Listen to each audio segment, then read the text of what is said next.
And we are live. Hey, what's up? Howdy, howdy, everybody. Wow, what was that, Carp? What was that, Danny?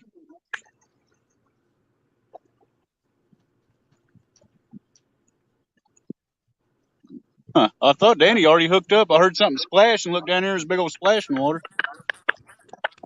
Oh, Let's see who we got in here. We got Mike Sampson. What's up, Sampy? There's Cody. Brokeback Bob. What's up, Bob? We got Joe Ziegler. How's everybody doing? hey, Richard, you see that? Yeah, what was that? That whole bank fell off right where I was standing. As soon as I stepped away, it came off. Holy cow. I Yeah, heard a I was giant standing on splash and that. looked down there. I was standing on it when I walked away. It came off right after I stepped off of it. Well, you know what that means, Danny? You need to lay off the ooey gooey butter bars. Yeah. You need to lay off the ooey gooey butter bars. You get too heavy. There's Lisa Elliott. There's Look Lady. John Boyd. What's going on? How's everybody doing? Brian B. What's up, man? Brian B in the house. There we go. Brian says, yo, yo.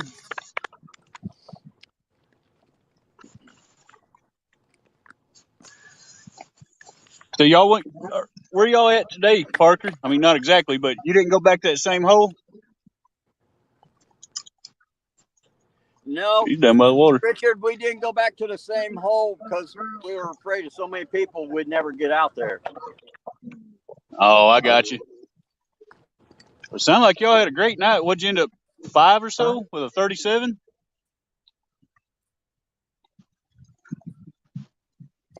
Hey, what's up, Kaylin? How's it going? Appreciate you coming in. It's my buddy from over at Risco. There's Chris Everett in the house. Got Cold Creek catfishing. What's going on, everybody?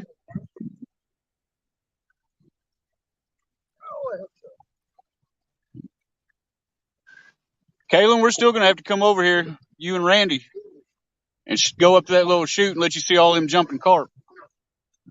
Randy said you hadn't ever seen them like that. You hit just the right speed with your motor, just above idle. They'll go nuts, start jumping all in the boat. You can ask Danny down there. Me and him was coming in one night. We had 4 or 5 of them jump in the boat and just about hit us. Daytime ain't so bad. It's rough at night.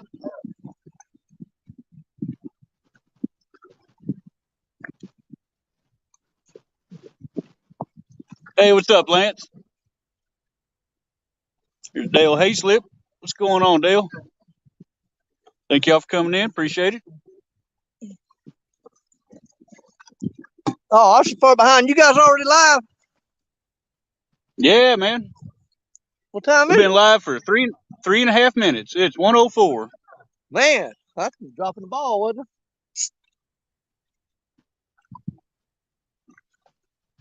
it? And we got 17 people in here. Yeah, he told me about it. Sounds like a bit. Yeah, it can be a bit treacherous, that's for sure. Danny, I was telling Kaylin there about them jumping carp.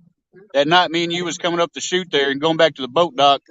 They come in and knocked our light out and about knocked us out and made a mess in the boat. Death. Oh, yeah. Yeah, going upriver, you get in a fish fight with a carp, man. But yeah, I set up here, Richard, and it's probably about 10 foot deep. I think I should have went upstream of the barges because I know there's 25 to 35 foot hole upstream of them. But is that right? We're here now. We're going to see what we can make work. Yeah, it's fairly shallow where I'm at. Well, there's a deep hole right just upstream of you, just about 40 feet up past the barges. It drops off into a deep, deep hole where those tugboats have been pushing on those barges trying to get them out of there, and they've washed out a big hole. My thinking here was when I got out and looked was maybe right up there where them barges come together. See that one's real deep and that one's up a little bit. There'll be some pretty good current coming up under that one, and maybe they're I don't know. Maybe they're hanging out right there in that corner where the two meet. Yeah. Well, like I said, I was fishing under those barges yesterday, and right off the bat, man, I smoked a little channel cat out of there. I threw it and drifted it underneath that barge where you're at, and pulled the channel cat out of there almost immediately, and was getting slammed. And then they moved all those barges and shuffled them around, and after that, it just killed the bite. But those have all been sitting there since yesterday around probably about 4:30. Yeah. Well, we lost Jerry. Yeah, that happens a lot. Yeah, Lance says jumping carp makes catching bait easy. You just got to be ready to bob and weave. Yep. Ain't that the truth? Wear your motocross helmet or something.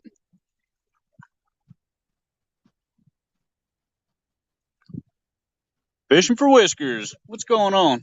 There's Brandon, Possum Outdoors. What's going on, Brandon? Hey, Possum. My phone's acting wonky. I got 5 bars of 5G. I don't know why it's acting weird. Yeah. There we go. Randy says you got to do for little carpet. Yeah. I don't know if I'd be down for that, Galen. You got to wear like body armor and football pads and helmets. It's pretty rough. I've actually got that reverse current action going on right here. It's sweeping back toward you. Yeah. Where it comes up from that one barge, it kind of swirls up, but then, it comes back around when it hits that bank. Yeah. Them two are going to be so fucked up right there. Jerry, you back? Yeah. Jerry is back. All right. You just lose signal? Yeah, it's kind of, I don't know what it is about this series of dikes during the daylight hours. The service is in and out, but once it gets full dark, I have no issues. Ain't that crazy? The solar flares, man. That's what it is. That's what I'm going to blame it on. I might as well.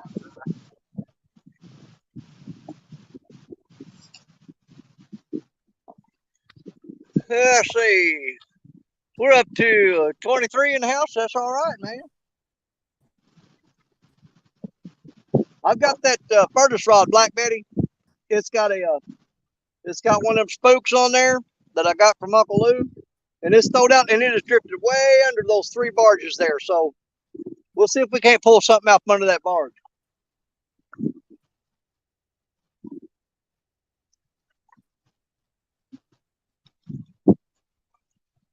I wish I'd have come down here and thrown at least one rod out and checked the depth of this before I set up here, because I would have definitely went upstream. But I think there's a couple guys already set up there, ain't there, Richard? I'm looking up there. It looks like a couple guys set up there already. Yeah, I see 4. Yeah, I don't know if they're fishing or if they're just sitting there looking at the water. I don't know. I don't see any rods. No, yeah, I do see some rods. They're fishing.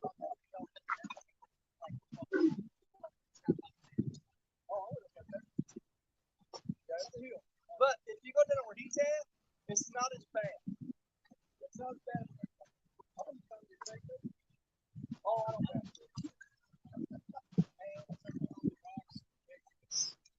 Yeah.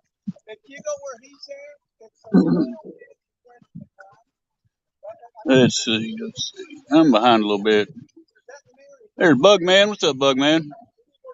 922. How's it going, buddy? I'm your Huckleberry. What's going on? You bet.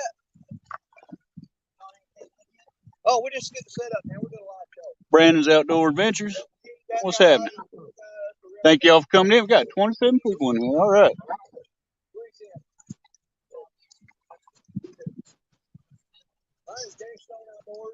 But we're live on his channel right now. That is Fishing in Freedom. Got fishing for freedom. This is all about fishing. The whole thing about his channel is the reason you're able to fish in freedom is for the veterans of fishing in freedom. That mine is based on outdoors. Jerry, you ain't gonna believe what I caught that little channel cat on a while ago. Oh shoot, he ain't even in here. He must be having signal issues again. Uncle Jeep, what's going on, man? Danny the salesman, yeah. He over there doing a little politicking.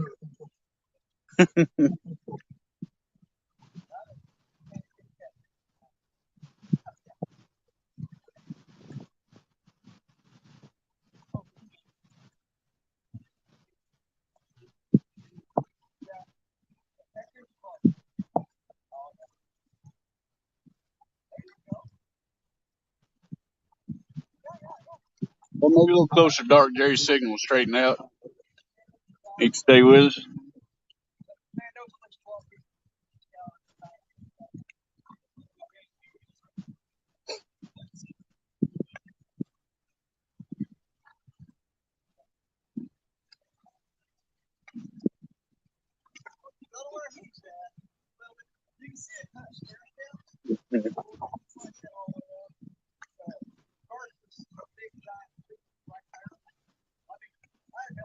Yeah, that's right, Uncle Jeep.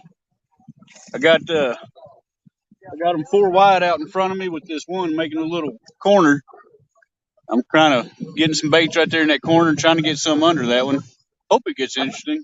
And same with Danny. He's got 3 right out in front of him. He's trying to float some baits down under it. Danny Stone for president. I know that's right. Y'all fishing tonight. Brandon, I don't know how late you're wanting to stay out. I probably won't stay out very late. I can't, man. You know what time I got to get up in the morning and go to work now? It ain't like it used to be. You probably got to get up around 4 or so, Eddie.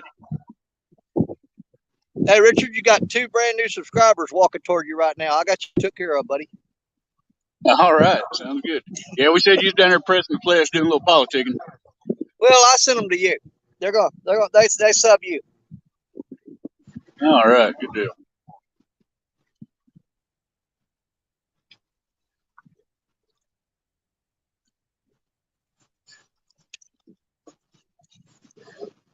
Oh.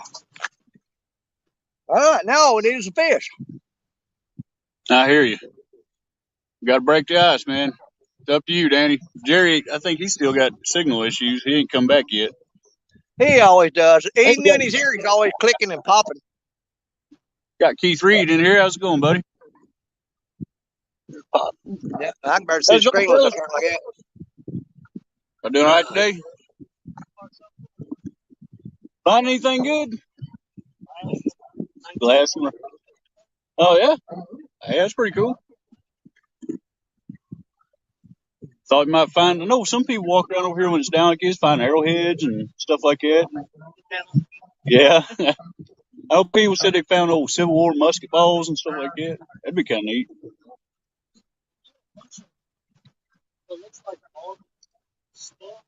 Oh, yeah?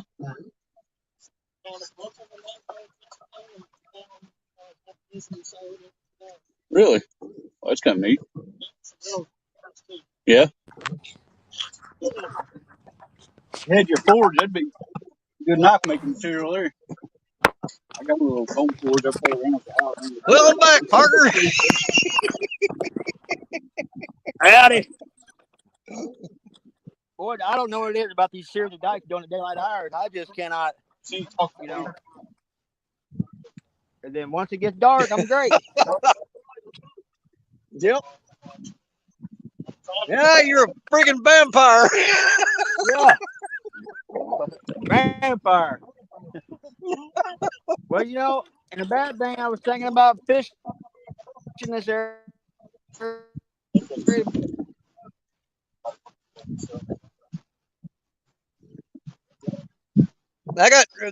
There's a couple guys stopped down here and talked to me, and they walked down the bank. They're talking to Richard now. A couple of nice guys. They're checking out the channels and stuff. There's something down there tapping on it. I can't even see my screen, man. I have to get up here like, nothing going on there. As soon as I walk up to it, they quit. Yeah. Oh, you get the bite? Yeah, something tapping that bait rod. Looked like a little channel cat. Yeah, yeah. Well, we'll count it. Yeah, I hear you. I'm just going to turn my back, go get a drink or food or something. That's when they always seem to bite. Well, if you hear me start screaming across the bank, it's because one of your big poles went down. I'm not even going to talk to you on the camera. I'm just going to yell down the bank at you. There you go. Well, man, it was so good to meet you, fellas. Said it was Joseph and John. I'm terrible with names, but I'll say it 2-3 times. I'll remember. It's so good to meet y'all. And I hope y'all find some good stuff.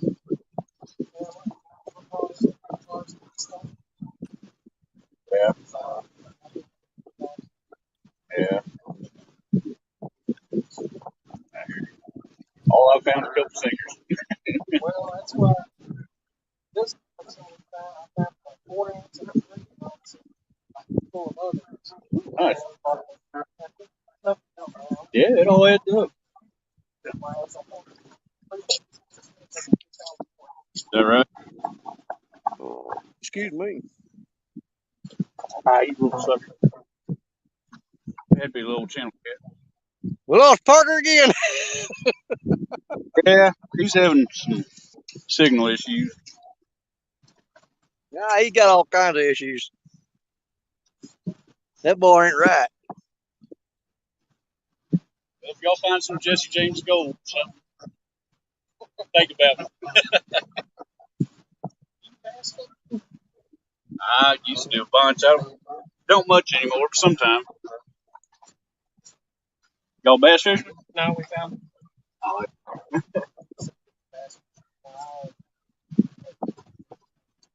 I don't do much anymore. Can't copies about it.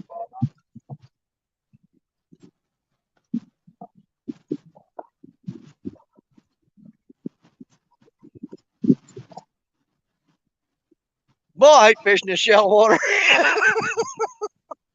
Oh, I fished in swim pools deeper than this. they go from 50 foot where he's at last weekend to 10, 12 foot. Yeah.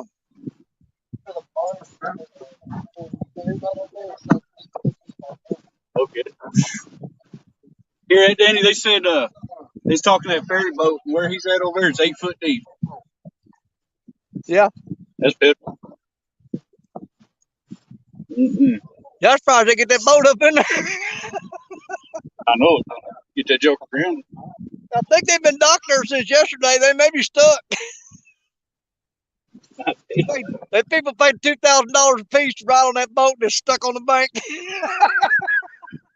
Imagine. Couldn't even be stuck nowhere pretty. They paid $2,000 to sit in New Madrid for 3 days.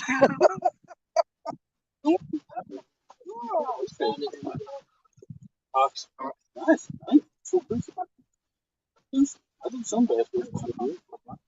Oh, shit, blues. it's the only one I found today, but I'd rather go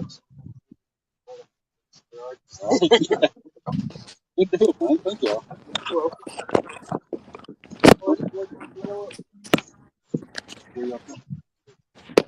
Oh, see it like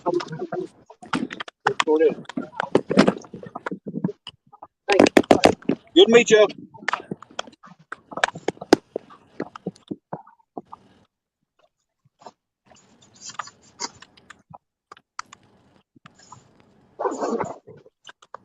Let's see. We got 31 people in here. There's Paul Boyd. What's up, Paul? Thanks for coming in.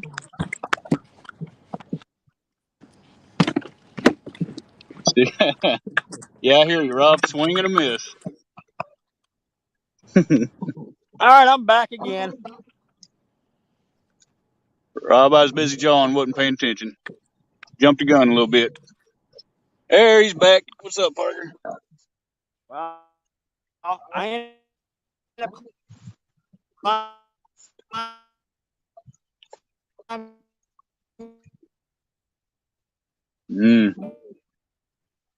Yeah, you still sound like pretty robotic, man. Hey, thank you, Bob. Appreciate that. Good deal, buddy. Appreciate it. Jerry, you locked up, man.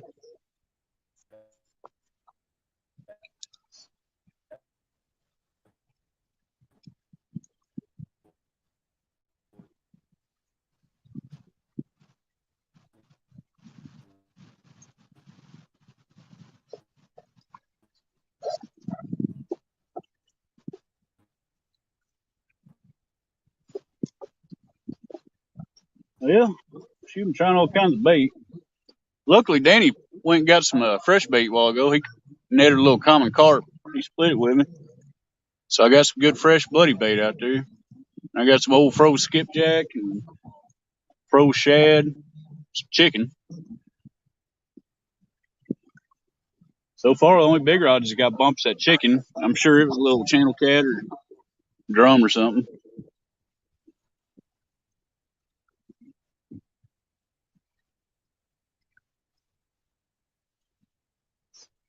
But we got about anything they could want if they're hungry.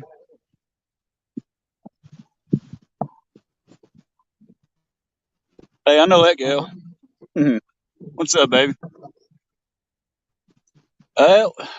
Before we went live, I caught one little old channel cat on the bait rod. That's it. Jerry's having signal issues. He keeps dropping in and out. But since we've been live, me and Danny ain't caught nothing yet. Hey, I may have you keep an eye on my rods in a minute, and I'm gonna walk down that river boat and see if I can sneak on board and get us a plate off the buffet, man. Oh, do it. I'm starving, brother. Do it. I'll sneak up on there and get us a plate off the buffet table. I might have to switch and get a smaller hook.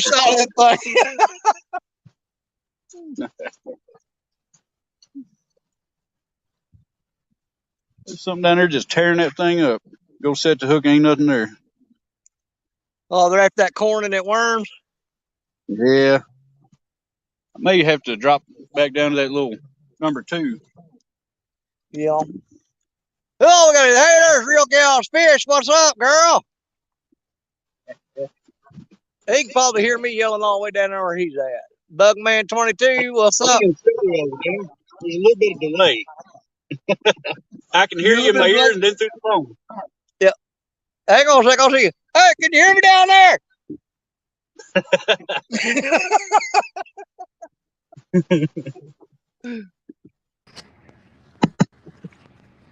I was kind of scared to use that little hook again after that big old buffalo straightened that one out and got away. So I put on this little old jackhammer hook, but I'm thinking it may be too big. Man, I always just throw them eagle claw bait holders on there and just go for it. Well, that's what I was using, but I had probably a 10, 15 pound buffalo straighten one out on me and got off right at the bank. Man. I was just fixing to pull him up on the bank and grab him. Popped out and I looked and he straightened that dude out. They start carrying a fish gig with you, just poke them, bam, hit them and pull them up there. Boy.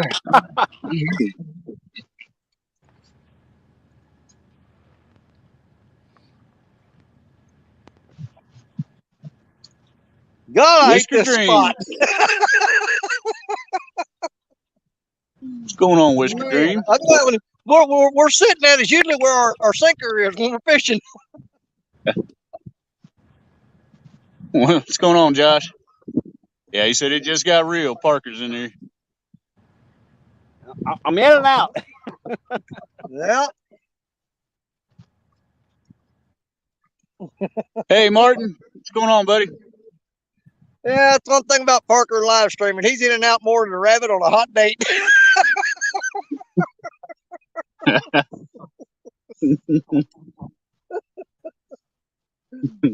Oh, Lord.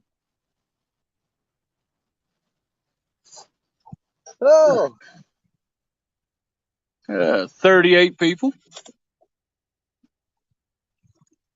I had to switch out reels this morning before I come over here. I was fishing yesterday and hooked up on channel, and the reel actually fell off of my Abu Garcia while I was reeling fishing. The handle did. Yeah, the handle fell off there. I'm like, crap. Josh says him and Christina's getting ready to take a drive. She wants to look at the river. Yeah, it's pretty crazy, man. There's people all up and down the levee here taking pictures and stuff because it's so low. Oh yeah. Hey, it's a good thing I didn't try to bring the boat over here today. You can't launch down here. I got down to the boat ramp trying to catch bait before we went live, and yeah, the boat ramp's out of the water. Can't even use it right now.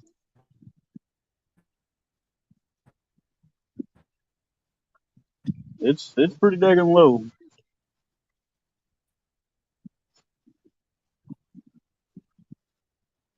Danny, have you seen any pictures from down around Portageville? Oh God, yeah. Yeah, you can't even see crazy, it. Man. You can't even see the river.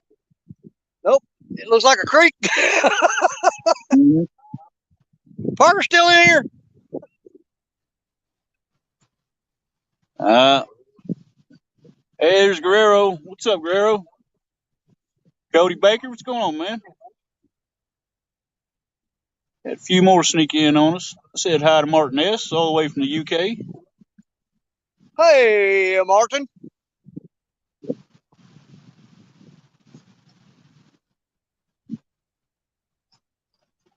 River rats are international. Absolutely. Thanks to Martin and them. That's right. Woo, man, where'd all these nails come from on the ground? There's nails everywhere down here. Old pallets and lumber and stuff. Probably washing up rock clay.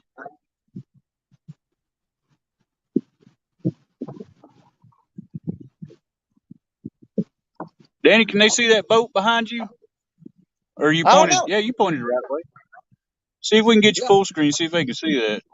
That big old riverboat, the thing been there since yesterday. I don't know how good y'all see that riverboat down there, but what was the name of that thing? Well, it's American Cruise Lines, but I don't know which one it is. There's three of them. It was the American Duchess. Yeah, That's what it was. But that one there left out yesterday and headed south. It turned around and came back. I guess they couldn't get through. Wow. They was gone about an hour and came right back. Uncle Jeep said international. You wanted by Interpol? Yep. Well, Danny, maybe. They've actually got 3 trips you can take on the Mississippi. Not now because the river shut down, but on that big old riverboat, they've got the lower Mississippi tour. They've got the central, and then they've got the upper. And it's pretty hefty price on that to get on that riverboat. But I promise you, if you ever get a chance to get on one of them and do one of the tours down the Mississippi, you won't regret it. Riding on them paddle boats, man, you're riding in style. But man, I tell you what, you're gonna have to take out a bank loan to do it. Yeah, I hear you, Bug Man. I've been seeing some pictures of that too. The Euphrates River is almost completely dry. First time in history that's ever happened. Well, like I said, them steel poles sticking up down there just upstream of you, Richard. The first time in my life I've ever seen those. That's sticking out of the water. Yeah. Been fishing this river 46 years, and that's the first time I've ever seen that. But I talked to an old guy yesterday that he said there used to be a barge tie up there, and there was actually a little store up the bank from that where you go up there and buy supplies and all that crap and everything right off the riverbank. Huh. That's pretty cool. Yeah, I'd sure hate to found them steel pipes for the first time with my propper, the whole of my boat. Yeah. Well, we're going to have to remember where them pipes are because we definitely don't want to go through there. Lord, no. That's not something you'll only hit it once. I promise you. That'd open you up like a tin can. Yep. You hit that one time and that's it. If you hit it twice, you were in your second boat. Yeah. Yeah, them right there make you glad you got insurance. Yep, 1 boat per trip, I guarantee it. I tell you what, that close to the bank though, that ain't too far to swim. I wouldn't mind it. I'd get me a new boat. Yeah, that's true. Because it's insured for a whole lot more than what I give for it. Yeah, it'd be like, where's the boat at? I said, you see them poles sticking up out there? Yeah, it's skewered. It looks like a shish kebab on them bottom right there.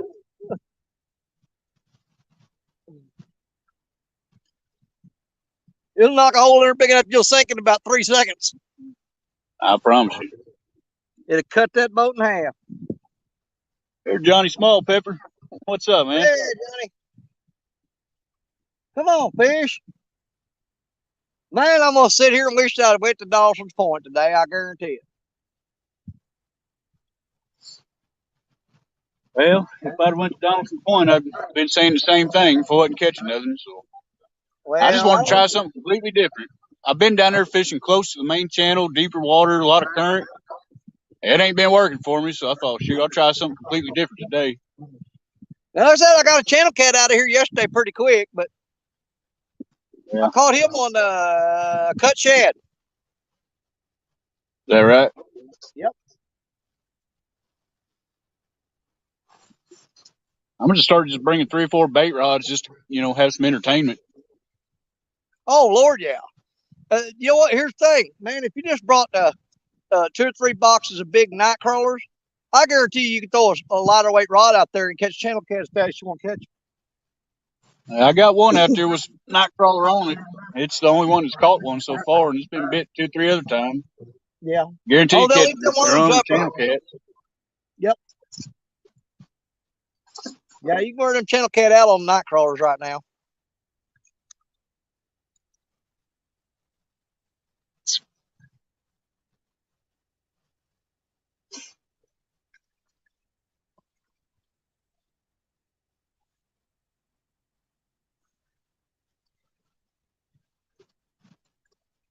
Oh, is Creole working today, or is he supposed to be around? There's Cujo Earthfield. Says, good luck, Freedom. Appreciate it, man. Let's see how my battery's doing. I go up there. All right. No, I hadn't heard from Creole. I don't know if he's gonna make it today or not. Well, I thought he was, but I get down to about 50%. That's generally when I run up there and grab that power package, hook it up. When we was trying to figure out what day to do it on, he said he'd be working, so it don't really matter to him. So I imagine he's probably working. Yeah. I thought maybe he'd get off early enough to get in here on Sunday. Now, who else next week? Parker? I believe so, yeah. Yeah. So you can almost bet he's going to want to do it on Sunday, I think. But well, we got that tournament on Sunday. I don't know what time. I think it starts at 7 or 8. Oh, I forgot about that. That's true. So he may want to do Saturday night and maybe, not stay out so late, or maybe do it Sunday evening after the tournament or something. Well, the only nights I can stay out late now is Friday or Saturday. Friday night, I'll be getting off work at 4 and coming over here, and I ain't going to feel like staying out. So basically, the only night I can stay out late would be a Saturday night. Yeah, same here. I ain't like Jerry. He don't ever sleep. He can get by on 2 or 3 hours a night. I mean, of course, I don't think Jerry's human. I think he's actually a robot. I'm just saying. No, he's just freaking weird, man. Told you the boy ain't right. I was doing that for a long time, man. Well, I would go 3 days of fishing, no sleep, and it just caught up with me all of a sudden where I can't do it no more. I mean, it was instant too. I went from doing it every night. I'd go fish on Pontoon Jody Show Thursday night, go home, take a shower, clean up, then go to work, and then get off work and go fish Friday night all night long, Saturday night, Sunday, and then go back home. But man, just like flipping a switch, it's just like, well, you can't do that no more. It caught up with me with a vengeance. Hi, I'm back. Man, we done caught 14 fish, man. Outstanding. You missed it. I caught a 200 pounder. Had to, didn't get them live. Had to turn them loose. Daggum. Hate it when that happens. Richard caught the new state record, but he was so mad that you wasn't here, he just threw it back in the water. Hey, Jerry ain't here to see it. Yeah, Jerry ain't here to see it. I didn't even weigh it. I just threw it back. Ain't even worth it, man. Parker ain't gonna say. I'm just throwing it back. What's going on, Cujo?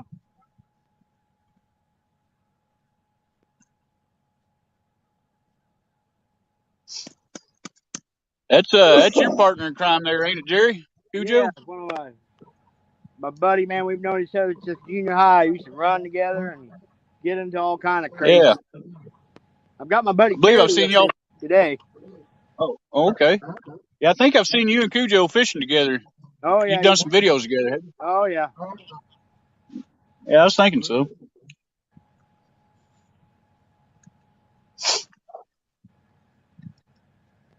Whew, boy, them clouds went away. It started getting warm, didn't it? Yeah. Oh yeah.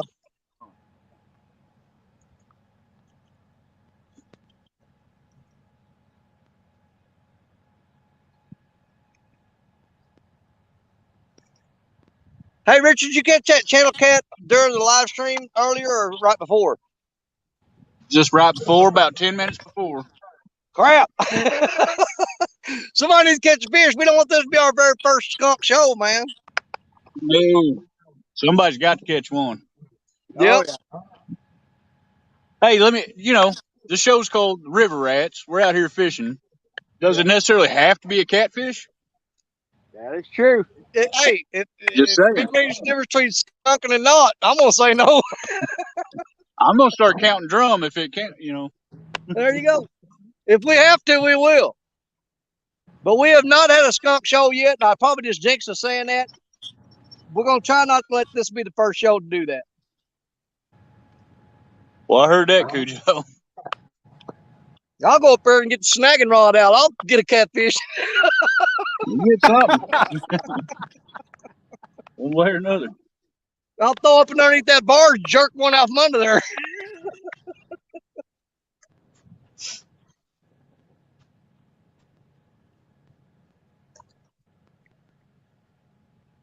He may not eat that bait, but I can rip that hook through the side of his head.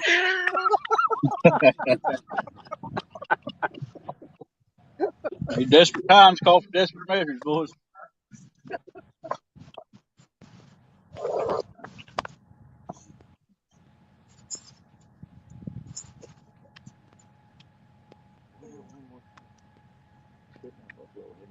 Hey, Mr. Jarvis. What's going on, man? Richard Jarvis in here. We got Cottonwood Ranch. What's going on, man? How y'all Glad y'all doing? come in. We up to 44 people. Heck yeah, we just started fishing too. Yeah.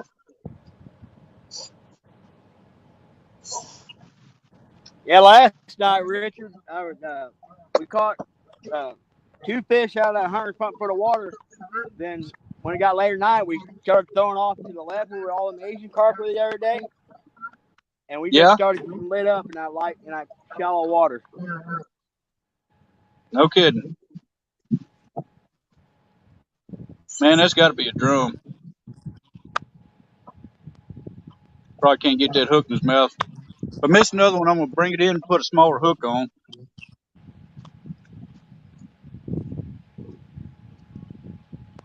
Maybe a sturgeon the or heck something. out of it. Yeah, could be.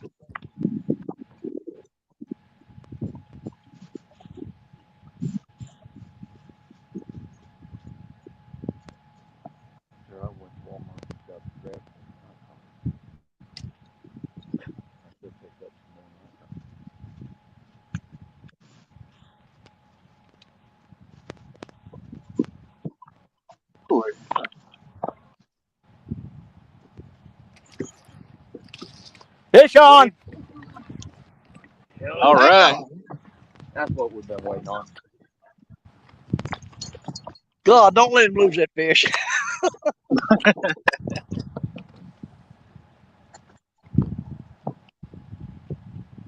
Jerry's saving the day, man. That's it. Hey, watch this camera go off. Oh, man.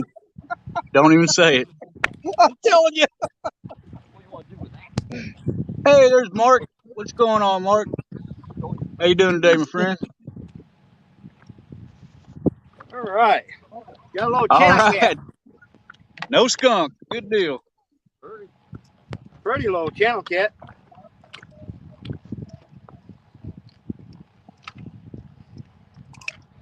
Well, our streak is still intact, boys. Still not a skunk show yet. There you go. Hey, can you hear them on that riverboat down there, Richard? They're on the loudspeaker saying last call for boarding. Yeah.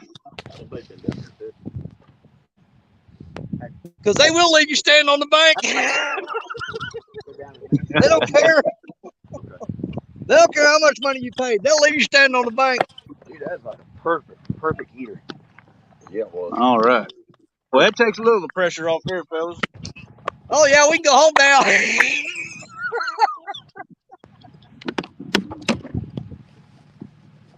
I picked up enough sinkers. I'm going to open up a tackle shop when the show's over up here on top of the bank. All right. All right, I'm going to swap this hook out.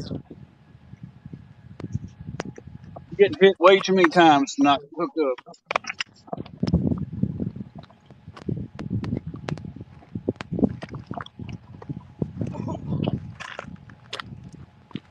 Get the skunk away. Yeah, keep the streak going. They are non-stop running margins now. Yeah.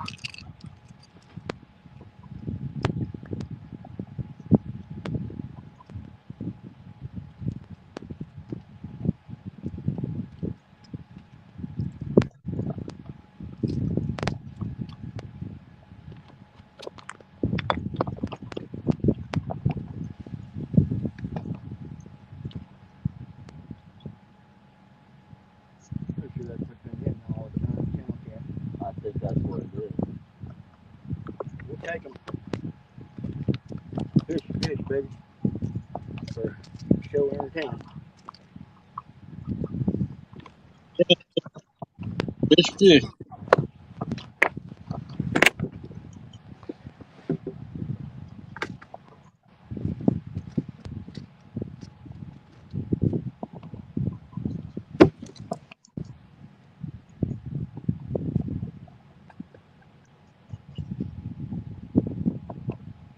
All right, boys.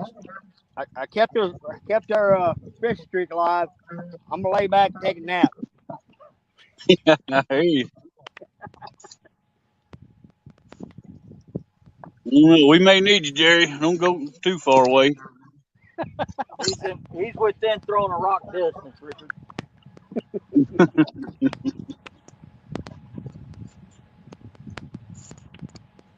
I got some little hooks somewhere.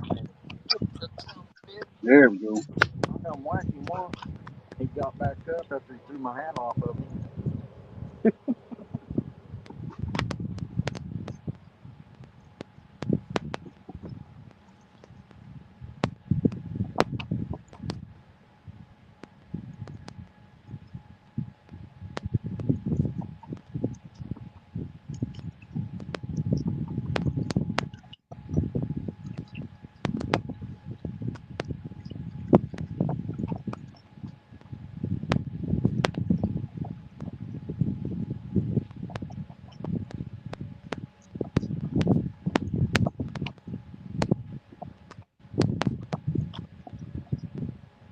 All right.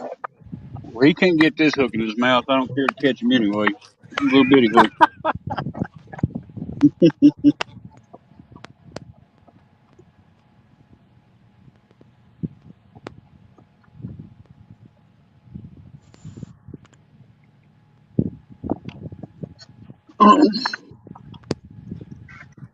Jerry, I know in the wintertime, the water starts getting cold. I know you downsize Yes. quite a bit. About what water temperature are you looking for before you start downsizing? I won't start downsizing until the water starts getting in the probably like the high 40s or the maybe low 50s. But until then, I run big baits all the way up until then. Right. Oh, even then, if I've got out 5 or 6 rods, always have one of them with a big bait on it. That's fact, Dan. I'll have at least one rod with a donkey bait. You got to, man, because you just never know. Because I've got 4 rods out right now, and these 2 on the end, my 12-footers, they've got freaking super donkey baits on it. And my other 2 rods have got smaller baits, but Pretty much all I ever buy and use is 10-aught hooks. I've got a few 9s, but about all I use is 10s. I run a lot of 8-aught on my rigs, But my two big rigs out here, I've got 12-aught circles on those. Yeah, I like them big hooks, man. I got some 8s and stuff, but I pretty much put them on channel cats.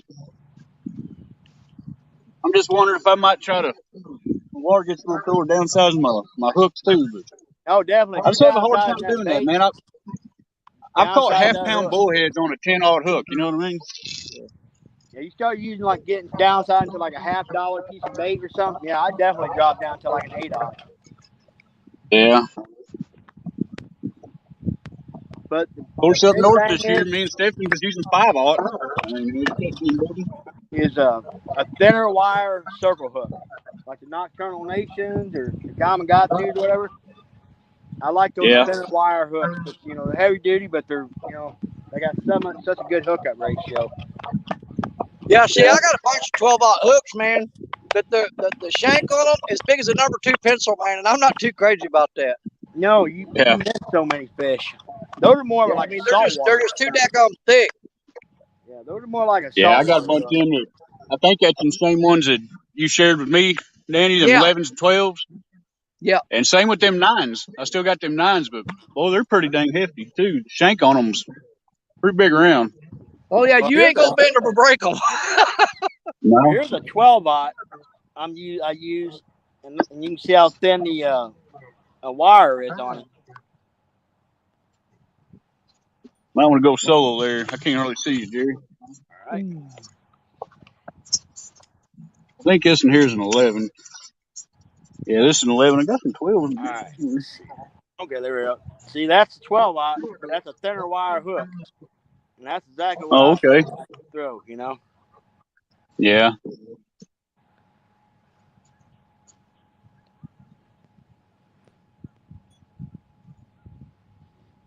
Well, here's here's some 11-aughts. Man, you see how big around them are? Oh yeah. One thing, I mean, you take like a saltwater fish, you don't have all that muscle around that mouth like so them big old thick hooks are having a hard time sliding into all that muscle meat around the mouth,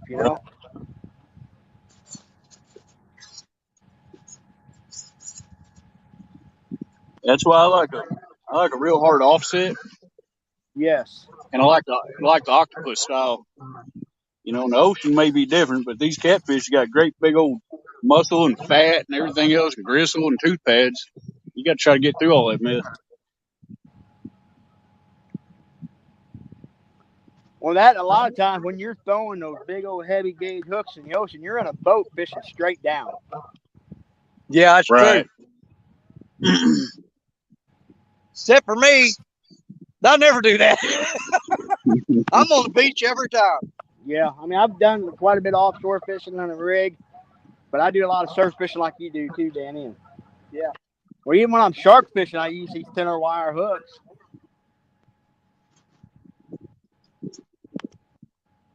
Danny, my buddy Jericho caught a 10.5-foot tiger the other day. Really? I've never hooked into a tiger shark. The biggest thing I've gotten into is, like I said, I've caught a 5-foot black tip. Well, even them black tip that size, them things are a handful. Oh, yeah. Hey, I got my first bite. Something just tapped that Muddy River rod pretty hard. Good deal. That's probably a carp bumped into the line. At least it's a little exciting. Yeah, he swam through there and bumped his head. Well, the catch we were catching last night, I mean, they were absolutely just slamming the baits when they hit it.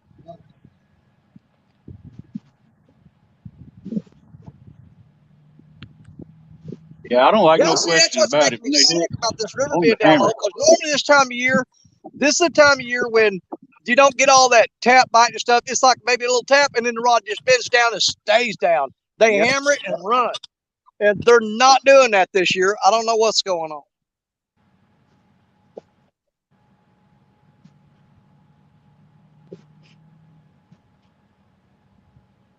But you figure this river is down really low, lowest I've seen it ever. And you got a lot of bait fish in here right now. All them baby Asian carp and the shad and stuff, and they're packed in there so tight. Them fish basically just lay still with their mouth open and stuff swimming into it. They ain't got to worry about chasing them down.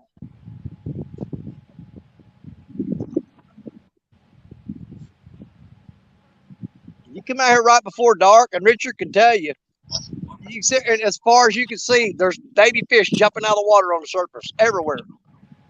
Thousands and thousands of them. Oh, yeah. I mean, as far as you can see up and down the river, they're about 20, 30 feet off the bank and just jumping out of the water everywhere. Well, that was like last night when we was fishing. I guess it got on around about 10. All of a sudden, them Asian carp over in that shallow water just started blowing up left and right, going crazy. And we thought, man, there's something in there messing with them things. And we switched over that side and we started hammering those fish. Old Blues moved in and got them stirred up, huh? Mm-hmm.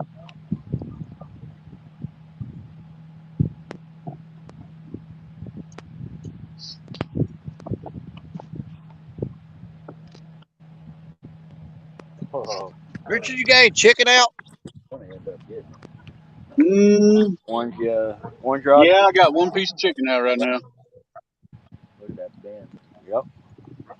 That's the only thing I've even had a tap on my big rods.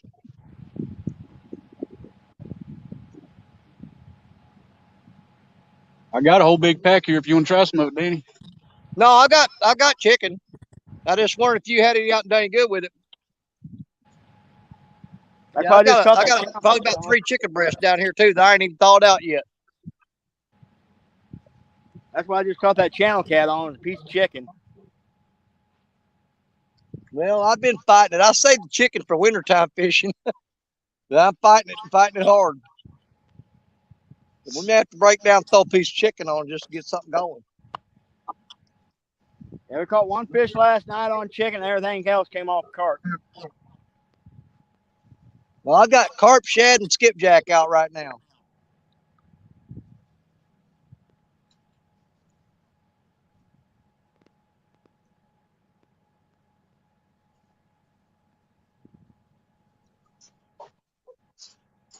Yeah, I've got one skipjack left in the freezer. He's about 16 inches long. That time that me and you and Richard all went to Kentucky, it's the biggest one I caught that day. I've still got him. I'm saving him for next weekend. Yeah, I've got one big one left too. I'm pretty sure his freezer burned. His eyes were white. Much I hate to do, I may have to go buy a couple. Yeah. I've got to one day this coming week get out. I've got to set out my bluegill traps and see if I can get some fresh bluegill in the trap.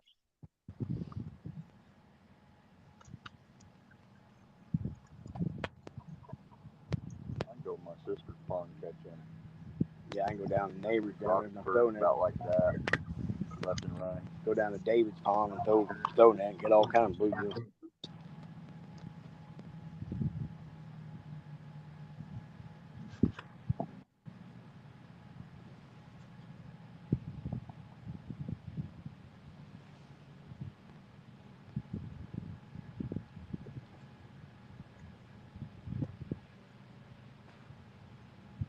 Something big just rolled up way out there. I seen something earlier that rolled up right out there. It didn't look like a park, but it didn't look like a cat. See, David's hiking and fishing. Howdy. What's going on, man?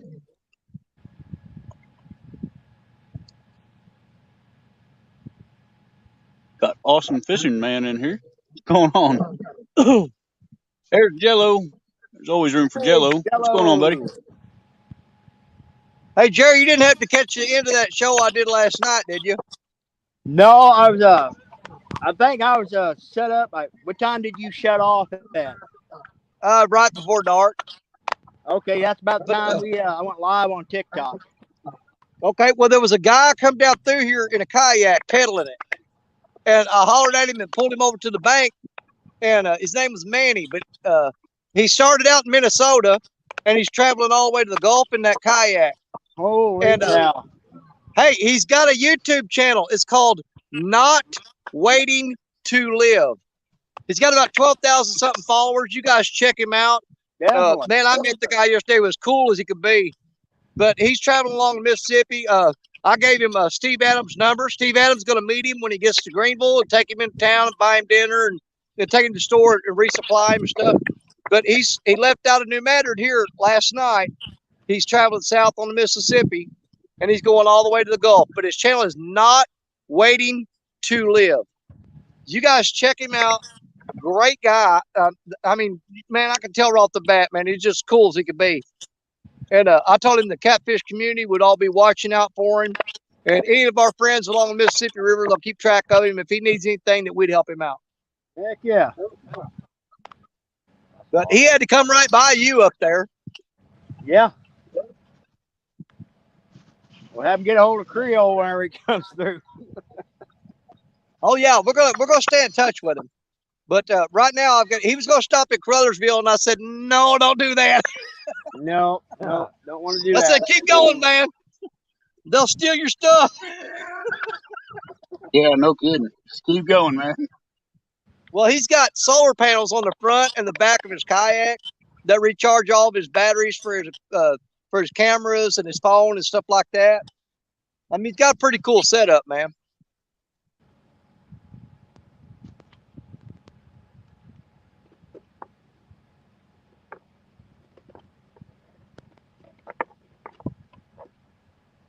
But yeah, I think the dude's got like 12,300 subscribers, something like that, or followers. And he does YouTube, TikTok, all that stuff.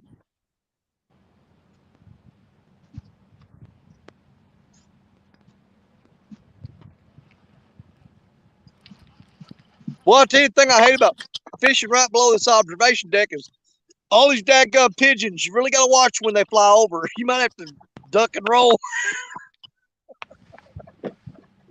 Well, clobber one of them suckers and use them for bait. I know it, man. I'm worried. I'm talking about that poop on you.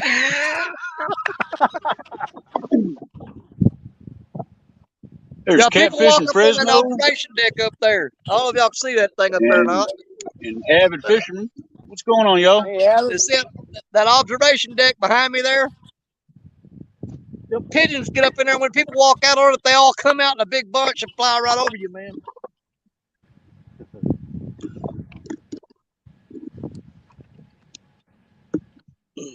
Fire up that grill, them pigeons. You know that dick. As long as they ain't city pigeons, pigeons are tasty. Yep. Man, come on. I've had 2 rods get tapped on them, and that's it. They just tap them. I think it's channel kill. Yeah. Channel will be blues. Yep.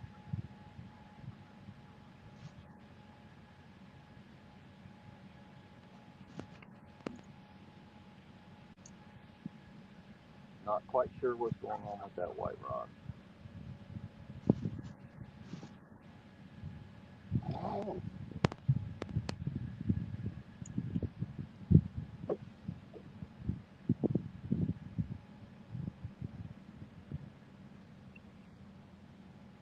Man, I don't know why I sat up here. I didn't have a good feeling about it at all. I'm like, man, just drive around to the point. I'm like, I just ain't got the energy for it today.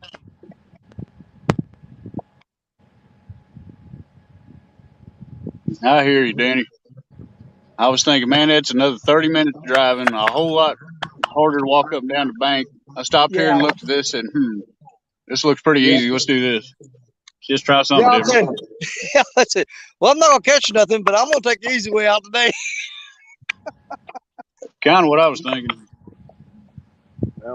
Well, we definitely didn't. Yeah, we had a hike.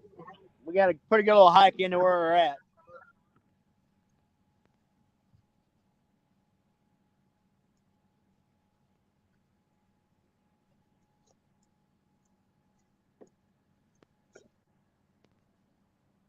I did take a video of that little channel cat for you, Danny, just in case you didn't believe me what I caught him on. Yeah, I'll send it to you after. Huh? What did you catch him on? Fruit salad? I come down here trying to catch some carp and buffalo for bait. I brought a can of that fruit cocktail, and that syrupy stuff in the can. Yeah. And old carp love that stuff. I had some of that on. Caught a channel cat on a grape. I've heard many people talk about catching fish on grapes. I'm freaking vegetarian carp and catfish, man. I know him. Carp and buffalo love it, but I ain't never caught a channel cat on it. No, I like them cherry tomatoes. Like I said, down the upstream there's where somebody had a whole pineapple and they were cutting off chunks of that pineapple and catching carp on pineapple. Yeah, anything sweet. It's like that pack bait. They like that strawberry jello pack bait and all that. Just anything sweet, imagine. Well, I make that one bait out of the range cubes and molasses, and man, I catch a lot of cat on that.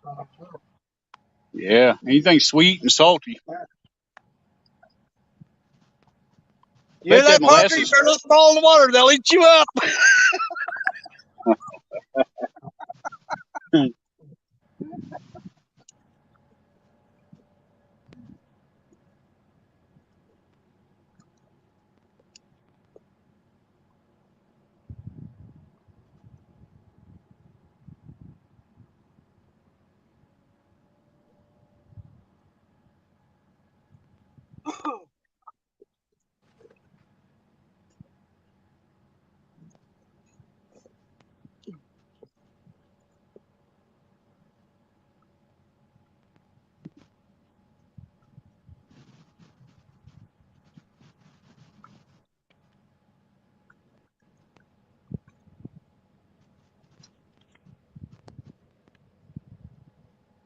There's Brian still with us.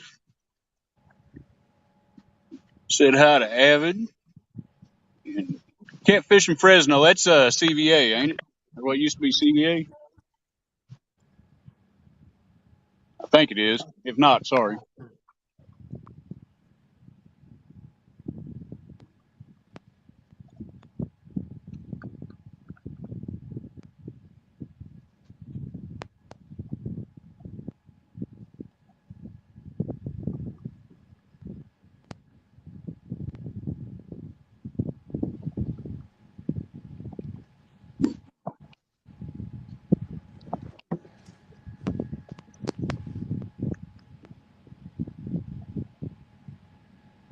Terry, you want to hand my battery pack down? Yeah. Phone's good, cool. Got a good breeze to it now. Yes, it is. Okay, I thought so. Okay, it pulls out. Thank you, Mr. George. Oh, shit.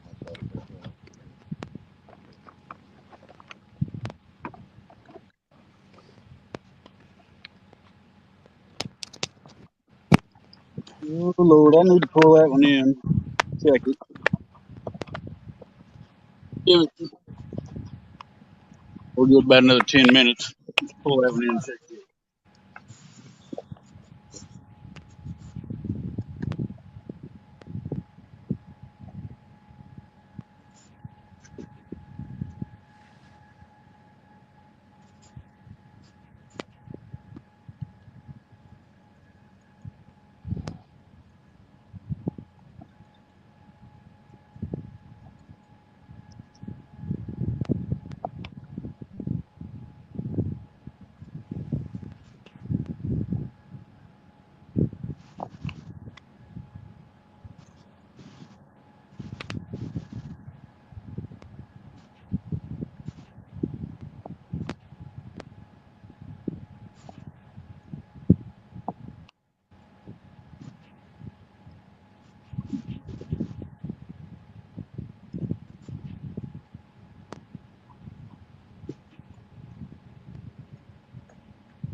Awesome fishing man. Chucky Morgan's in the house.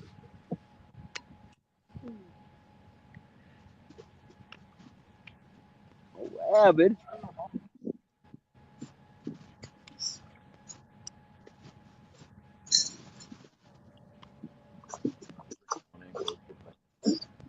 We're way out there and they're sweeping right off the tip of this. Tell you what, Richard. I don't think we're going to have any choice. We're going to have to figure out somebody to get to a wing dam next week. I think we're going to have to.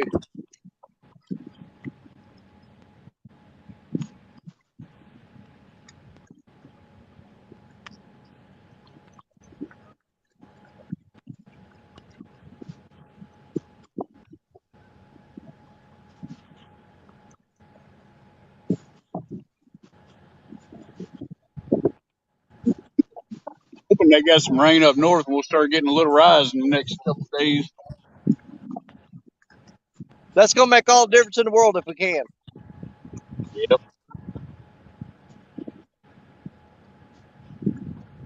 Now, what is it? Sunday we fish that thing? Yeah, Sunday. All right, so we'll do our show Saturday then. And, yep. That's going to be our last chance to figure it out. Is fish Saturday and locate some good spots to get in there. Are y'all getting a lot of wind noise off of me? No, none at all. All right. But if they're getting it off you, they'd get it off me too. Yeah, your phone's pointing. Mine's pointing right into it. Mine is too. I've got all kind of yachts and stuff been going by today.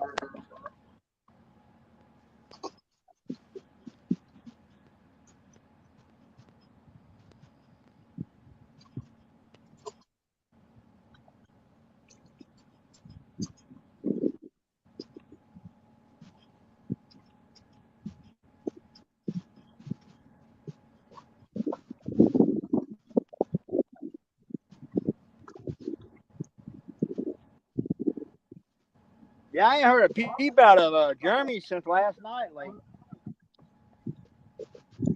I think he's working this weekend, so I figure he's probably out moving dirt or something right now.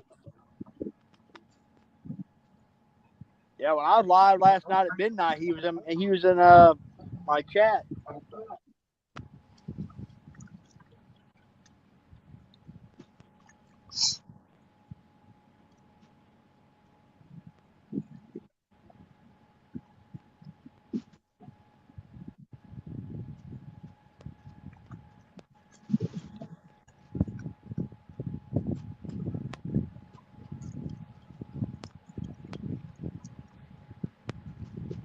You know, there's got to be some spot up through here, Richard, where them catfish are just piled up and waiting for the river to come up.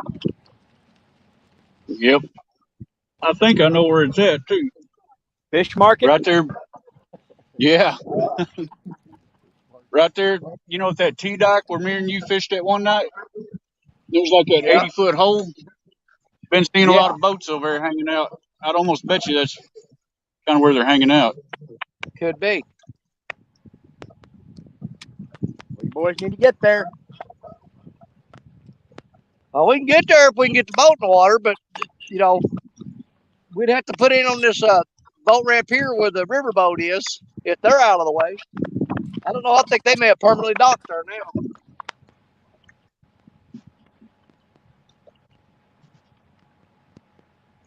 If it goes down another few inches, that ramp there ain't going to be usable. No.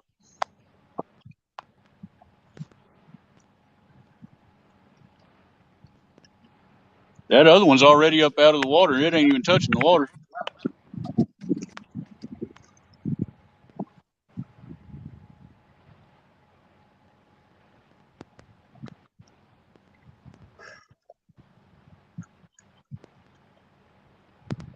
Wouldn't do no good to try to put it at 7 Island. It's closed off on both ends. No, it's about 2 inches deep. Well, it's closed off on both ends. You couldn't get out. That's true. Now, there is a channel in there, but you got to stay right smack in the middle of it because that channel's only about 10 feet wide. Then the next one I'm aware of is going toward Hickman. Yeah. Well, you can put in where the ferry usually lands at. Right now, you can still get there. The one upstream from the ferry landing, you can forget it because the boat ramp goes down and then the concrete ends and it's a 3-foot drop down to the water. Yep. I figure it's up out of the water right now too. Yep. I fished that one last weekend. Did pretty good there. Just signal was really, really sketchy.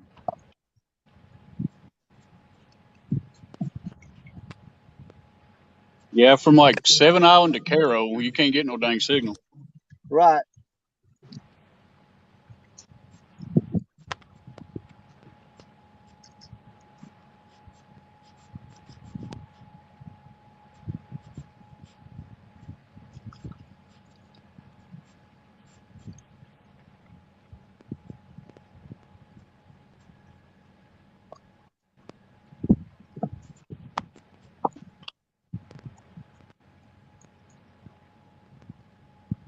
Hey, there's Michelle.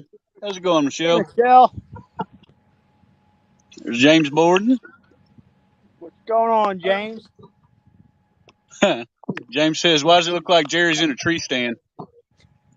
Well, the only way I can get service, James, I have to sit on top of the dike and point my phone down the garage down to the bottom of the dike.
Got hit yet? Yeah, I know. You know that seam has changed. Mm-hmm. The seam used to be out that way. Sweeps in. Bad thing, I think we could. I mean, yeah, it serves just that little bitty dike right there. Right there. Yep, I think the guy could do really good there. But man, I'm not about to pack everything and go down there. Yeah, that seam's running that way. Out, not in.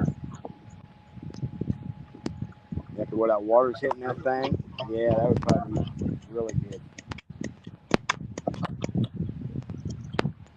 Thought about switching one of the rods in 8 ounce, launch it out, and roll all the way down there. I've got 8 on this one and this one. That current's still playing no, but now I've got the floats on them, and I'm actually thinking about taking them off. Yeah, I don't know how the fishing's been for them boys on the Potomac. I ain't seen none of them since they all went to TikTok. They ain't never on YouTube anymore, so I don't know if they're even fishing. They've been doing pretty good. Yeah, they're still getting into them.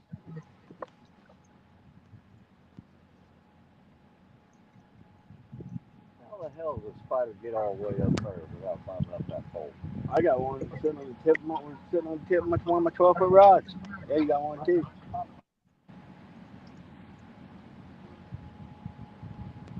Well, I think they hatch out this time, and then they carry the wind carries them. I think so too. I don't know. I'm seriously thinking about next Saturday taking a drive up to Trail Tiers and see if I can walk out on one of those wing dikes and maybe get on something there. I thought he was about ready to say he was going to take a drive up there to the duck now. Yeah. Sound like a pretty good plan. Get some deep water. Yeah. Daggum shame I can't get signal up in that chute. Yeah, but this time of year is when I usually do really good up there. Ah, dang, here's a big little yacht. Oh, $1 rig. I make that kind of money in 1 year. That's by a $400,000 rig.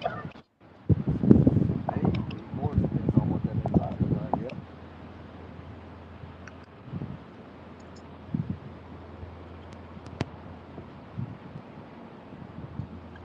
Especially if you had some old lady that was really sticky as shit. Oh, everybody's got it. I want Jerry.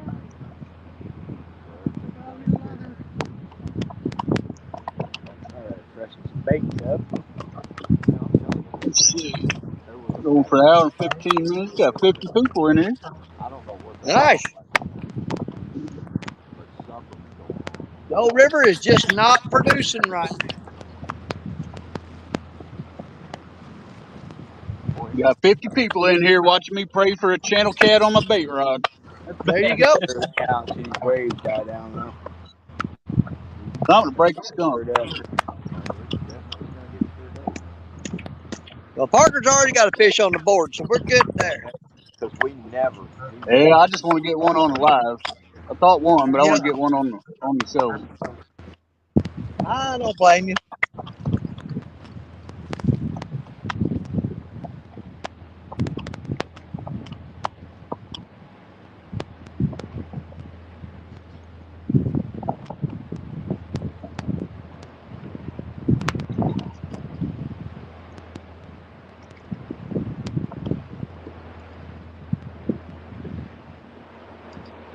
I'm probably going to pull some of this older shad off a couple of these rods here in a minute and put that fresh carp on there. Yeah, I think pull this chicken off.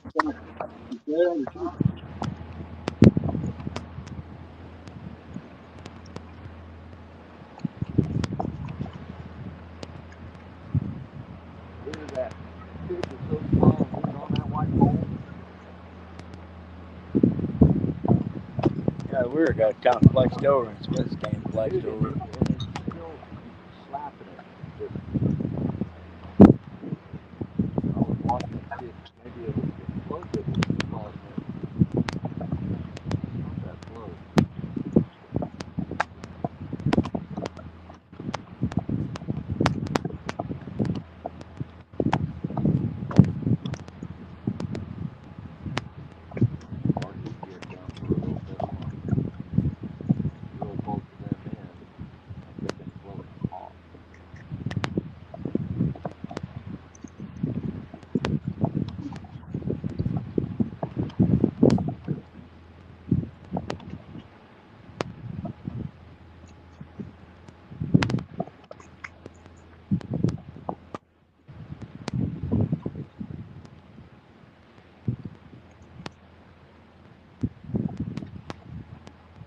Dude, I've been designing those rattles, those floats. I've been coming up with different designs, paint floats for y'all. I can't wait to see him, bud. Oh, Lord. Come on, fish. I got 20 blanks practice on.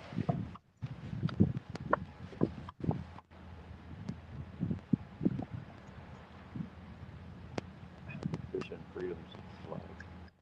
And it's going to look like it's waved. Oh, that'd be awesome. And then it says Fishing Freedom. That'd be something we just put up out like a box or something. Play. Well, times get hard. You put that something.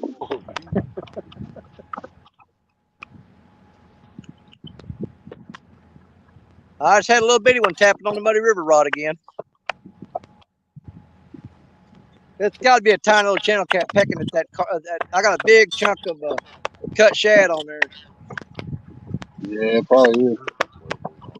There's probably a little one just grabbing it and shaking it. Yeah, them little bitty dudes are like a little bitty alligator. They'll grab a hold and just twist themselves and try to rip chunks off, you know. Yeah.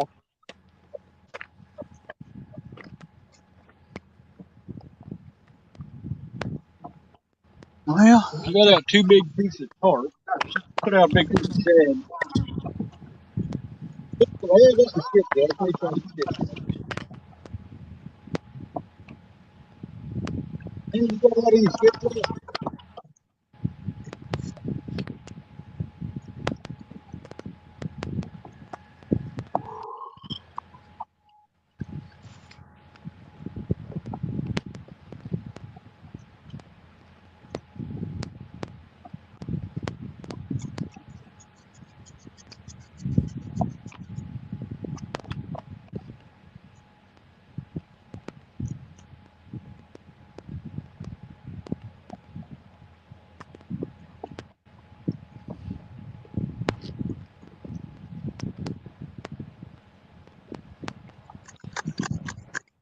All right, I'm gonna freshen some bait up.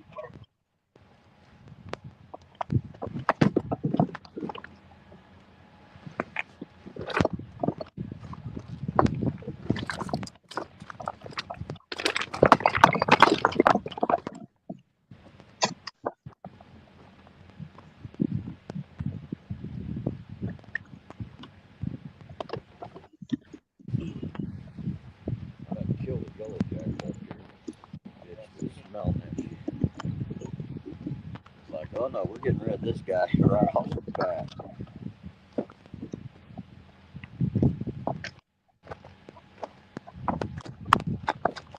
The crap was that? You let one go, didn't you? Am I shooting? We are awful close to New Madrid. Oh, that's over in Kentucky, dude.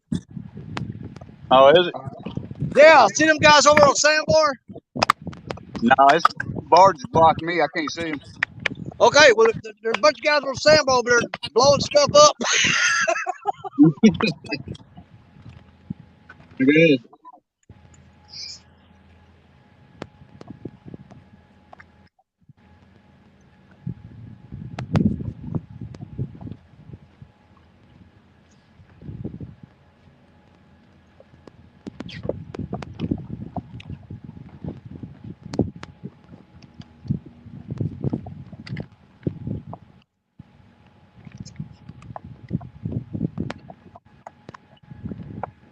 Ain't nothing touching the carpet. They're gonna have half that carpet on that orange rod there.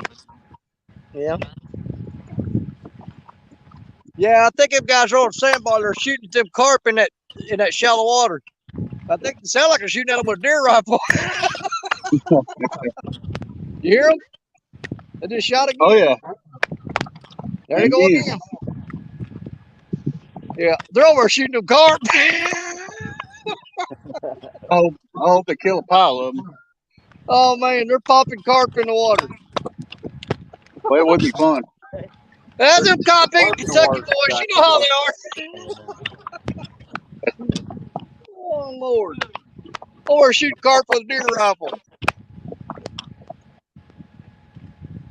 Now, that sounds like a handgun then.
Mm-hmm.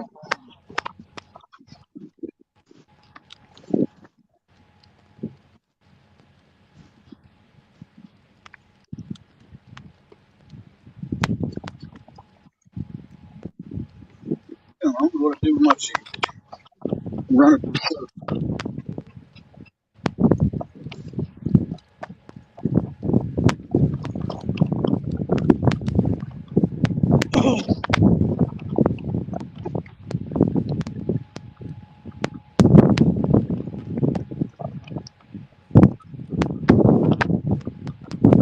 Yeah, I'm gonna walk down here to this rock pile. Then we'll come back and I'm gonna change a couple of these baits. I gotta run up the truck real quick.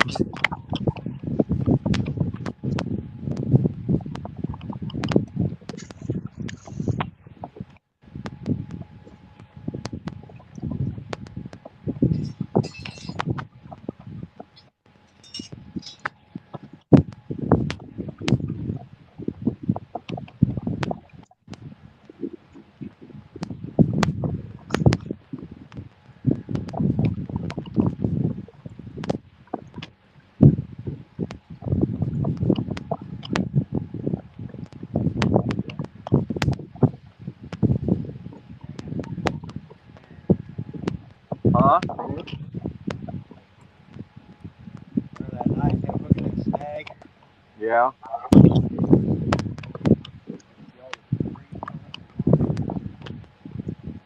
You still snag? I bet it's a big old chunk of metal.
I think the fish is coming down crappy.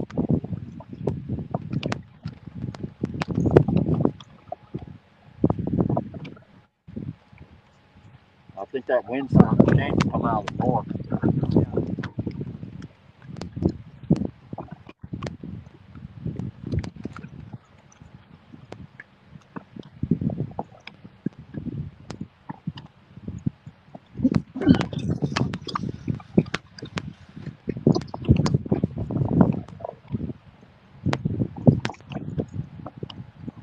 I lost my scissors.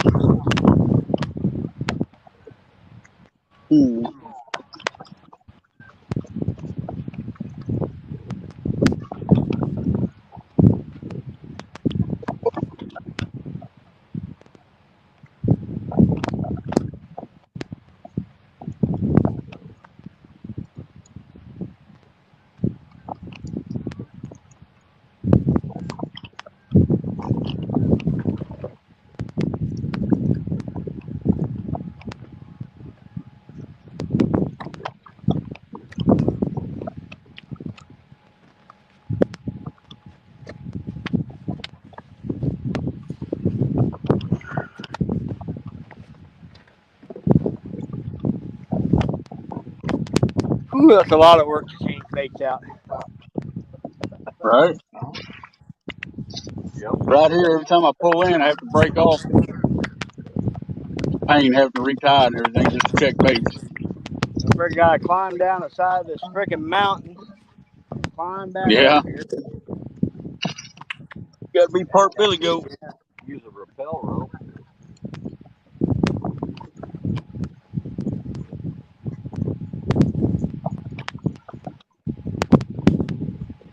Boy, something just pulled down on that.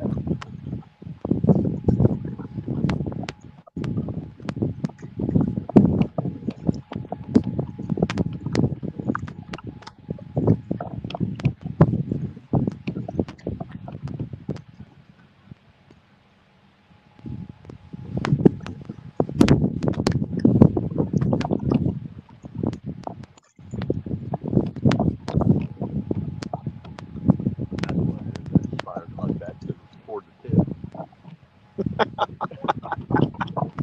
He's heavy. He's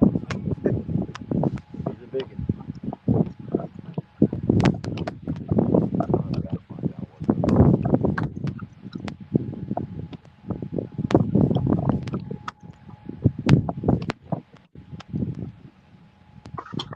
What do you got on your outside rod? That silver rod. Chicken. Damn, I'm sorry that thing got hit. I think there might be something on it. Yeah, it was doing some real funky shit. But it's never would like never showed it run. Let's see here.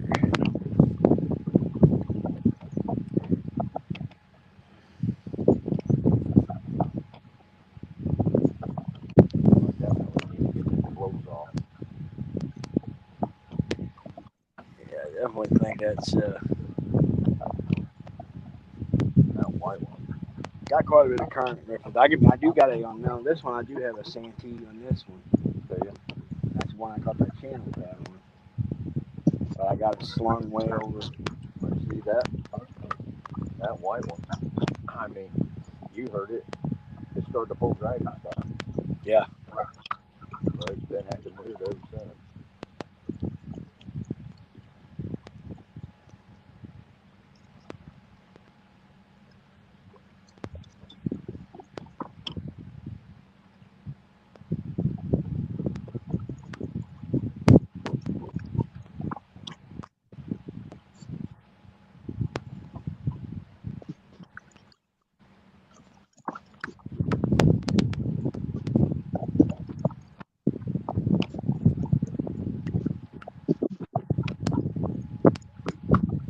I thought when I heard that thing start to take that drag, I thought, Here we go again. Come back and get it and slam it.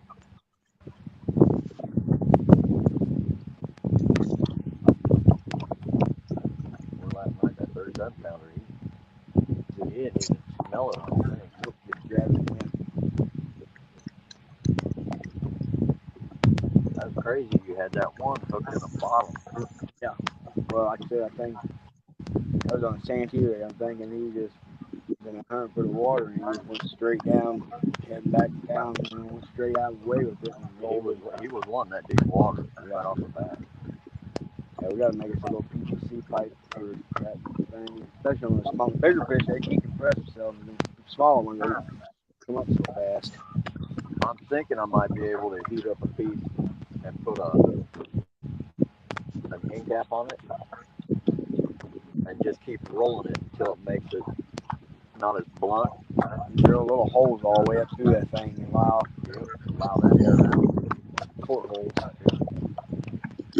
I went down there, flipped over a bunch of rocks, and got me a handful of little frogs and put them on one of these rods. There you go. I got spring frogs, leopard frogs. Then that closest rod got about 3 leopard frogs on it. There you go. Well, hey, I see the guard queen, Miss Stephanie Real Gals, that came in. Oh yeah.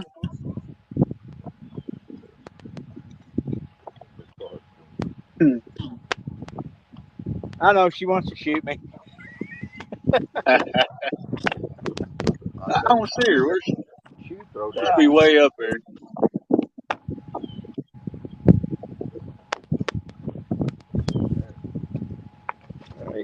Oh, now. Jerry, you see that?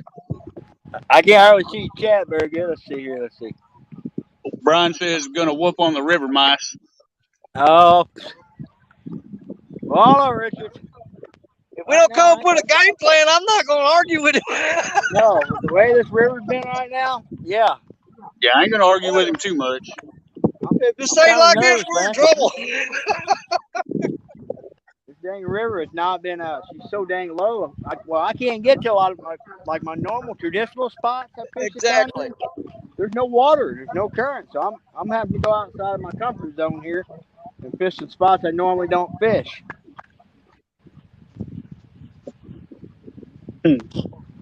Steph says the Sandy Ridge gals are rooting for you, Freedom. Heck yeah. Well, thank y'all. I need it. I need all the encouragement I can get right now.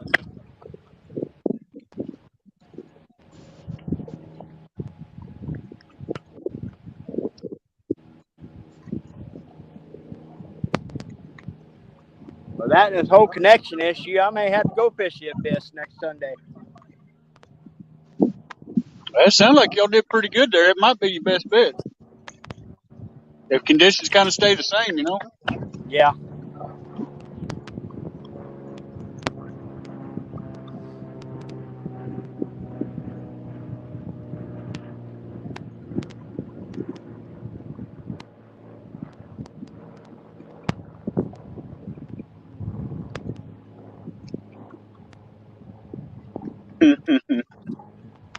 They're fishing the Mid-South. What's going on, man? Mid-South.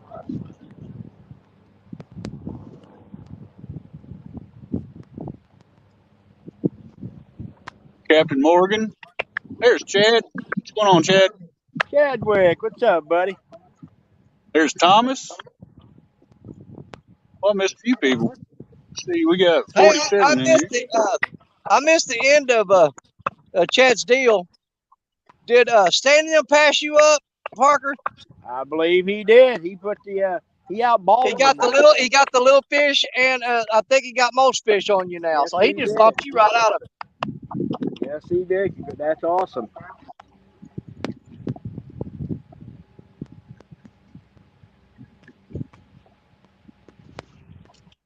Well, that's what me and the wife saying. That's what we got a complex last Sunday when we was fishing, catching little channel cat. We're like, man, let's take these dang little hooks off, put big hooks back on. We were starting to get a complex in getting those little channel cats, but we probably should have stayed with the smaller hooks and just ran the numbers up. Yeah.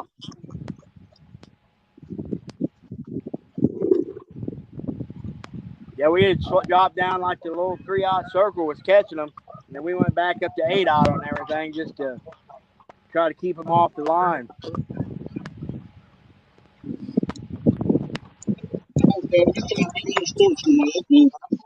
Nothing wrong with that. I don't know how many times we've learned that lesson, though. Man, if you're catching fish, don't change nothing. Nope.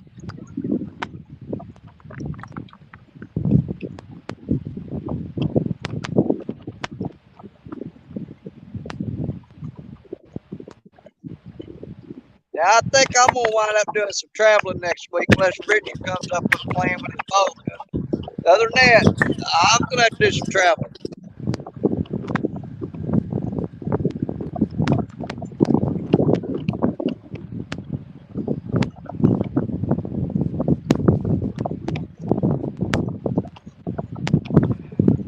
You win, knock the 10 over. Yep.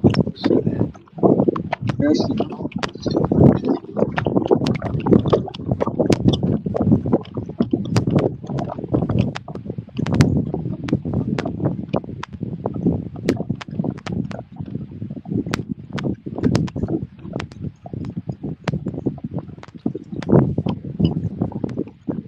Pontoon Jody.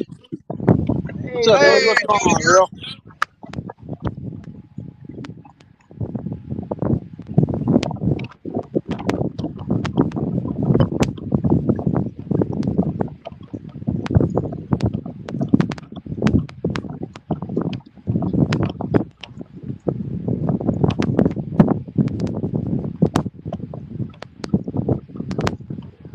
Man, I'm watching them guys cross the river. They're shooting into the dirt bank now, the sandbar. Yeah. I can see the bullet hitting the dirt and throwing a dust cloud up, and I can count to 6 before I hear the sound.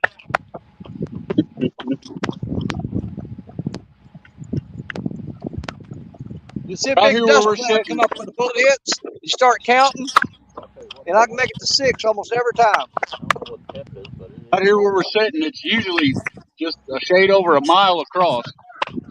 But I guarantee it ain't 3/4 right now. Probably.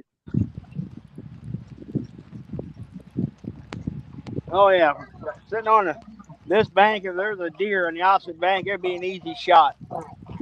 Right.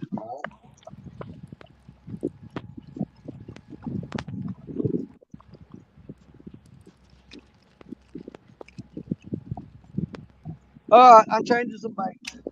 Let me figure out what I want to put on here.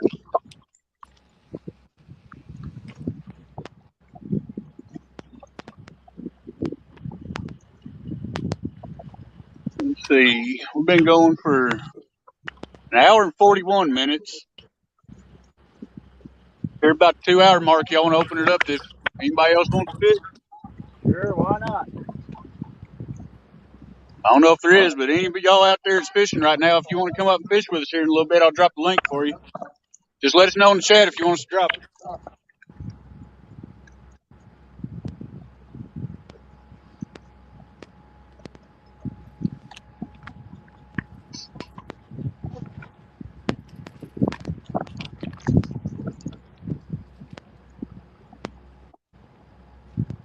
You want some Chex Mix? Huh? You want some Texas Chex Mix? No, I'm good right now. Huh? I'm good right now. I'm getting ready to go up and grab me a bottle of water there. I've got one of mine almost half gone.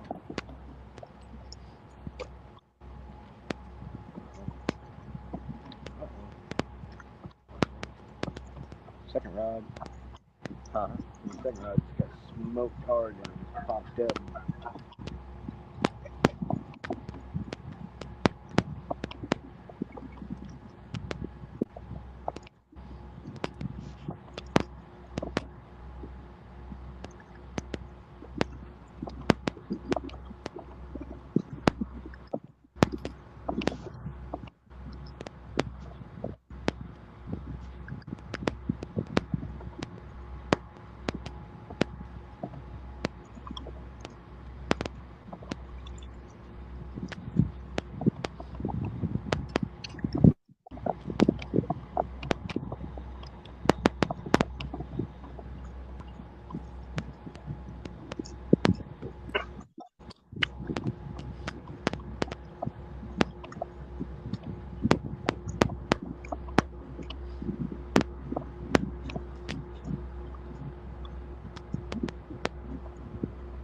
I need to go pull that orange rod in, but I know it's hung up.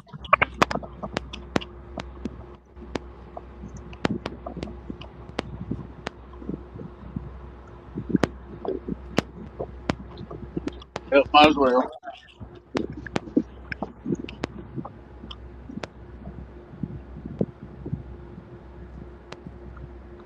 Well, water's definitely cooled down to the baits are not getting near as washed out as quick as they normally do.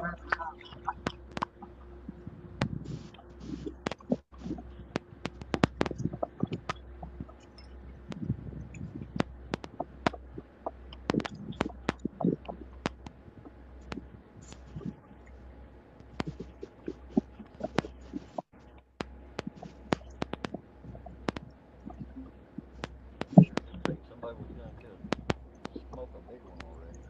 Yeah. But we can get around 3 o'clock or so in the night.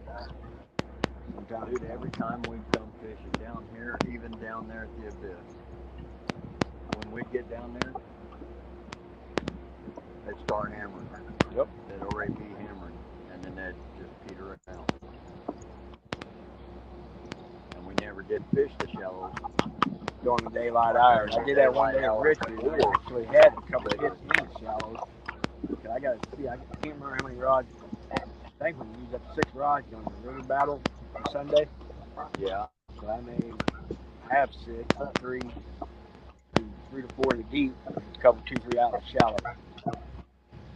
Well, make sure you throw on that left side. That right side, man, that current comes back up out of that something. Mm-hmm.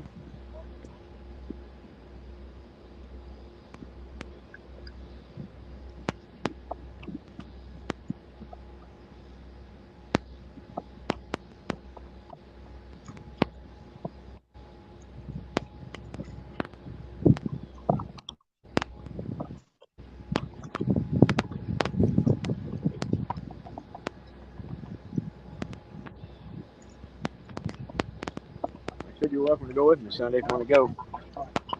Yeah, I may do it. I got to remember exactly what time. I think like 7 or 8 start. So we'll get down like early. I think we'll be all right. Early, there won't be nobody down at that time. Later on as the day progresses, it's gonna get crazy. Yeah, But first thing in the morning, it's gonna be right there, but later on, it'll be.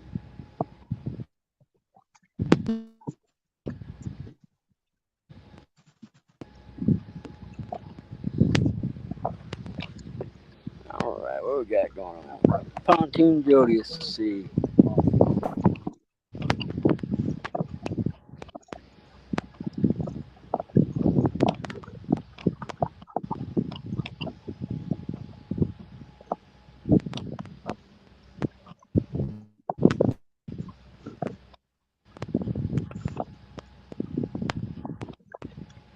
Man, I cannot see my chat, y'all. I was read all. I can't see none of y'all's comments. Because I know Miss Jody has said something there, and I cannot read it. Let's see.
Looking at that second one. Mm-hmm. Yeah.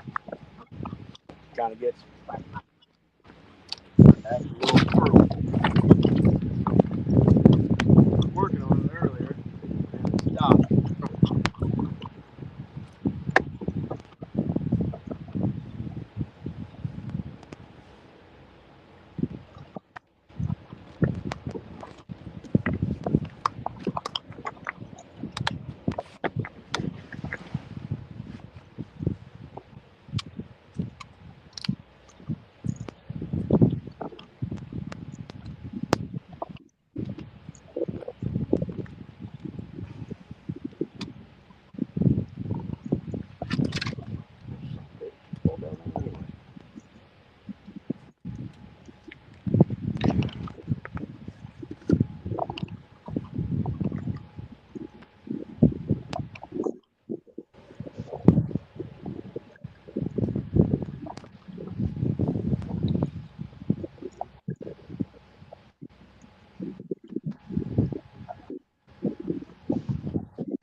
Yeah, I think you might be paying, Jody.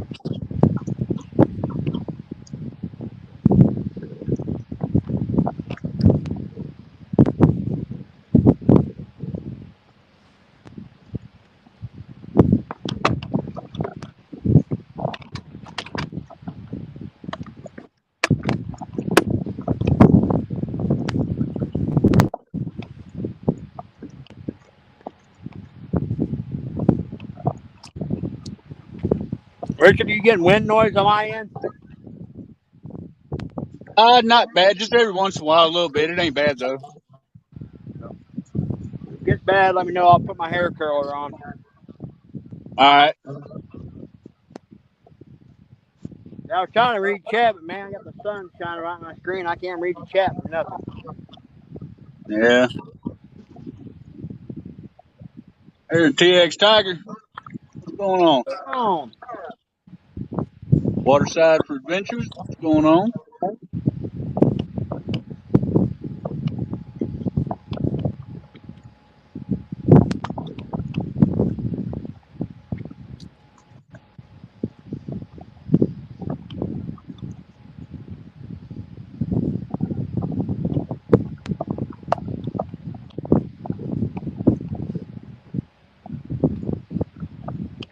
yeah, it's first time here's County Tower hitting. Not crazy. Now they just Yeah, and then they shut down too.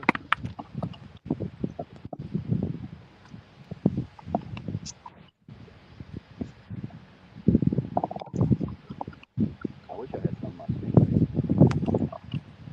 I tell you what, I get mine out of Iowa. a lot of That catching. second rod again, man, it's fucking with me. Yeah, Because I mean, that thing just popped and now it's pulling. yeah, it's not like taking it down though.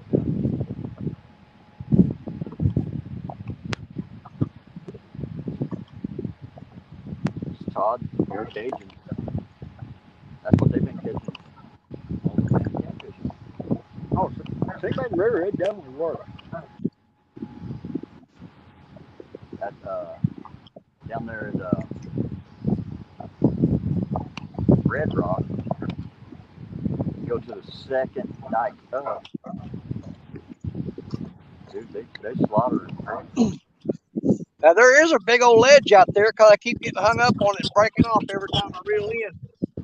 But I can't really tell how far it is out there because the elevation of the water is changing so much. Or you know what? Where the water's at, I can't tell where the ledge is actually at. Yeah, it's kind of a bad thing right now. The river being so low, like Navionics is kind of useless almost. Yep. Yeah, it sure ain't gonna be very accurate right now.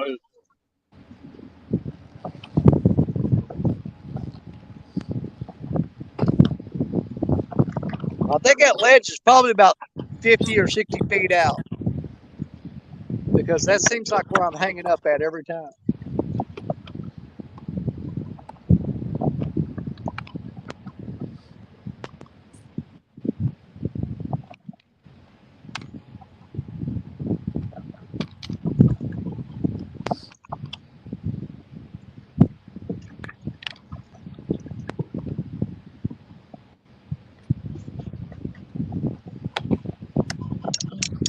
No fish today. Come on, fish. Richard, I don't know if you can notice it or not, but that barge has moved in closer to shore because that cable was stretched up and hanging in the air. Now it's laying on the ground. Yeah, sure enough. Yeah, they swung in 15 yards, ain't they? Yeah, because that cable was pulled tight. I could walk under it a while ago. Now it's laying on the ground. Good God, you got a party going upstream north of you, don't you? Or east of you. Yeah, no kidding. That's a lot of people, man.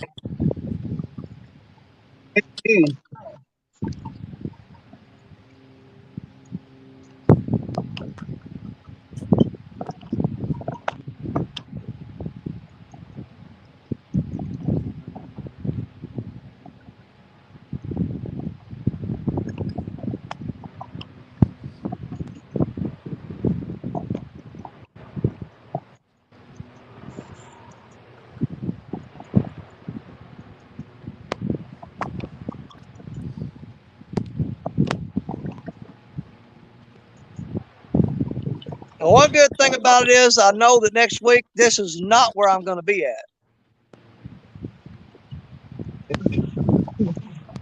It's sure not going to be this spot. Well, one thing too, boys, we're gonna be fishing in the morning too. So Yeah, you know, I'm wondering if how much of a difference that's going to make.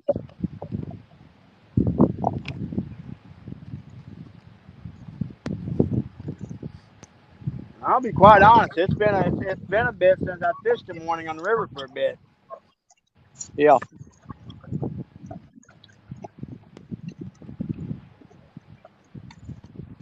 What time? What are our hours in that thing next Sunday?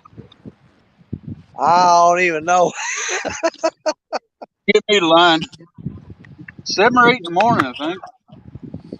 What is it, like a 5 or 6 hour deal?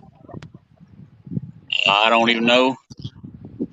I think it runs 7 or 8 till 1. Yeah. Well, I can tell you right now, the worst thing to be on the Mississippi River is a bank angler. That is the worst thing to be.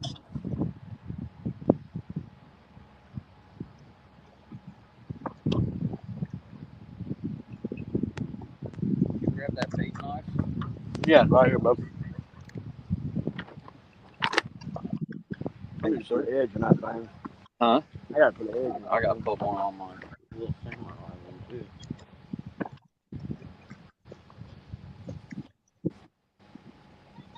Thank God for that cloud. Oh, no doubt, man. Danny, you got somebody behind you talking to you. I'm hollering and waving at him. He's waving at you now. Yeah. Yeah, I'll wave Wave back. back. Good deal.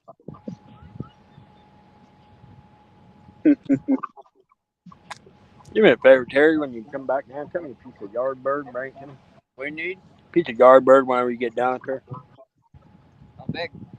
Oh, about like that. See, Brian says he thinks it's at the time from 9 to 2 Eastern, so yeah, 8 to 1 here. Yeah.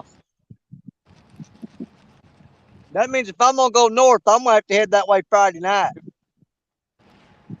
Perfect. Get up there somewhere and just camp out. So that means I need to catch a flight about midnight. What's up, boat line? And that'll put me there in time to fish Brian's back pocket.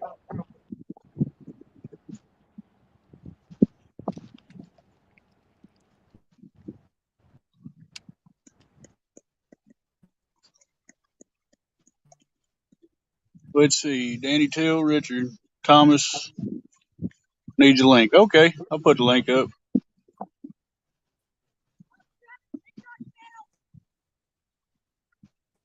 Yeah. Kids asked if you got a TikTok channel.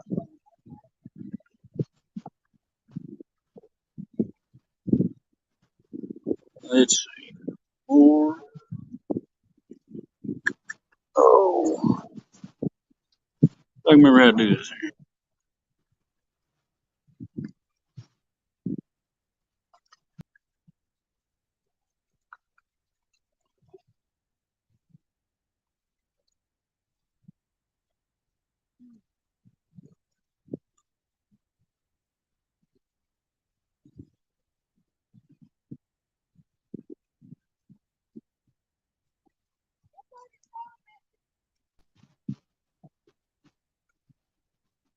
All right, that wasn't it.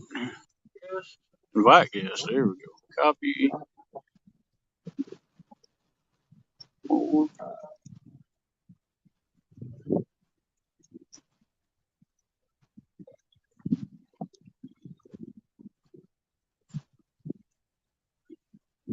There we go.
I might have to go up and get my power pack or something and get this battery back up.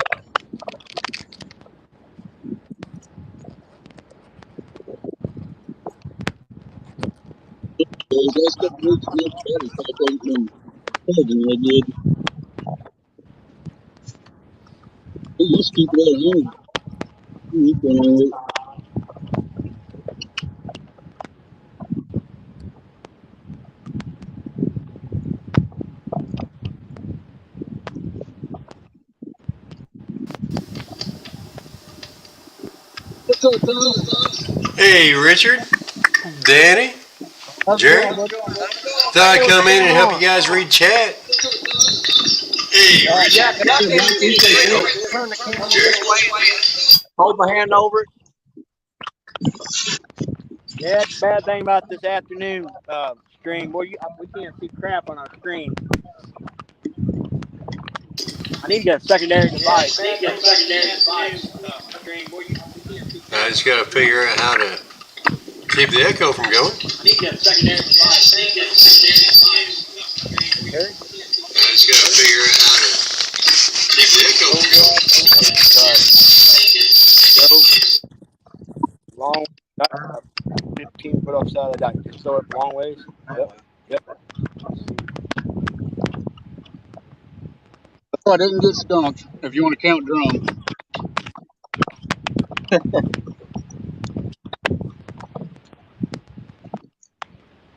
Rio was here. I'd have him make a red gravy for this thing. He's got me interested in that now ever since I heard him say that. It sounds really good. Oh, yeah, they're good eating, man. Yeah, I've eaten them a bunch fried and stuff, but he's talking about making some kind of tomato gravy and stuff to go with them. Well, that sounds good. Yeah, that good red gravy. Tomato gravy. Yep.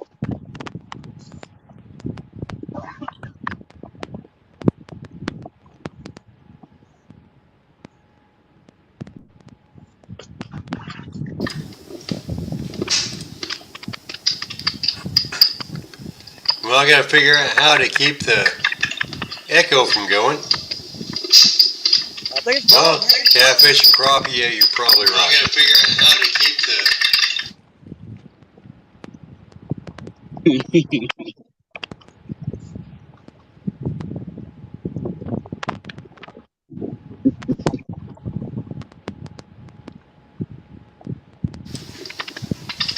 yeah, I'm a newbie. I don't normally do this. Just thought I'd try to help out. Yeah, I'm a newbie. Why is this doing that? Oh, that's why. I think I got it figured out. How's that, guys? Is the echo gone? I think so. Nope. Still there. Well, I'm not hearing it now because I closed out the window that I was watching. So now it should just be me, maybe.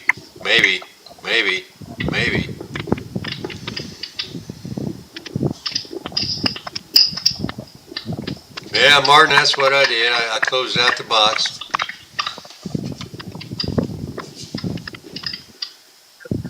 But I know I'm not fishing, so I don't need to see my ugly mug up there. But we got Danny Stone, and it looks like fishing and Freedom are really close to each other. Yeah. I've seen it right there. There's that river boat over there. Yeah, there's Danny right there. Way there. See that red thing right there?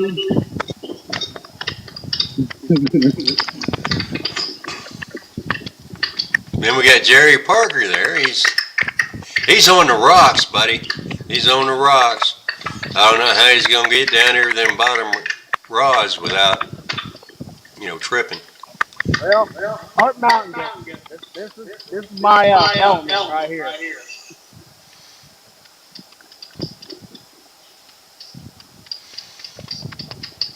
Because I was watching you down there earlier, Jerry, when you was down there with, well, I don't know how you're counting your rods, but you was down there at the bottom. I don't know how you're going to get up to that top rod really quickly and be able to land a fish without breaking an ankle. Well, like I said, this is what I'm used to fishing. I mean, fish these rock dikes all my life, and I just kind of figured out how to navigate them. Which one's problem? But because I had the live that I was watching open, and then I hit the link, and that's why I was getting the echo. Oh. We got Brian B in the house. Serena was in here making fun of me because, well, she knows more what she's doing than I do. No, that's not true. So has anybody caught a fish yet? Hey, have we been there before? No. Looks like I caught one channel cat when we first went live.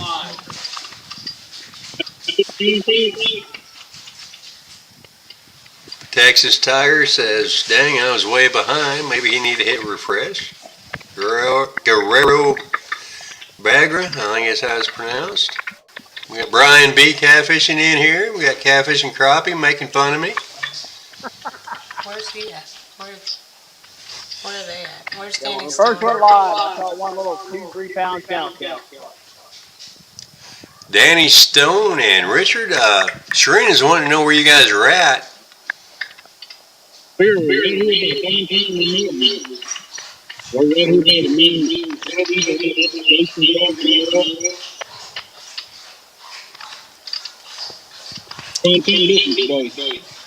Because the spot you're at, Richard, is a spot that we had fished in Cairo, Illinois, where all the barges were there at the confluence. Okay. Yeah, I know where you're talking about. That ain't the spring from it. So that's where they're at? Brian B says I'm still echoing, so I got to figure out what's going on with that. I shouldn't be. You're not echoing, but you came on this place and you're doing it in the background.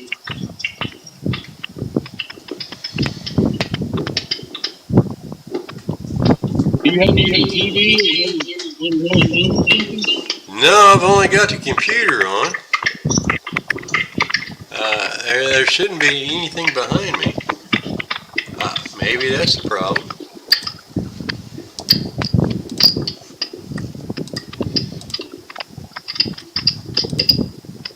Now maybe that will help, but I don't think I'll be able to hear anybody.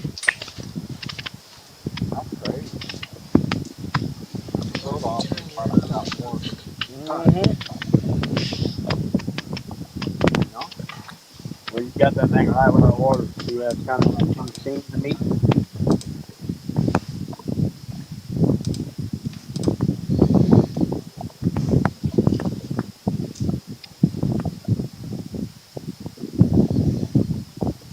I don't think Serena has it on hers.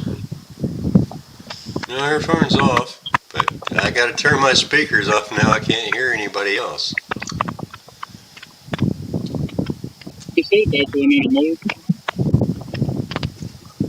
Martin says I need to go out and come back in. Let me try that. But to do that, I'm not sure how to do that, but I'll try it again. I have two screens, so I can try that. I don't even know if they can hear me. So. We can hear you.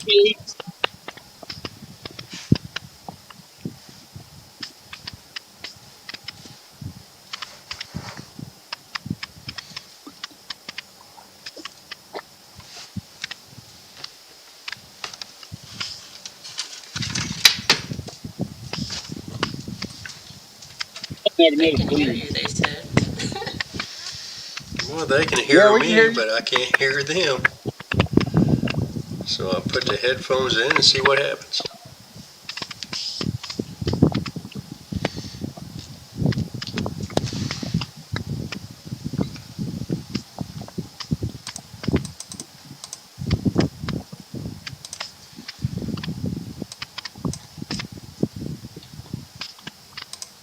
Well, let's see what happens now. Okay. Yeah, Warren, John Parker Juju is strong.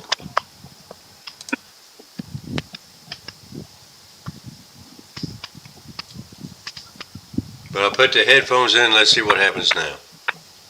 You're coming in loud and clear. Sandy Toes, Warren Philly.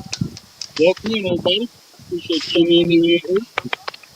You sound good now, Tim.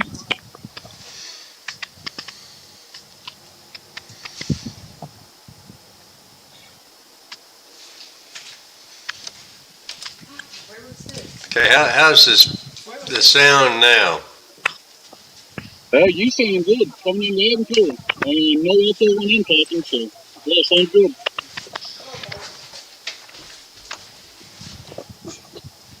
Now maybe things will work. I hooked the headphones into my computer, so let's see what happens now. All right. Can you hear us all right?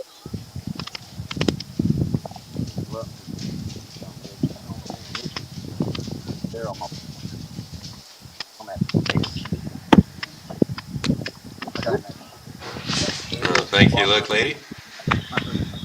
My audio might sound good, but I can't hear anything yet. I don't think anybody's talking. I can hear you loud. Can you hear me, Thomas? All right, I heard somebody, but there's two of you talking at once, so I don't know which one I was hearing. I think I heard Richard and Jerry. Oh. Yeah, you sound fine, buddy. All right, let's get on with chat here. Yeah, appreciate you coming in and helping take care of chat, man. Oh, that's all right, Richard. I've got not a lot to do today, so. They want you.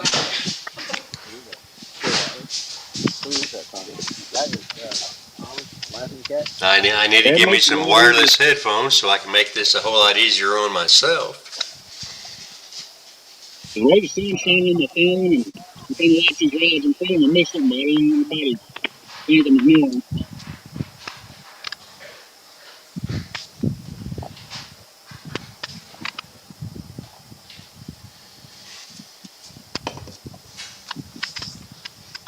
Yeah, Trina was asking why we're just about an hour. No, I'd say about an hour south of where y'all was at the Colorado Council. It's too far from where y'all was at. Yeah.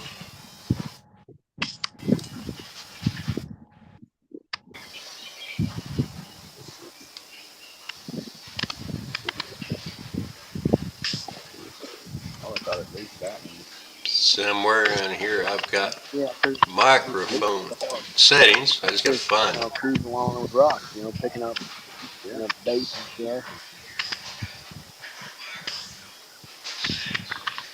Mike Turner came in saying good afternoon to everybody.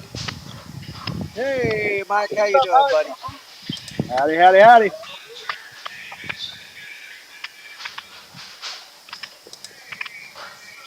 How you doing, Mike? Stayed overcast, man.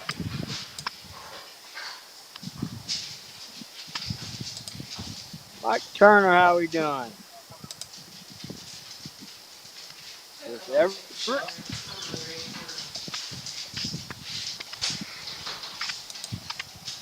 Hey, what bait you got out?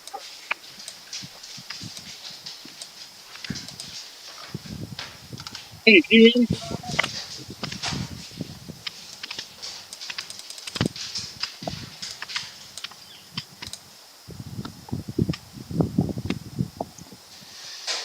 Danny, can you hear me? Yeah, loud and clear. Oh, okay. What bait you got out? Right now I've got cut carp, some shad, and a frog.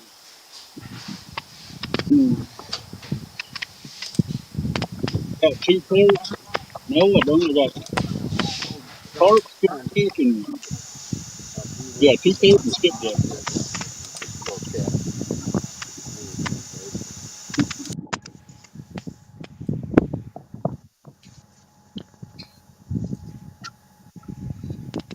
Okay, I think I got to figure out the problem. I don't have my insulation on.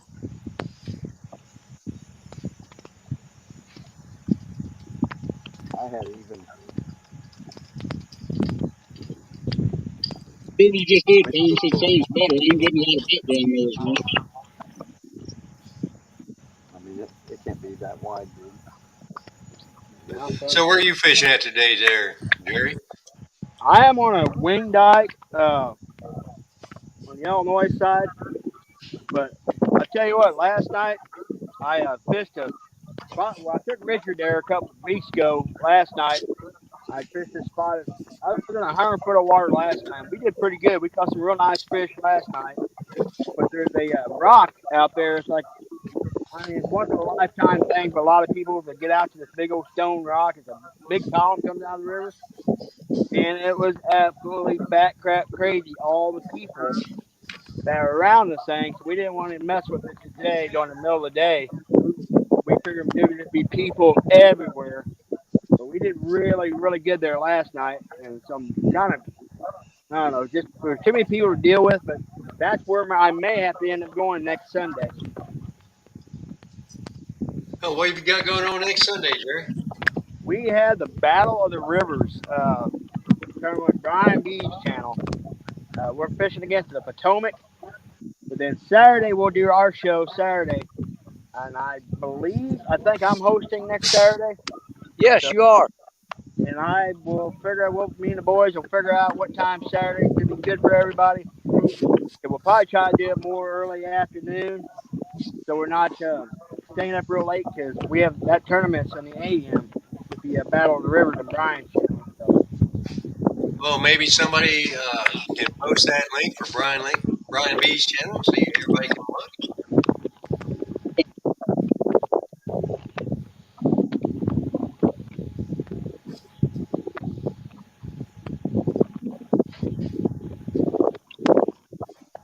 Danny and Richard, are you guys having any luck under them barges? Not at all. I've had a couple little bitty bites. That's it. But I normally don't fish this spot. Me and Richard usually don't fish here. It's just a matter of convenience today. We're right here in town in New Madrid. We just went over the levee and fishing right there at the edge of town. This is not a spot we normally fish, but it was just real convenient to get to today. But I can promise you this is not where we're going to be next week. No. But Mike Turner posted that link for Brian B for your tournament next week. Thanks, Mike. Now, I can't highlight it, so just remember it's in chat. So go ahead and go over there and like that and set your reminders. Now the spot I'm sitting at, I guess it was not last week, the week before I was here, a couple weeks ago. I caught a 62-pounder during the show in this spot where I'm sitting at right now. Yeah. And that's not the spot you're going to fish next weekend, Parker? Probably, I don't know. Right now, I don't know. I've got good depth, good current here, but they're not exactly cooperating. So I may try it Saturday one more time here. And if it don't pan out Saturday, I will probably end up going to, well, me and Richard and my buddy Terry, we nicknamed that spot the Abyss. They're literally, they're right off the bank. They're at 100+ foot of water. Well, I wouldn't know what to do with 100 foot of water. Right now, outside the banker where me and Sharon live, it's like 1.3 feet. That's kidding. Yeah, we was something else, fish when last night. Fish with him. We was having to decompress them when they come up. They'd all bloated up. We had to decompress them before we sent them back down. And they're the big old like a balloon, won't they? We caught a 37-pounder last night. And there's a bunch of series of ledges out there. And that fish was just, poor fish was all raw from dragging it up the side of that ledge out of that deep water until you finally get on the ledge and you get them in the open water. Now, Danny, you had said something earlier about a ledge over there where you're fishing. Yeah, there's about 50 or 60 feet out. There's a ledge that drops off because I keep getting hung up on it when I reel in, but it's hard to tell exactly where it's at. But it looks like everybody's got a little bit of wind today. Yeah, it's blowing. There's a little breeze blowing. I'm glad of it too. It'd be kind of hot if it wasn't for that breeze. That's true. Well, it must be a lot warmer over in Missouri than it is in Indiana. Oh, yeah. Oh, yeah, getting cold up there? We've got 71 degrees and sunny right now. Oh, what is it here, Danny? It's probably in the 80s. Going back here. I'm going to say upper 70s at least. Probably upper 70s, lower 80s. Sure. Big Rondo came in saying, "My folks been watching the Saints lose again. Y'all caught him. I had 2 good games What's last up, week. Big Ron? What's up, Rondo? So far, Parker's got a channel cat. I got a drum, if you want to count that. That's the only fish being caught so far. What drums? I flipped over a log and grabbed a frog a while ago.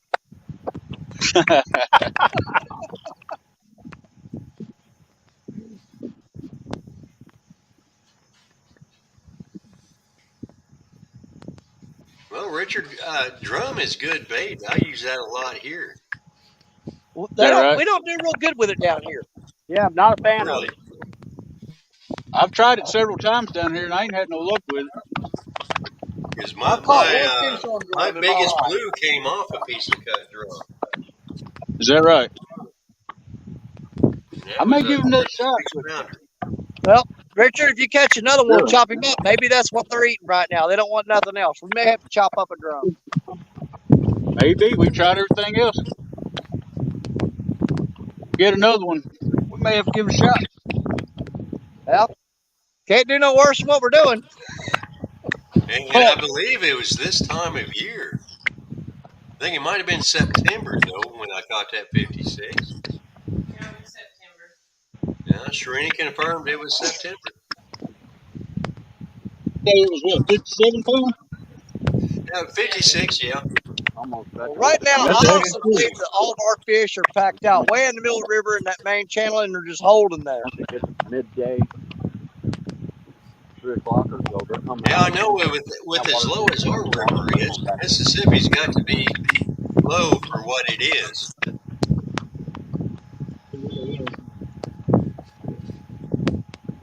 Greenwell Fishing came in saying good afternoon, everyone.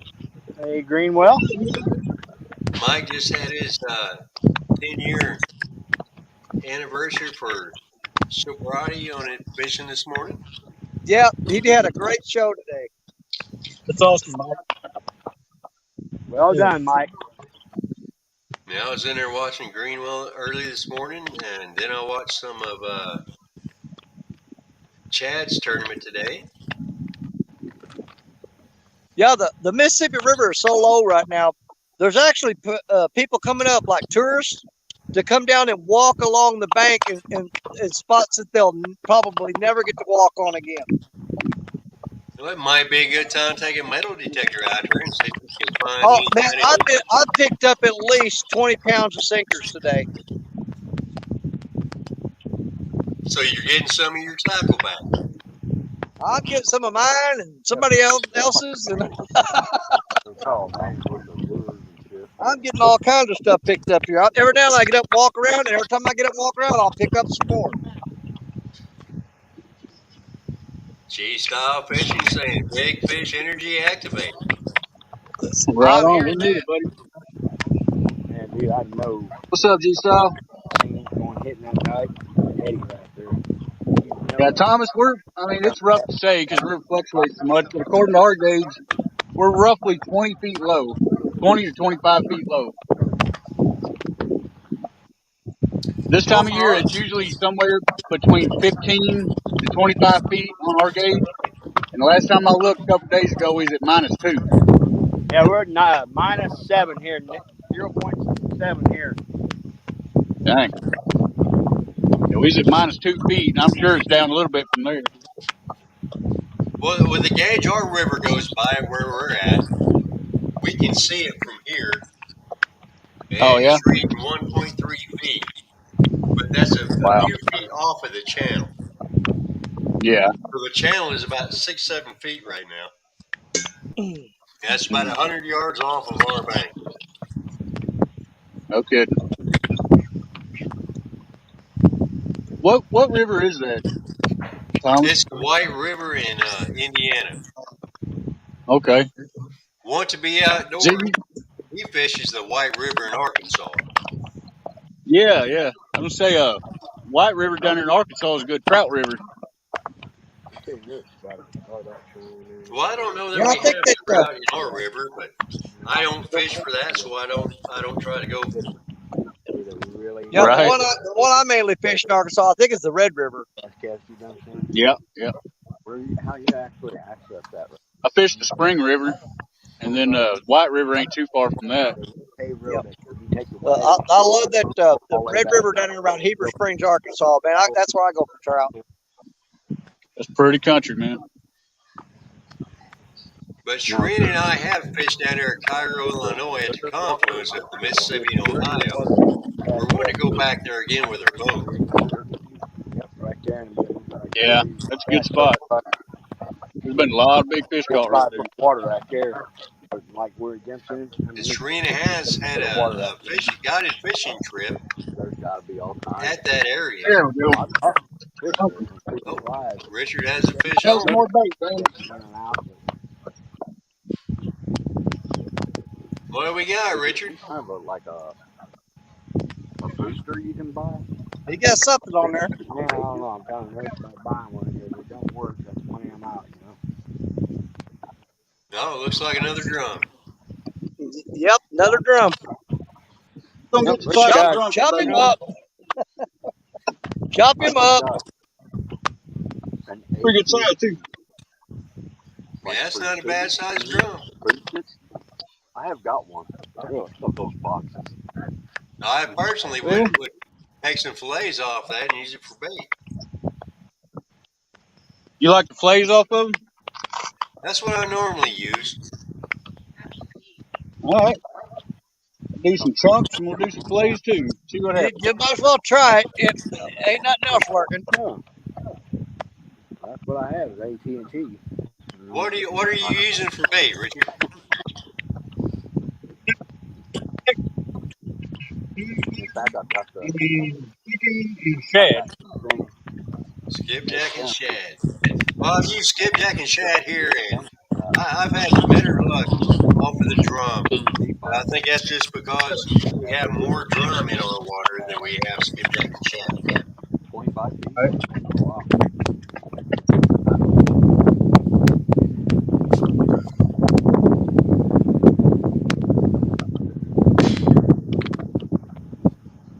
But Danny, right there across the water, I see a line. Is that cable you was talking about earlier? Yeah, the cable is tied to the barge there. Yeah. A little bit ago, that cable was pulled tight and I could walk under it. But then the barge is just now floated in, and now it's laying on the ground. Well, I can see it there in the water. I didn't know if that was a cable you was talking about, or is this something floating there in the water? That's the cable. It's tied to that barge right there. See it? And you say that's dropped in the last hour or so?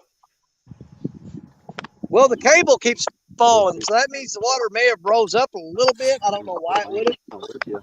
But see, now the cable's starting to stretch tight again. Really?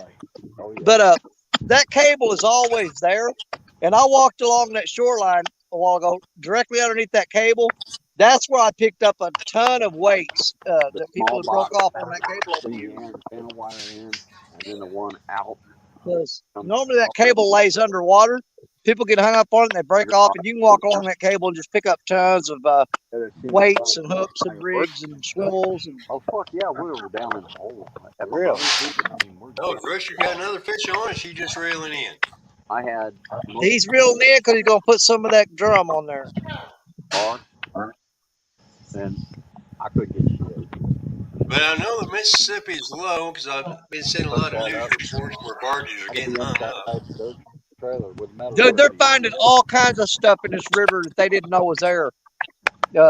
Down around toward Creole, man, there's an old sunken ship that's been missing since like 1887 or something like that. They found that. We found several cars up here that were stolen. One of them was stolen back in 1985, and they found that car down by the boat ramp. I thought, yeah, I'm gonna try that. Well, you didn't get caught, did you, Danny? No. I was 1 year old. But no, wait a minute. I was a year out of high school in 85. So, yeah, I could have done it. So, yeah, it's possible you could have done it. But speaking of Mr. Creole, since he's not represented, I am wearing his hat today. I think it was like 19 bucks. It wasn't me what stole it, Danny. I was a year old. There you go. I was probably either 18 or 19 then. That means me no good. Richard, Shereen wants to know, when Yes. were you a year old? I might get it all gathered In up. 1985. See if it'll work. 1985. You can have it. I appreciate it. Yeah, Guerrero Bardu says, I do the same, Danny. I scavenge while I fish, find lead, jig heads, and lures. Hell with that. You can use it, man. That'll help you out. Thanks, Richard. Now I gotta listen to Serena say she's old. Yes, I will. Let's see. In 1985, in 1985, I was in Fort Benning, Georgia. Wow, you are old, Danny. Yep. 1985, I was 14. Yep. I was in Fort Benning, Georgia in 1985.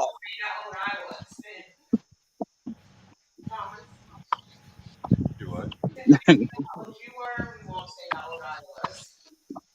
What's our battery looking like? We are at.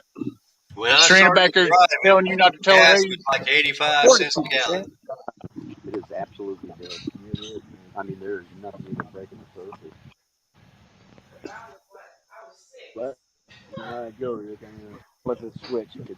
It's just, they don't eat. Mike Turner says he was 4 years old in 1985. Oh my God! Crazy Hillbilly came in and said, hey, y'all. Hey, Hillbilly. What's up, Hillbilly? Guerrero says he's got me by a year.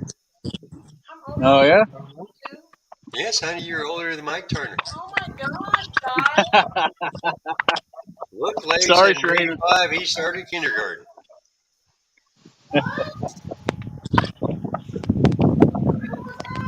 Look, lady. 1985 seems to be a popular year for everything.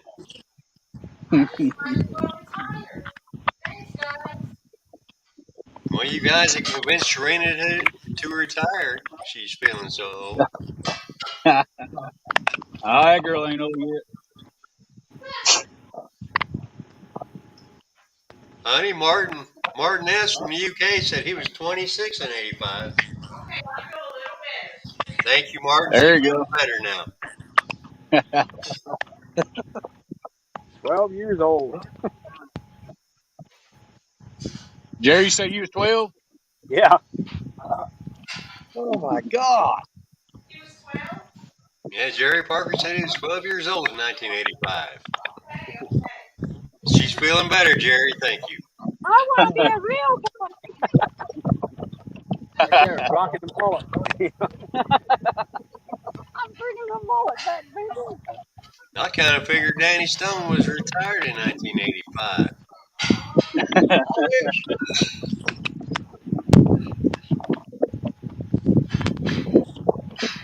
This has got to be the worst fishing spot I've hit this year, without a doubt.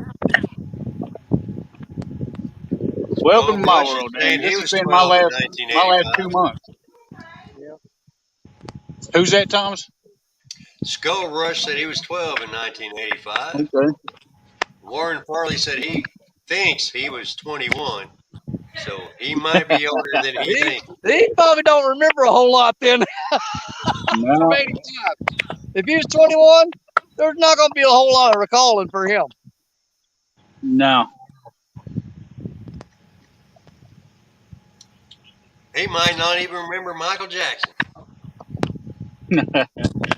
Yeah, I've got a big space of like blackout time between 21 and 23. Well, how do you know, Danny? I have no idea what happened then. So you can't be positive on what years those were. From 17 to 25 is just kind of a blank for me, man. Yeah, same here. I know I've done a lot of stuff. Catfishing Billy said he was 8 in 1985. Oh, I know everything I did between 17 and 19 because they have records of it. Yeah. Texas Tiger says it was his third year at Clemson. It's on file somewhere. And if he's talking about Clemson University, they've got a nice campus. I drove through there. And he's all the time going in there saying, "Hey, you want to see a picture of my new tattoo?"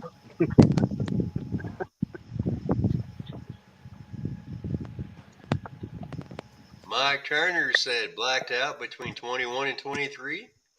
Yep, That's that a was short my spot. blackout period. He said his blackout period was 17 to 34. Wow.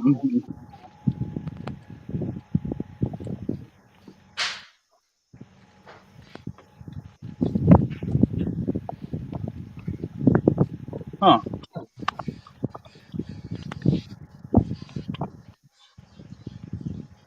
Martin S. from the UK says, "Dang, I'm going to meet a bunch of babies at CatCon." Fish on. Fish on for Richard. Oh, There we go. Instead of fish on. Is that on that drum? Hey, I think he said it was on that drum, Danny. Oh, I'll be down there in a minute. I'm cutting a chunk of drum. who's got this on? Richard. It's got For some bend to it. confirmation, Richard, was that on drum? You've got to be kidding me. You got your net down there? I believe All right, so. hang on. I'm coming. All right, got Richard on solo layout. What do we got, Richard? What's it feel like? it feels like a pretty good one. Now, he says it feels like a pretty good one. Come on, baby. Come on. Yeah, take the call. Oh, look, there goes Danny Stone coming to grab the net for Richard. Skull Rush says he uses drum. I like the teamwork here on the Mississippi River Rats. Where are you at, Parker? Why aren't you in the picture too? Oh, I'm about 70 miles upriver. Well, you better start running, son. Easy. Oh, that's a good-looking fish. Oh, fish in the net. Got the fish in the net. Keep fishing now. Drum for the win, guys. That looks like a... I'll Looks be like a dang. little Oh my flathead. God. Yeah. You got your scales? What do we got there, Richard? Nice flathead there, Tom. Oh, flat. Look at that. On the freaking drum, man. Guerrero says he uses cut and live drum. Oh, that's a nice one. That's a nice little flathead. Heck yeah, nice Richard. Look there. Now, just for He wanted that confirmation, drum. was that on that cut drum? Yep. You see there, if Thomas hadn't come up, we hadn't listened to him. Well, we've never caught fish on drum. No. You're my lucky charm, Thomas. Well, no, Get out no, there. Richard, that would be Serena. That's your lucky charm. She catches a lot of drum, and that's what I use for bait. We ain't trying to raise your guard for Here, let's hook it away from that handle. Let's drop I'm there. going to say 12 pounds on that one. He'll be a little better than that, I believe. All right, got it.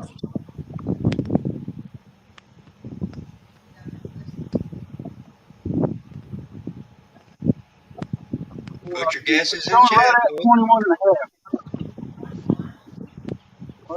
way off. Them little scales, you got to hold dead. If they're shaking at all, they will not lock Yes, you. Mike T, I believe that was on the drum. There we go. 21 and a half. 21 and a half. Half. Outstanding. All right, get him up. Let's get a screenshot of him, and then you can get him loose. Right. Serena says 21.2. Let's get a screenshot of that for him. Nice buddy. Freaking drum. Yeah, after like 5 minutes. Nice. That's a good looking fish, Richard. Thank you, sir. Okay. That was worth the day, wasn't it? That was worth the day. Go get him back to work. Let me know. Skull Rush says in his last live he talked about catching bodies on drum. Put a whole cat on the phone. Put a whole cat on that outside. I'm gonna try to see it, man. I caught a big old fish. Royale says I usually take bait, but I'll fish the water for native fish I can use as well. Mike Turner says Danny gets awesome Danny flathead. gets an A+ with the assist, man. I don't know why Jerry didn't run down here to help out. I mean, it's only 30 miles. Look here. I know it. I know it. Dude, I've got fresh carp on down there and they're not touching it. Well, Danny Stone, it looks like you got the wrong bait, brother. He probably threw it when he fished it out, but it wasn't out there very long.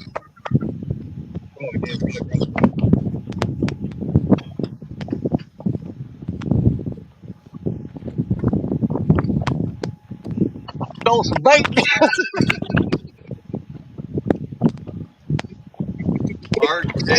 Martin S. says that Danny will run back and find his rods bending over. Hell yeah. Now, Richard, was that on fillet or was that on piece of chunk? I took his head off and I thought, well, I'll put that whole head on like I normally do. Then you said that fillet, so I just put on a little fillet. Well, I've never caught anything on a drum head. Real time, John Parker's in here saying hello, everyone. Hey, John, how you doing? Downtown, Hey, let's get me Ernie back Brown up. saying hello, Richard. Hey, Ernie. How you doing, brother? Jerry down there reeling a rod in. Don't know if he's got a fish or if he's just changing bait. Looks like Danny Stone's over there going to apply some of that fresh cut drum. Yeah, Thomas, it was that piece right there. Actually, just a little old skinny strip of that fillet. Well, I'm glad it worked for you, Richard. Hey, thanks for the pictures, Sharina. You're welcome. Sharina says you're welcome. All right. That was right up against that barge, about a foot away from it, and just let it sink straight down. Catfish and crappie say great fish, Richard. Hey, thanks, Mark. Appreciate it, bud.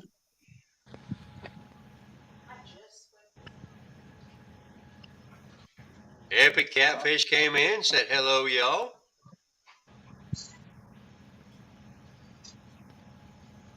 What's up, baby? Now, Danny Stone, which rod are you going to put that fresh drum on?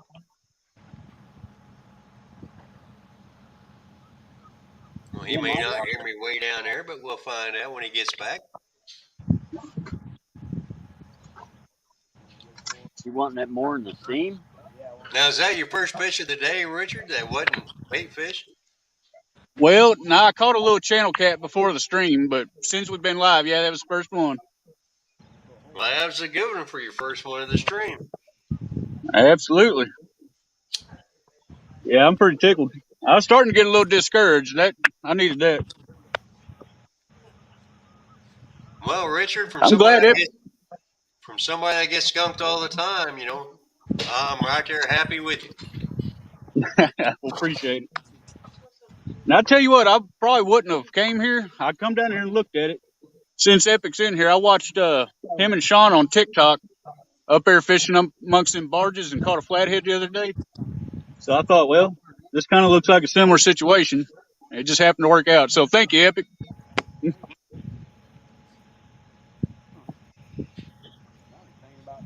And Look Lady said that that drum is going to go on Betty. We'll see how accurate he is. Well, I guarantee you I ain't going to just throw them back from now on. We'll see that shit. No, they are a good bait. They will get. There was some crab bites. It's in the tip of your pole. To me, I think them fish are out in that channel. And You might drag some of them other ones in and put some on down. drum is a good tasting fish if you catch it out of really cold All the water. small bait fish don't Yeah. have a fish to hide. Not a lot of people keep them and eat them, but if it's caught out of really cold water, it's a good tasting fish.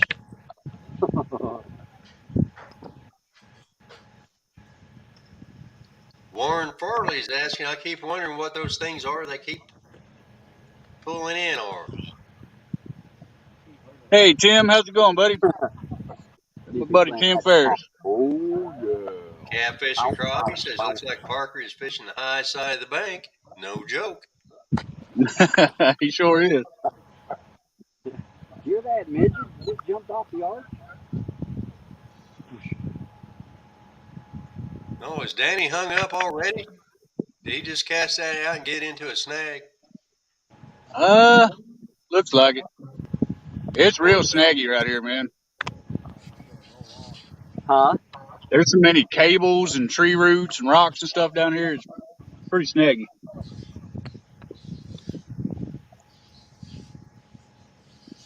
Tim Ferris, welcome in. Thanks for joining the crew today. If you missed it, Richard just caught a what was it, 21.5 pound flathead? Yeah, I didn't take off the net, so around 21. Somewhere along there. Well, hopefully that drum will help you catch another one. Well, I sure You hope only so. have it on the one rod? Yeah, just that one right there. I'm thinking about pulling in one of these other ones and putting it on there too. Dude, I mean, ripping drag off that 7,000. I mean, it's just burning drag. Because that was a quick bite, wasn't it, Richard? It was. It wasn't out not even 10 minutes.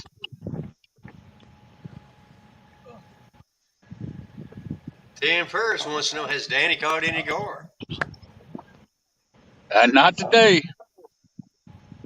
No guard today. Oh, looks like Danny's hung up somewhere in another one.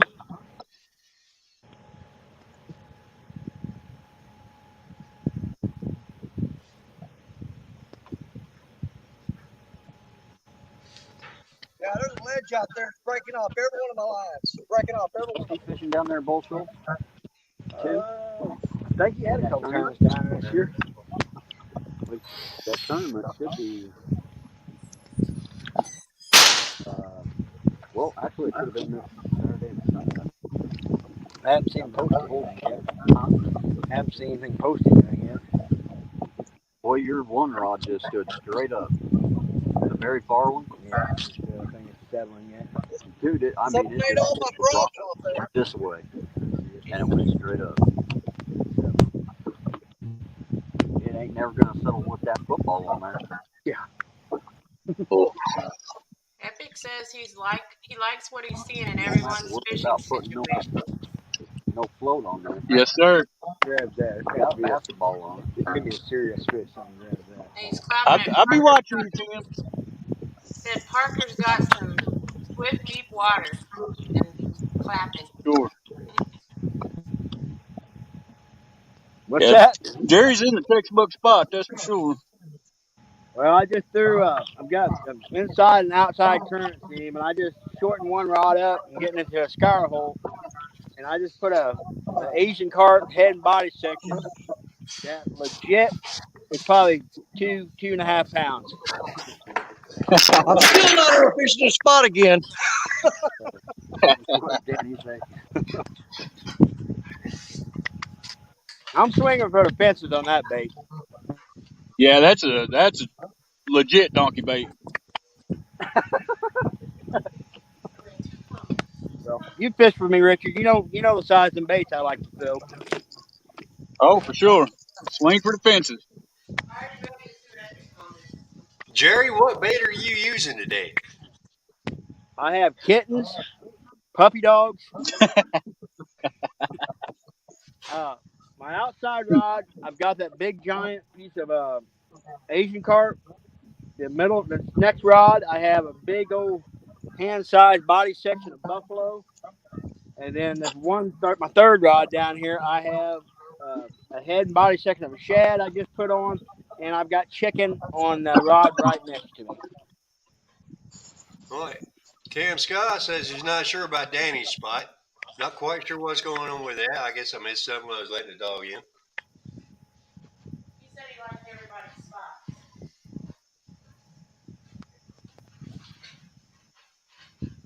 But if Danny's getting hung up every time he reels in, I can understand Epic's reason for not liking that spot.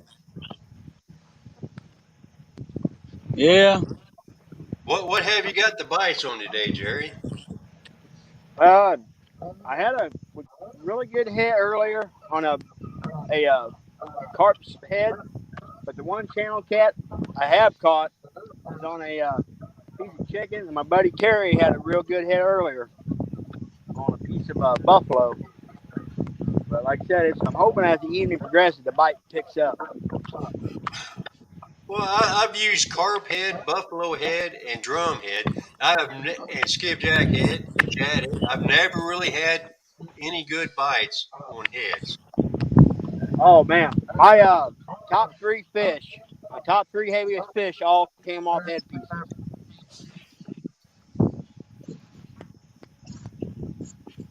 And Epic says not that he doesn't like Danny's bite, he just can't see it. Well, I think I heard you say one time, and I tend to agree. You probably won't catch as many on head pieces, but you'll catch bigger ones on head pieces. Yep.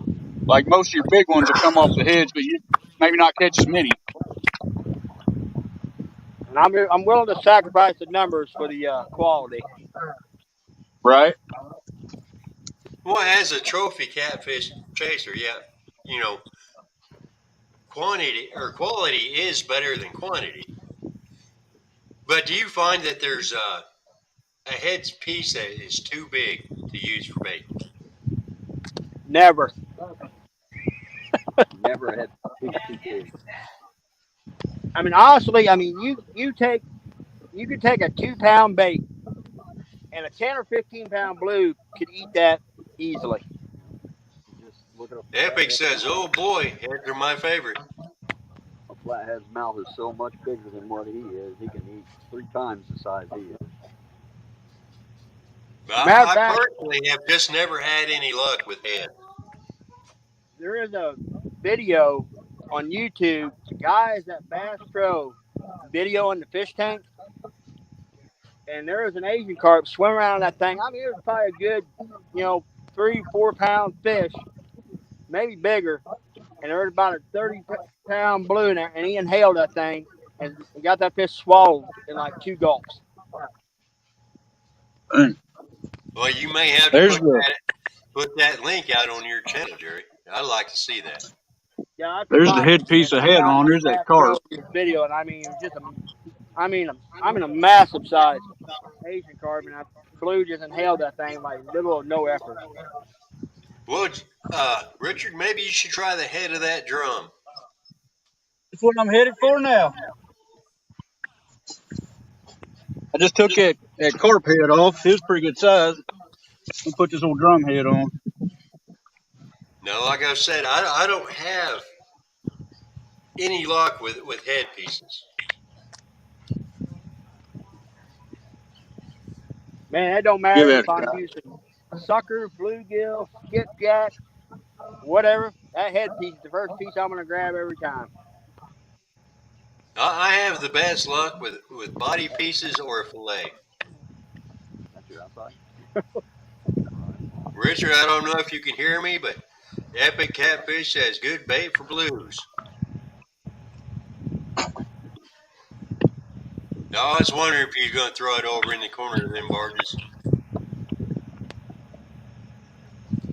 I don't have barges on my river, and I don't fish a lot of barges. But I was kind of wondering if the corner of them barges there would be a good spot.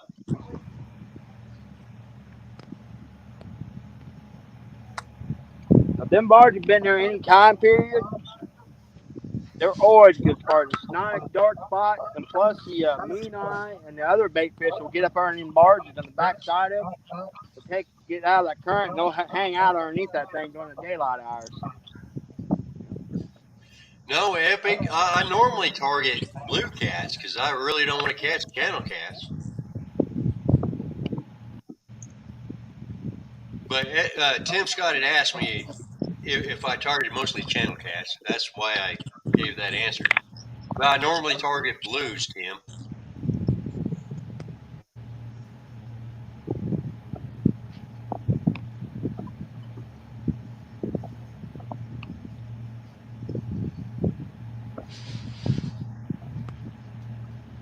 Looks like Danny Stone's still over at Retying Rigs.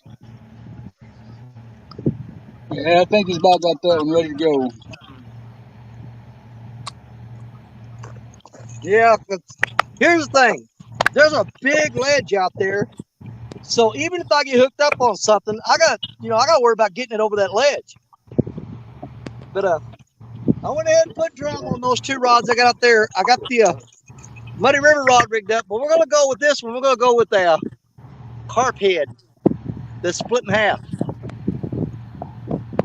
So I'm going to go ahead and throw a piece, just so we got something out there different. We're going to throw with the big chunk of, it's a pretty good sized piece of bait. But we're going to get it out there. Well, Epic, I was wondering if that's what you was getting at.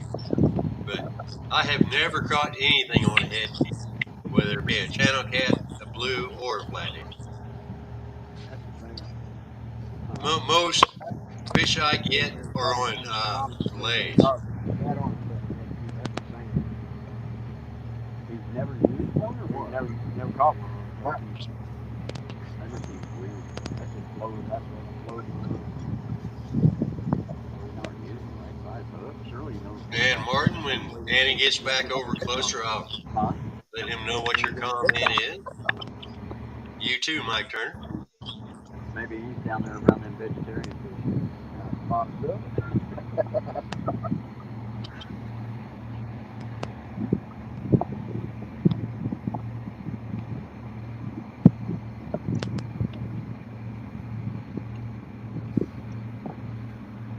Uncle Lou says our channel rats love shad and goldeye heads.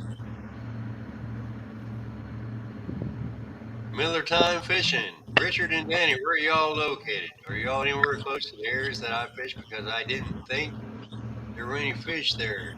I've never caught anything. Yeah, we're right below the observation deck, Cody. Where are you? Oh, I guess you know who Miller Time Fishing is. Yeah, that's Cody. We're right below the observation deck, Cody. You know where you pull off the road and there's this little turnaround? Right there. Mike T, I said when Danny got closer to the phone, I would put out your comment and the one from Martin K. We should have went down there to Coral. There's really no point in telling him whenever he can't hear me.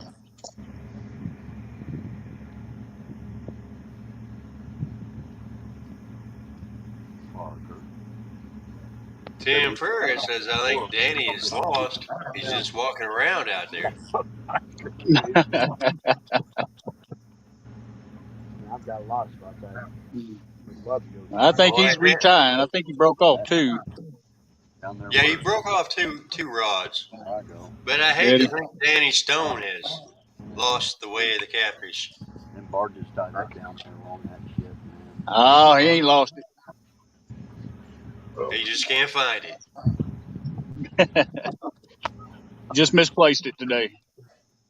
He left it at home.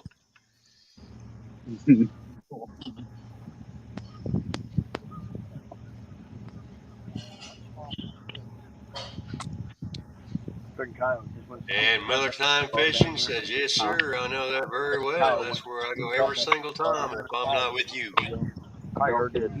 Yeah. Yeah, it's the first time I've been down here and shoot since back in the spring, early summer. Tim Ferris is saying hello to Mr. Parker. I don't know if it's Jerry Parker or John Parker. But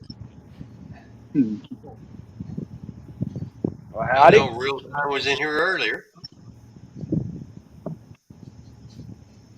Look, lady says that cable done went tight again.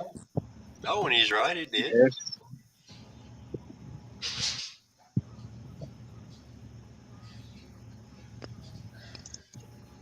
early goose season, didn't I? Martin S. said Danny's been touched by John Parker. They said what? Well, Martin S. says you've been touched by John Parker. Oh yeah. October. Well, you know what? I was bragging on John Parker yesterday, and I think it's biting me in the butt. Dairy farm. Mm-hmm. But Danny Stone, Martin S. says put that drum on Black Betty. Done did. Black Betty's got drum on it. Now, And with your half a head there, Mike T said that's good and bloody. Good bait, Danny. Well, that's the thing. I got 2 rods out with the drum on it now. But just in case that was a fluke, I'm going to put 3 other rods out with 3 different baits, and just in case. Tim Scott said if you hook one, Danny, you have to swim out there before you reel it in.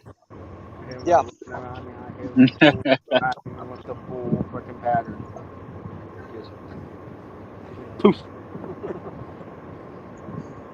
Well, I mean, I'm channeling my inner Tim Scott as much as I can today, man. I'm throwing out there underneath them barges and stuff and letting it drift back up in there. It worked for me yesterday, but I'm getting a big goose egg today. Well, Tim Scott has a question for Richard. Not to put pressure on you, Richard. Epic wants to know if you got any baits up the edge of the barge between it and the bank. You say it again now? You have any baits up the edge of the barge between it and the bank? So I'm assuming he's talking about the white barge there. That's where all his baits are. Between the white barge and the Right bank. here? Oh, no, I don't. I don't know any right there. Is that the spot I got you're one talking there. about, Tim? Get across with no paddle using our arms. I think you're talking about right here. To get over there. Because all mine, I've got one right there in that corner, and I've got 2 right along the side of this one. I threw up, let them almost hit it, and just go straight down. That's where all my baits are. Think I should put one there? He's asking between the barge and the bank. So I would assume it would be the white barge and the bank right there. Maybe. I can sure put one there. You won't be getting that hook back. No. And Not Richard, that barge, yes, bro. that's where Tim is talking about, between the white barge and the bank. Oh, okay. I've just seen it. Well, see, yesterday, the fish I caught were, I was upstream in front of that white barge, and I was throwing directly in front of it and letting it drift underneath that barge. That's where I was catching fish at yesterday. This dude goes like this. He's going to cast out, and he's got a lure. Epic Catfish says sometimes flatheads hang out in that slower water near the bank. It was that guy. Okay. He fishes and he's friends a lot of. Well, I tell you what, when I get ready to pull that orange one in, I'll pitch it right out there between, like right up against the barge and let it slide down. Had a kid. Yeah. If I hook up, I'll have to run way down there because there's a big old tow rope going across the water right here. Yeah. Well, it looks like I can see a little tow roper there. I watch him play. Dan Fair says I want to see Jerry get. That's what I'm saying. You go across that rope, that hook ain't coming out of there. No. Yeah. Kids a lot of walleye. Yes, but Danny, we know if Richard casts over that line, he's got a good net man to come running down the bank to help him out. Every time. Hey, I'll hang on that rope, swim out there and get it. I don't care. That's what I said. I thought about taking kayak when it's colder. As long as I don't let go of that rope, I'll be fine. I mean, lock wall. There's a lot of guys. You can tell I didn't plan on coming down here in this mud.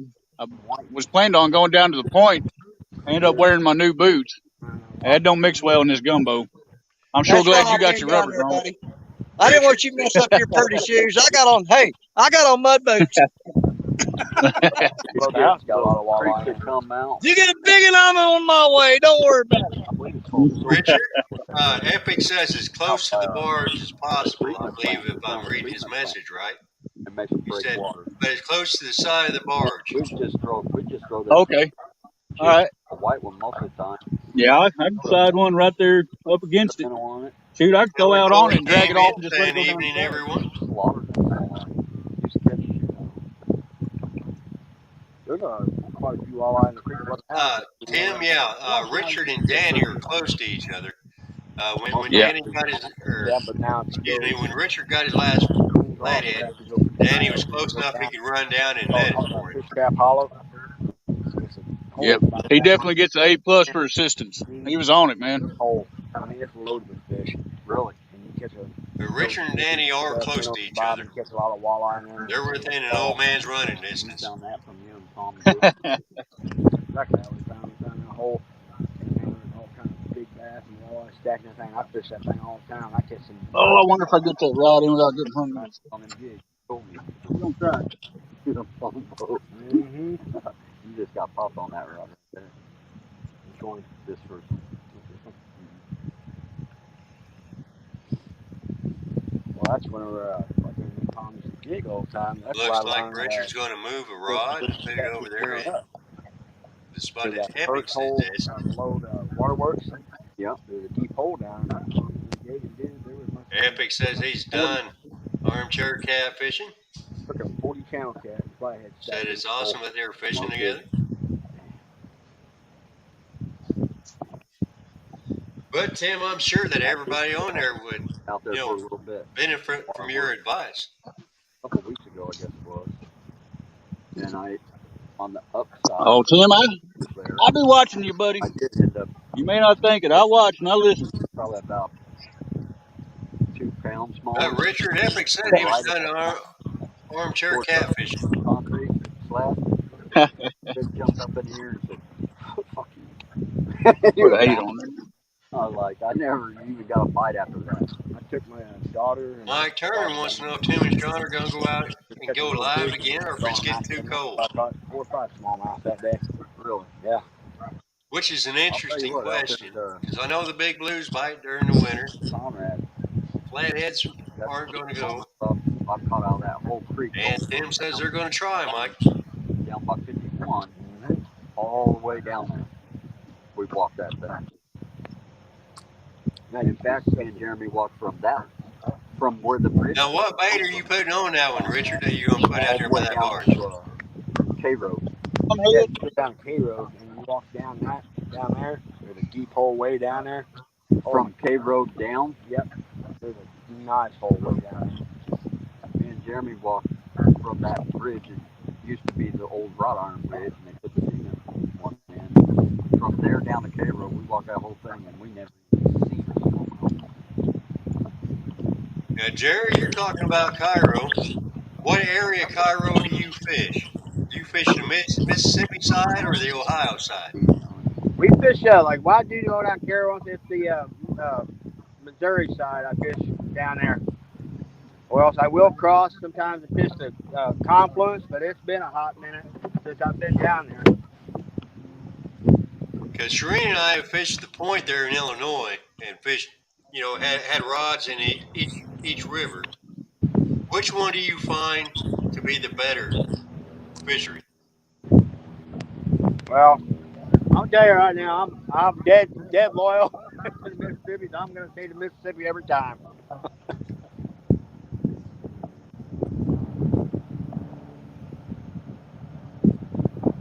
Because the guide trip that Sherina had, we went up the Ohio and we went up the Mississippi. We didn't go down where, after it flowed into each other. We didn't go down river. And that's actually, you catch that thing right there where the two come together. The right time, you catch a lot of skipjack if you got on that different color water seams. You can get into a lot of skipjack in there once in a while. All right, Tim Ferris is asking, do you guys ever use crawdads in the river? Use what now? Crawdads. He says he does good in the Green River and Tennessee River with crawdads. Oh, you guys ever use crawdads there in Mississippi? But you can't keep the dadgum drum off of them. Yeah, crawdads are great bait, but like I said, Dave Bozarth came in and said, hello, Jerry, Danny, Richard. Looks like Jerry's running off after a rod.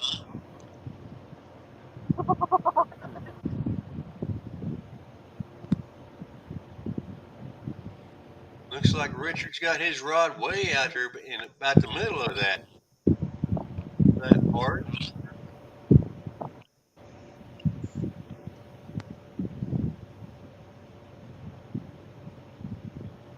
No, it comes off that pole. Real Gals Fishing is asking, any luck yet? Well, Stephanie, Richard caught a 21-pound flathead.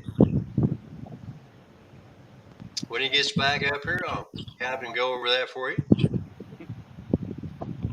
Richard, Stephanie's asking if you've had any luck yet. What was it, about 21-pound flathead? Yeah. Gals is saying hi to everybody. Man, I have even downsized the page. I hope somebody got a screenshot of Richard. Do what? I hope somebody got a screenshot for you for that flathead. Yeah, Sharina got a couple and sent to me already. All right, then you can send them to Stephanie and she can see your fish you caught. Heck yeah. Thomas, that bait come off. I'm gonna go back with your fillet, man. Which bait came off, the head? Yeah, well, when I cast it out there, it was a good cast, but that barge rope, I tried to use my rod holder where it was sitting. It was rubbing on that barge rope, so I had to pull it up and my bait come off. So I'm gonna go back with your fillet. Well, the fillet is what got you that 21-pound flathead. That's true. Tim Ferris is saying Danny needs some gar heads. All that's gonna do is raise the price.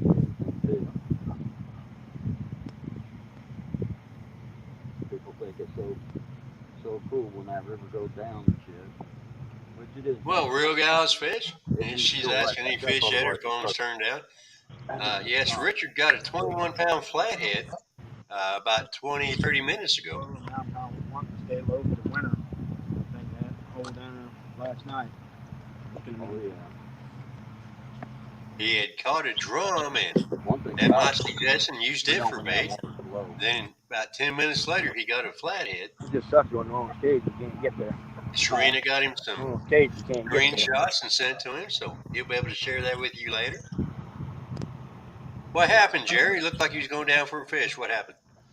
Well, that great big old massive donkey bait I got out, it got smoked, but then the rod just came back up. So hopefully he'll come back for me. Yeah, I mean, it's that big old giant Asian carp head. I mean, boy, he smacked it pretty good. Now, do you have a lot of luck with Asian carp? It's hit and miss. I mean, I've had sometimes I do better like late in the summer when it's hot and going on this time of year for a little while, but then not so much so like earlier in the year. Because I've noticed that Asian carp is an oily fish, and if the water isn't hot, it doesn't really produce a lot of bites.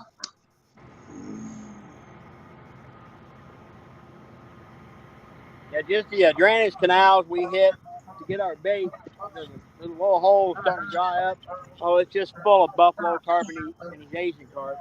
We was there maybe, I don't know, 15 minutes. We caught 3 or 4 Asian carp, probably 8 or 9 buffalo and some carp and some shad in the zone net. Now the question is Danny Stone going to use another carp that he's just going to throw up on the bank all winter and use it for another month? Oh, I hate climbing that hill. Danny, last year you used was it an Asian carp or a common carp? It was Asian carp that last winter. It was back in from December to February. I used the same carp for 2 months. Now, are you going to try to repeat that success this year? Oh, we're going to be definitely getting into snagging some Asian carp here soon, and we'll get back into that. All winter last winter. There you go. Now, do you think you'll have the same success with the same style of bait? You know, honestly, I do, because that was the majority of the fish I were catching were channel cat. I only caught the best I can remember, actually.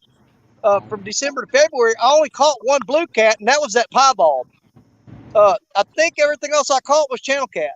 And that was all on that same Asian carp that you left on Same the bank. carp. I left him laying on the bank, and it was cold enough. I just shoved him up underneath a little brush pile, and I would come back every weekend, and that same carp was there. He was kind of pretty much frozen, and I just kept taking chunks. That was like a 25-pound carp. And I used that carp for almost 2 months, and that's where they started coining the phrase zombie carp, because the cold air actually, it almost like it preserved him in a way that he wasn't rotten, but the meat was a little firmer. You know what I'm saying? Because it was like cured from the air and everything. You know, it kind of dried it out a little bit. And that time of year, there were no flies on it. Right. And when you cut into it, it would still be moist inside. And man, they were just tearing it up. It was mostly channel cat. Like I said, I caught one blue cat, and that was that piebald with a question mark on his head. That's the only blue cat that I can remember catching off that carp. 217 Rebel Outdoors came in saying hi to everybody. Dave Ferris said that's great gar bait, Danny. Yep. I hate gar. Richard, Stephanie said her phone was turned down whenever you said. I can't stand that freaking gar, man. Oh, okay. She's still in. You still in this game? Well, we told her you caught a 21-pound flathead on drum. But you know what? Here's the thing, guys. All things happen absolutely for a reason. And I know Richard. He was way overdue for a good fish. I know it had to be starting to get where it was just like, you know, what am I doing this for? We talked about it earlier today, and I couldn't be happier that fish came along when it did, because it's going to refuel the fire on him. We're going to keep him going. You know what I'm saying? Because the day was coming. He had to come in here and just whoop the crap out of me and Parker, and today's his day, baby, and he was due. I mean, I'm happy for him. Well, I'm hoping Richard catches some more on that piece of drum. You know, if me or Parker would have caught that fish, Richard would be like, you know what, I'm freaking done. So that fish absolutely came at the perfect time. We needed that fish for Richard, because he needed to be reminded. Because back last winter, dude, he was smoking the blue cats, man. I mean, he was just tearing them up. I mean, 20, 30 pounders were nothing. He was just nailing them every day, you know. And so Richard was due, and man, I couldn't be happier that he got that fish. That's why I ran down there. I wanted to be part of it. You know what I mean? I wanted to go out there and net it for him. Absolutely, it was an absolute great pleasure to go down there and help him out with that fish. Well, Mike Turner is saying gar is a good bait, but nobody wants to try it. Miller Time Fishing, it says, yeah, Danny, tell me about needing a fish. Martin S. from the UK said, I'm back in River Rats next weekend. Uncle G wants to know, has Danny caught a fish yet? Huh? Working on it. Uncle G caught a frog. Uncle G wants to know, has Danny caught a fish yet? Not today.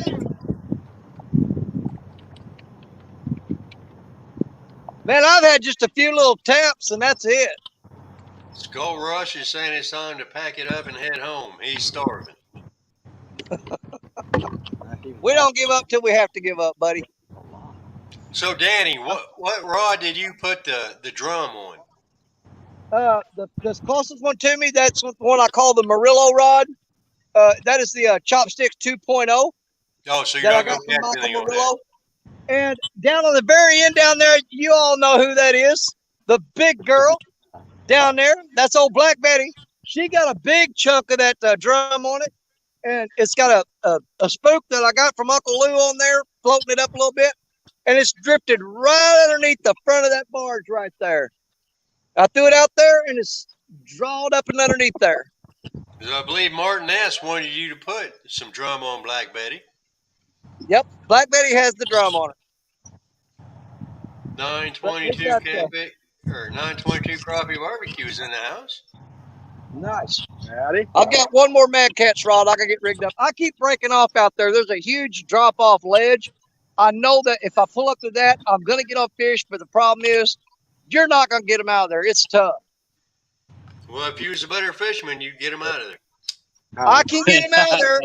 Here's the thing. You pull them up that ledge, then you got to drop slack and let them swim way out and try to get them to come back over it. If you hook a flathead that dives down deep like they do, those are the ones you lose more often than not on that ledge. Now, blue cat, they'll flop around and roll and get all stupid, and you can usually work them over the top of that ledge. Richard got a flathead in the same area. He ain't on that ledge. Hey, he's 100 yards down there. Hey, I don't. It's been the first time I ever kicked somebody out helping me. But if Richard can do it, certainly you can do it, Danny. You've got more experience. Man, why you go on? Why don't you just say I'm old?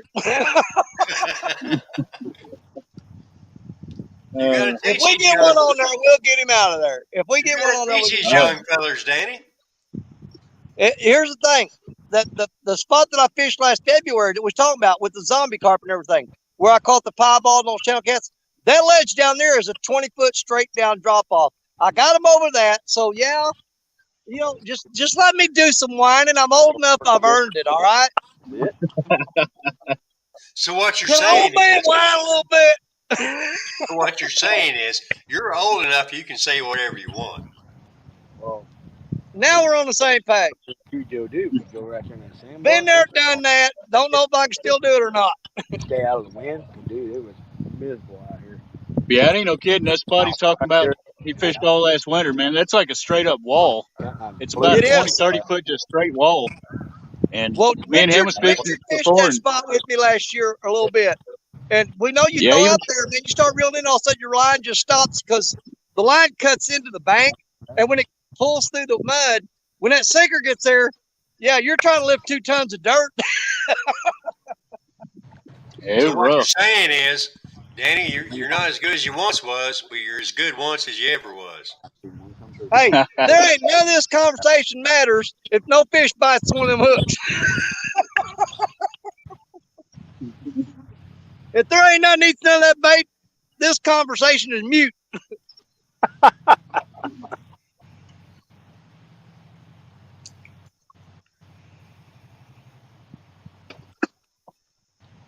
But that's incorrect, Danny.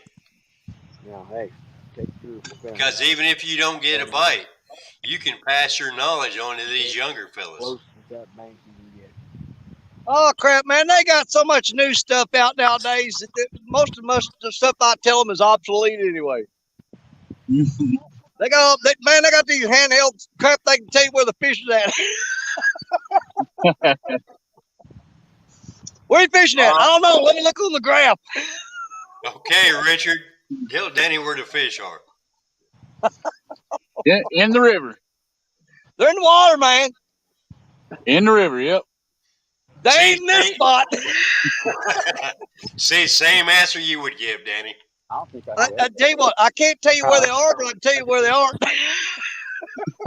Oh, I can tell you where they are every day. They aren't right here. They aren't anywhere I fish. I mean, I've got a series for skunk or not. Well, most of the time I'm skunked. Honestly, the main reason I haven't caught a fish today is because I was just lazy. Man, I didn't want to drive 30 more miles around that bend, carry all that crap through the woods and down the rocks. I took the easy way out and took this flat, muddy bank that's all dried up where it's easy to walk down. Because I just didn't have the energy to do that today. Well, it must be nice to have that shallow, easy little bank there. Yeah, but it sucks for fishing. It's a cool place to hang out. I don't know about catching fish. I've got that 20-foot drop on my bank. Yeah. And the water's about less than a foot and a half. I don't know if you can see. You see that ledge up there with all the grass on top? You mean that nice, easy walk down to the water? Yeah. Hey, your depth perception is a little off, buddy. Maybe I'll go out and show you my bank. Yeah. That's a hell of a climb. Yeah, I'd have to put me a ladder or something down that bank, Thomas. I've got a ladder down that bank, Richard. When you see that steel cable going to that barge, I grab a hold of it and hang on to it when I'm climbing up that wall. Oh, you can reach that high? That ain't that high. I can touch it. It's right above my head. But when I get down there and grab that cable going up the bank, I hang on to that cable and go up the hill.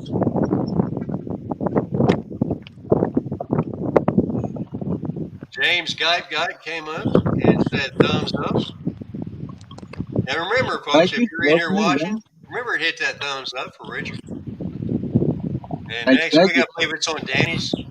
Whose channel is it on next week, guys? Parker Pursuit. Next week, go visit Parker Pursuits and hit a thumbs up for him. And I'll be on the show, but I won't be here. Yeah, next Saturday we're gonna have. Next Saturday we're gonna have the River Rat show. We're gonna have the River Rat show on Saturday. Next weekend, you're also having a competition against Brian B. and the Potato River crew.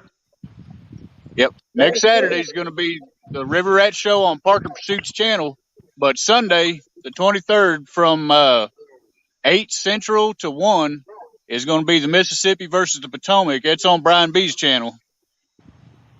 Y'all be sure and check that out. That's going to be a lot of fun. J-Dog's in the house. J-Dog. My hero. Man, I was hoping J-Dog's going to pull the trifecta out today. He caught a nice flatty. I was hoping he's going to pull the trifecta out. Yeah, we can get one blue. But I got to say, I don't know how Two Stands is going to react to actually winning something. Yeah. Oh my God, I didn't think about that. He did come in with most fish and smallest. Fish. Is this going to be a first time for him? I hope not. I think it's a first time for him. I hope he gives credit to Diane so he can keep his second place streak alive. He took second to Diane.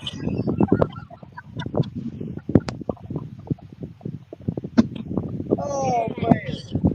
Because I believe the Two Stand team caught 21 fish, I believe. Man, y'all ain't going to do that to him, are you? Holy shit. That boy can't win nothing. Even when he wins, y'all make him into a loser. Oh, Lord. Poor Stan. I'm not quite sure if it was Stan or Diane that caught the smallest fish. I think it was Diane. I think it was too, and Diane caught the majority of those fish. So what you're saying is if Diane hadn't been there, Stan would have had 2 fish. Well, I'm not going to say that. I took second place with 2 fish. He got to work the other 2 in there sometime. Well, he did win 2 categories. Oh, yeah. Most and smallest. I believe it was Palmetto Cast that won biggest fish. Oh, did he beat the biggest one? Yeah, I think Kevin and Anna got a 20-something. Oh, man. They knocked Hooks and Hammock out. Well, it doesn't take a lot to go over Chris's head. See, now, if Richard would have been here today with Steffi and caught that flathead, no, it still wouldn't have beat a 20-something, though, would it? What did it weigh? It weighed 20. Was it 21? I think it was 21. Yeah. Dang. Now, I do believe J-Dog caught the only flathead in the tournament for both weekends. Man, I tried downloading some of the crap tick on it. I can't get it to that. I don't have enough service to it. I was going to make some little shorts out of it, Yeah. I can't get it to, J-Dog's Home Fishing said his boat got the trifecta. I would love to be able to let people listen to that real smooth. Mike Sampson is saying hello, Danny Stone. Warren Farley said that Diane got a double. Nice. Last time I ever had one stream like that, I was actually fishing down Woo, Lord. It's been a long weekend, y'all. Two. JBT's in the house, saying how's it going, ladies and Danny? What's up, Gerald? Man, I ain't caught nothing all weekend except for a 2.5 pound channel cat. It's more than I've caught. Hey, don't forget now, last Saturday though, I got that 32 pound flathead, buddy. I haven't fished in a couple of weeks though. Get your pole, fool! Dude, I turned around and he had it almost smooth. That quick. Yeah, I'm missing my fishing buddy. She started that new job. She's working 12 hours a day, 7 days a week. And we ain't been fishing since she started. Martin, yeah, that's got J-Dog, nice fish today. Yeah. And J-Dog saying, Martin, don't try to suck up now. J-Dog got the only flathead in the tournament. JBT is saying, what's up, Danny Stone? Hey, JBT. How's that potted meat, buddy? Bucket down there for that ring. And Yeah, I think JBT likes that potted meat. that's how much fruit it was. See, the thing is though, I think somebody made him take a bite of that when he was a kid, and that psychologically screwed him up. Because when he took a bite, it wasn't as bad as he remembered. So I think that was all psychological. He was tormented as a child with potted meat. How you doing, Mike Sampson? You're gonna eat it. You're gonna like it. JBT's potted meat was pretty runny. Hey man, it depends on the temperature. If you got it in a warm room, it's gonna be runny. But if you put it in a cooler area, it's real thick. It took me about 10 tries to get that. You gotta get that fat in there to harden up. Oh my God. Yep. Man, how are we gonna explain this one? You put that crap in a refrigerator, you won't even be able to spread it on a cracker. Mike Sampson saying hello to Fishing and Freedom. We say, Sampy, how you doing? Oh. Martin S. is telling J-Dog that the only reason he had Van on the boat was so he wouldn't lose the anchor. They had a big old 900 robbers, I guess about 4 years. I like JBT like that potted meat. I think he does, and he doesn't want to admit it. So I'll Danny, tell anybody. I love that stuff. I do so too, Danny, man. Richard, Jerry, after the show today, is there going to be a potted meat eating thing like Danny said the other night? Well, you know, when I go to Deer Woods, man, that's what I take with me, potted meat. I might stop by the store and get some. I think I had some under the cabinet, but I done eat it all. Yep. Oh, it don't last long around our house. What about you, Jerry? You going to be eating some potted meat after the show today? Oh, I love me some pot. Man, I got no problem. Like corned beef hash, Spam. Oh, yeah. Sausages. I'll eat all that. Spam burger. Me too. Sure. Just had some of them the other I can't do Spam, man. What? Oh, I hate Spam. I hate it. Oh, well, Danny, you're out of the club. Bomb. Talk about vegetarians. I can't stand Spam. Sharina says Man, I'll she slide it ate out. a lot of potted meat. It gave her an Put a instant piece headache. of Spam on your forehead, your tongue, and beat your brains out trying to get to it. Man, I'll take that Spam just straight cold, slide it right out of the can. I'll put it fry it in a pan on a grill. Any way you can get it. Yeah. Oh, no, I can't do it. Dang, I mean, I can eat it. It's not repulsive to me. I just really don't care for it, you know, versus potted meat. And, I'll eat Vienna sausages, but I don't really like them. So I just drown them in hot sauce.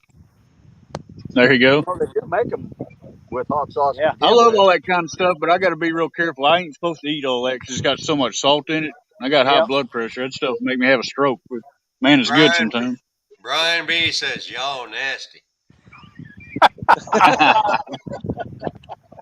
Oh, like kippered fish or sardines. Heck yeah, man. Oh, yeah.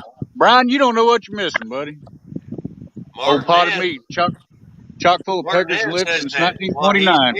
Well, he's here at CatCon. He's going to hire a boat and collect all the gear that J-Dog loses. Man, I leaned over to fart and almost fell out of the chair.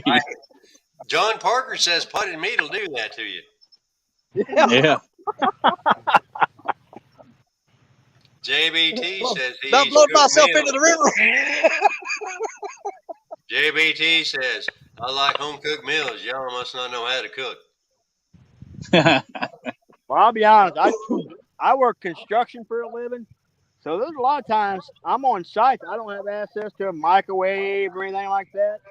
So I eat that kind of band sausage and potted meat a lot of times on job site. You know, because Oh yeah. it just a matter. That's same here. I order them military surplus MREs offline by the case. We get 2 or 3 cases of them. When I was working on a riverboat, I'd just take a couple of them with me, and that was my food for the day. Because you know it'd keep. You didn't have to heat it up or nothing. I take it to the Deerwoods with me in my pack. I eat all that kind of stuff.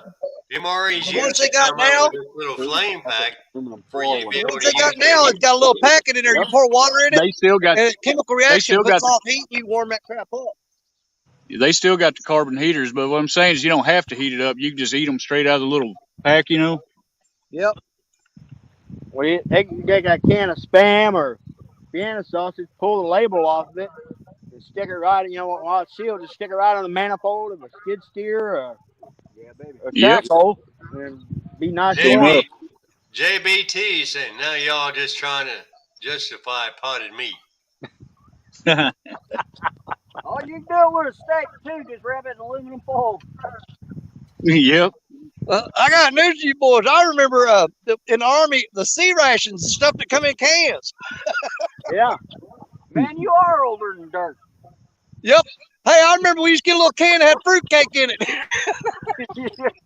Your school bus was a covered wagon. That's it. No, I'm not a mod. Somebody's got to take care of that bot. You should be, Thomas, or you're not. Well, I don't think I am as far as being in chat. Oh. Being up here. Well, but you know, I have to go through mine at least every other month and redo the mods because for some reason, I mean, they get taken off there. Huh. And I've heard several different explanations on it. One person told me that when you add, when you're adding mods, after you get so many, when you add more, it'll take some off. I don't know.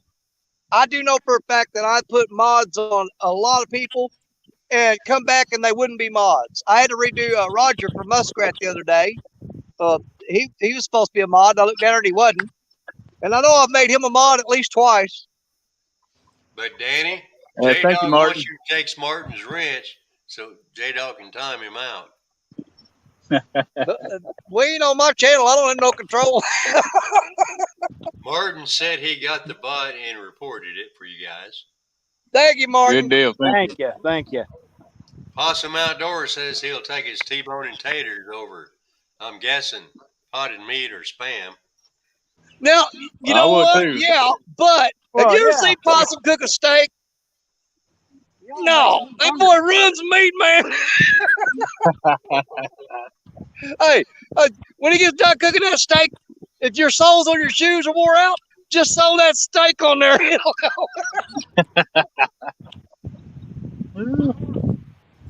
JBT says if you unsub or if YouTube unsubs you from someone, it takes your wrench away.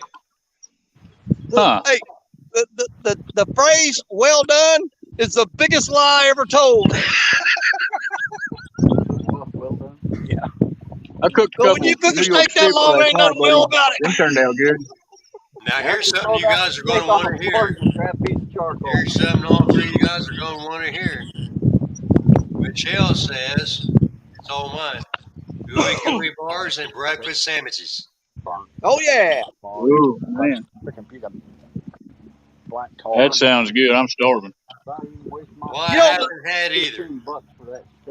I can't. So I guess me and Serena are going to have to go down to Virginia Man, if there and ain't a fish little with bit of LG that bass and around Michelle. that thing, Just I like so we can There fish you those gooey gooey bars and breakfast sandwiches. outside. That's it.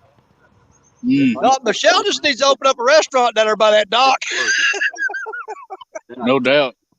On one side, then flip it. So speaking of steak, fellas, how do you guys like your steaks?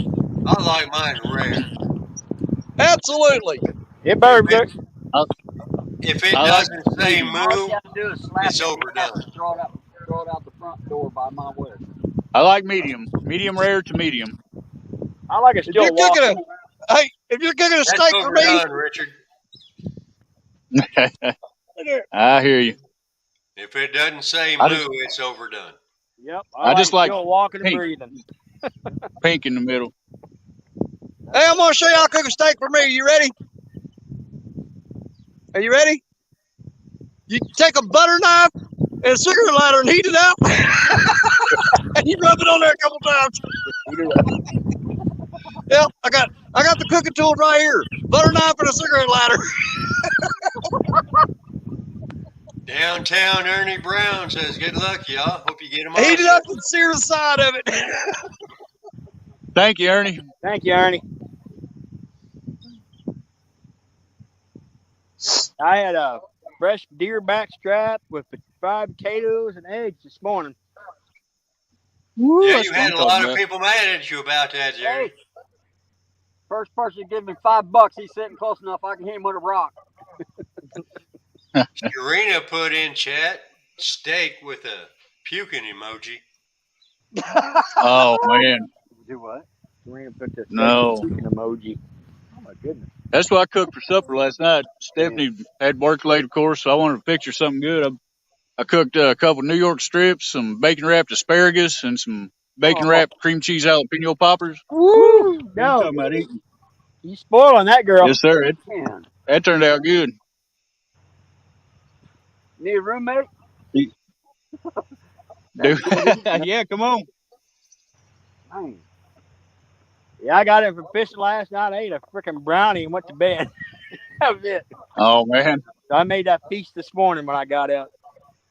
Possum Outdoors says I can cook them how y'all want them, but me and Amanda like them well done and juicy. I've never had a steak that was well done and juicy. With zucchini in it. Oh, man. It's all in what you like, I guess. Personal preference. 922 Crappie Barbecue says, now all my comments come through.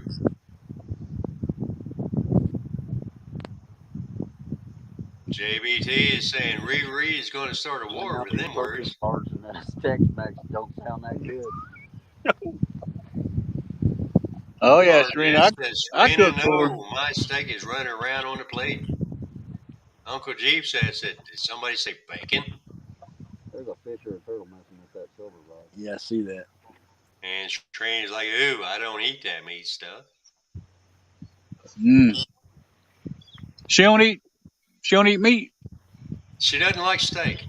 She doesn't like red meat. Really? And I would starve to death. Yeah, I hear you.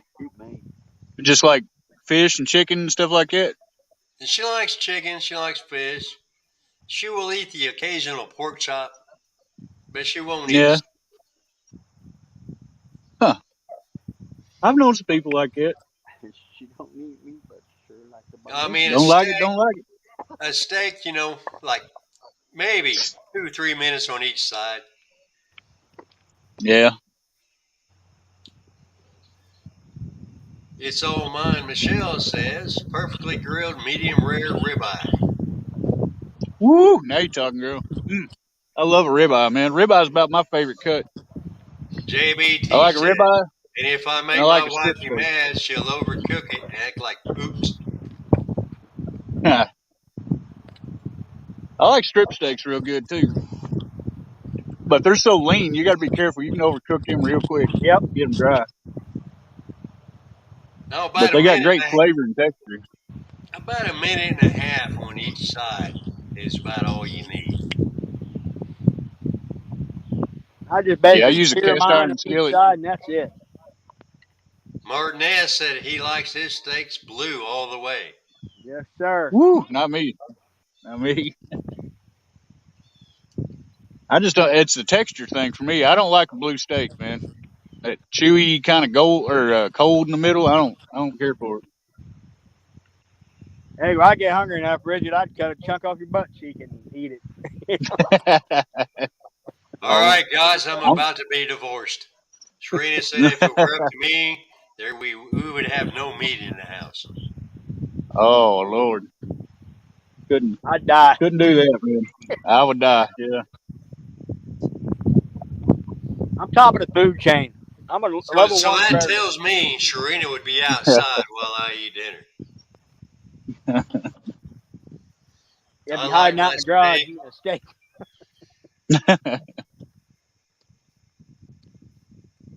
Well, I should. Yeah, I I got that. guess that's a question you should ask a woman when you get married. Do you like meat?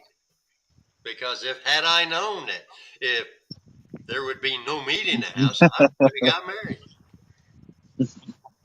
That's like Stephanie, I would man. have to love her from afar. I absolutely love seafood of any kind. I love Ooh, any yeah. kind of seafood. And Yeah, I Stephanie see. will not touch. She won't touch seafood with a 10-foot pole of any kind. She don't like none of it. Yeah, I see food and I'll eat it. That's right. Now JB, Stephanie won't touch fish, crab, lobster, nothing like that. JBT says I'll heat cast iron skillet on a high for 4 minutes and throw 3 tablespoons of butter and cook my steak 2 to 2.5 minutes on each side. And Serena said before we got married, I ate no meat. Mm. Cody We live Baker on said surf and turf all day. Oh a yeah. lot of wild game in our house. A lot of deer, squirrel, rabbit. A lot Yep. of wild game. And since I said Same that here. if I'd have known Serena didn't eat meat, we wouldn't have got married. She's like, "Oh, is that right?" Because I remember our first date, she ate meat. Hmm. JBT said he didn't like oysters. Those are loogies on a shell.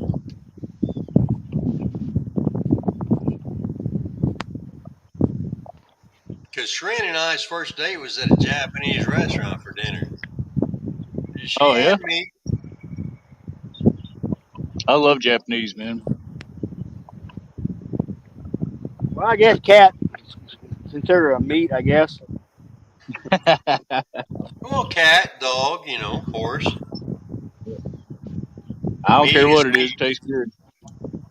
As long as it tastes good, you don't need to know what it is. Yep. That's right. We got a pretty good one up in Poplar Bluff, a little town about 45 minutes from here. It's a good Japanese place.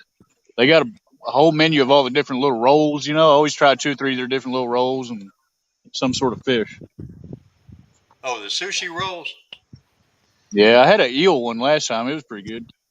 Well, Serena and I had ordered sushi rolls from a place, and we got somebody else's order. And Oh yeah. we really liked the sushi that we got that we didn't know what it was. We haven't been able to find out what sushi that was since. Huh. If you ever see on a menu something that says like a dragon roll, it's eel. It's pretty dang good. You ever try that? Little soy sauce, little wasabi. Careful, Jerry. Careful. What do we got? Jerry got a bite? Be careful Jerry going on? down them rocks. Back.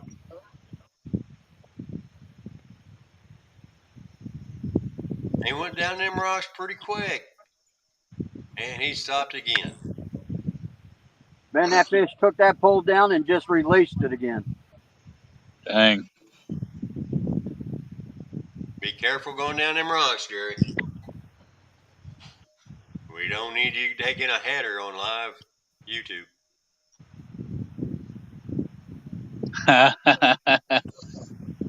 Serena said, well, Thomas, I have 2 things. Yeah, that's the one. You in trouble, buddy. Oh, no, I won't eat vegan. There will be meat in the house. I know how to go to the store, too.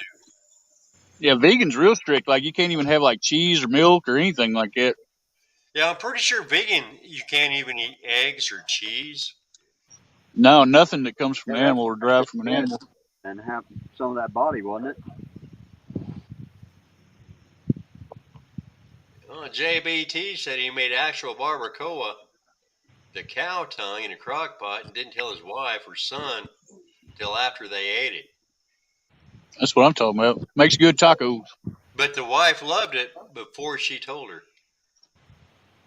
You wouldn't believe how many people I fed deer to and didn't tell them it was deer, and they liked it until I told them what it was, and then they said, "I thought it tasted funny. I don't like it."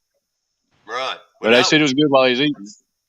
I went to Korea for a month in the military, and I ate a lot of street vendor food. I never asked what it was. Probably didn't want to know. I didn't ask. But I never seen a dog in Korea. You sucking on it? Hey. Yeah. Same thing down there in Central America.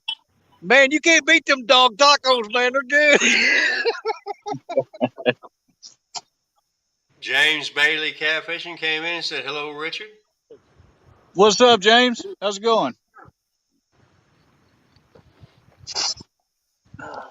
Sharina said, "Before Thomas, I ate like a rabbit. I can't drink milk. I'm lactose intolerant too." Oh, man. But Sharina also said she didn't watch TV before we got married either. But she's pretty good with a TV remote.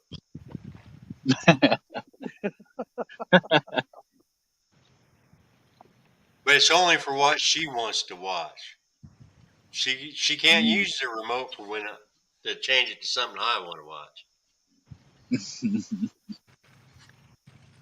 Me and Steph just got 2 TVs. If I'm watching way too much fishing stuff or something, she'll just go in the other room and watch something. Watch Netflix. Well, we've got a TV down here in the living room. We've got one in the bedroom. I've got one in the garage. Both boys have a TV in their rooms. Well, we've got 4 TVs in the house and 2 in the camper.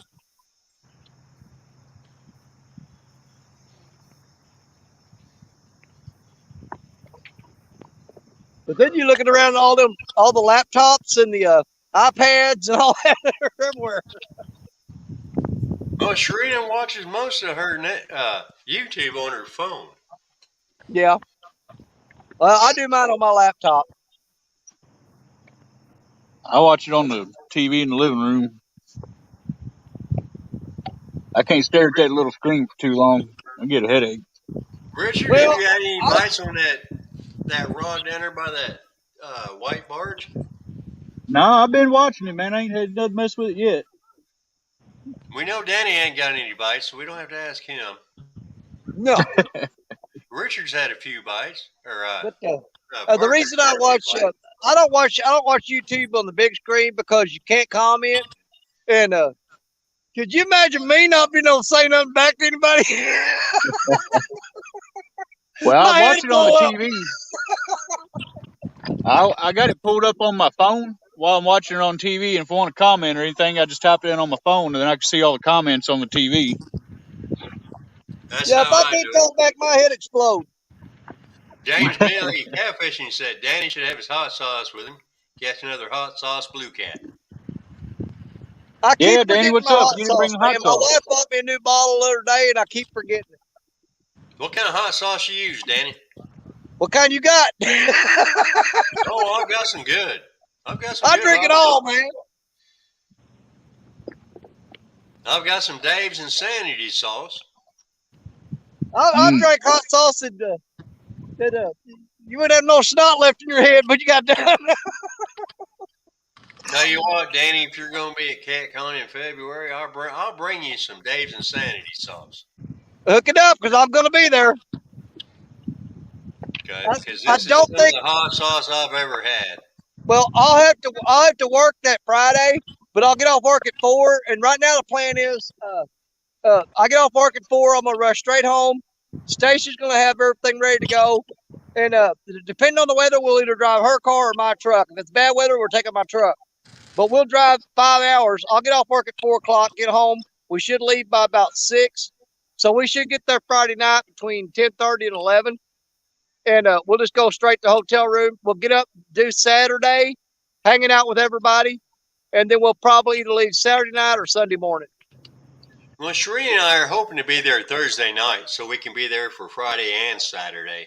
Well, that's what I did last year, but I was going to sleep in the parking lot, but I wound up sleeping on Whisker Drink, but Ricky and Tammy's floor. But Martin S. wants me to bring him some hot sauce, so I'll get a couple of bottles of Dave's Insanity sauce. But no, me and Shereen are going to try to be there Thursday night and be there till Sunday morning because we was just there for Saturday last year. Well, see, that's what I did last year, but I'm not. But with work and everything, I'm not gonna be able to do it this year. Well, you got a different job now, so it makes yeah. sense. And I haven't been there long enough for me to start taking off and stuff. They'd be like, "Dude, you just started here. Now you want to take off all the time?" That is why I don't like these tidewaters. But just one day at CatCon is not enough. We was there Saturday morning. We drove because we're only 2 hours away, and we did not have enough time to spend meeting everybody and talking to everybody in just one day. We didn't have time. Yeah, it made it rough. It was tough. But the hell, I hung out with them for Thursday night, Friday night, Saturday night, and left Sunday morning. And so it still wasn't enough time, was it? All that done. Even then, I was still meeting people in the last second that were leaving the hotel that I didn't see.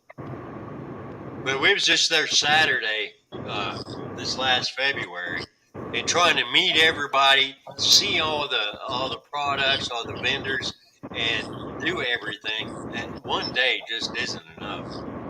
Yeah, it's tough.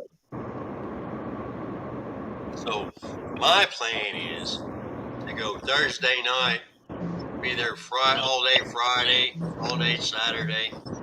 Even if we don't go and get a hotel room, we're close enough that we can go Friday morning, come back Friday night, then drive back Saturday morning.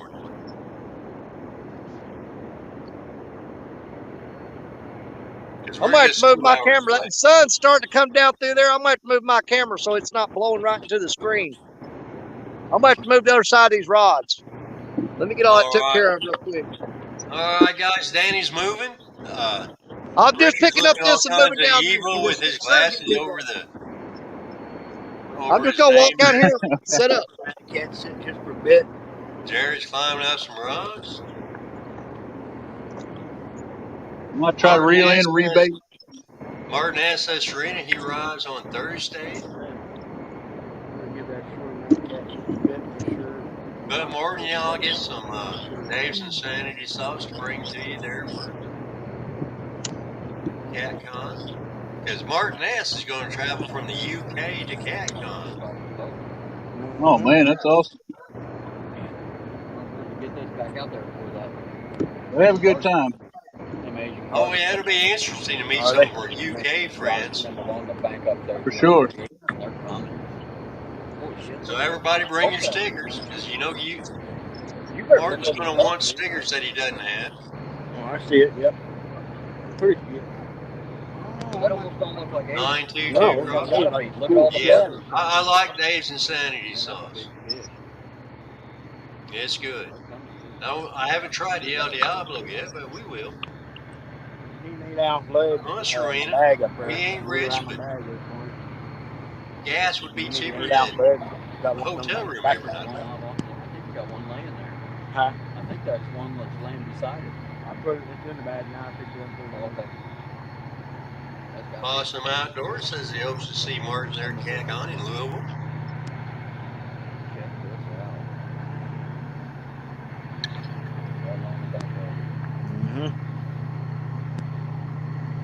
Because I believe if everything works out right, JBT will be traveling with us to Louisville.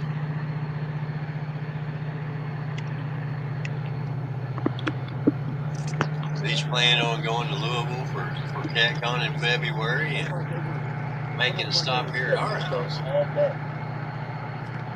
Got to move it now. Starting to cool down for the evening.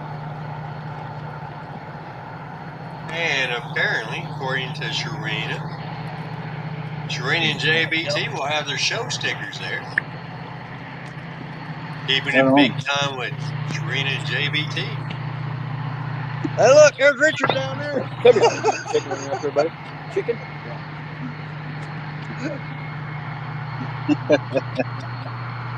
B3 Custom said he's only an hour from Louisville.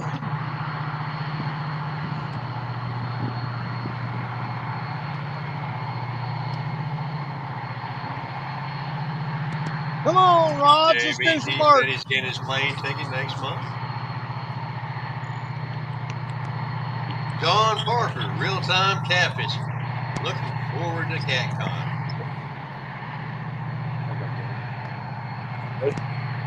John Parker is the hand I'm definitely going to shake again in February.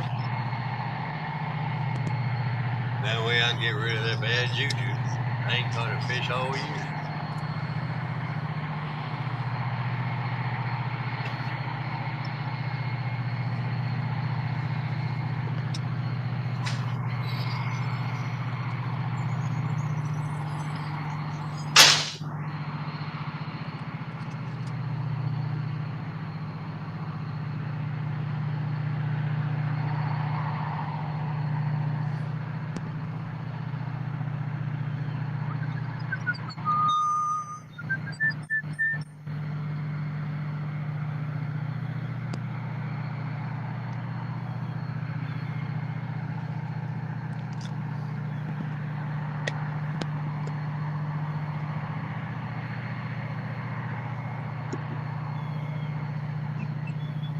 Dang, he bounced that sucker off that barge. He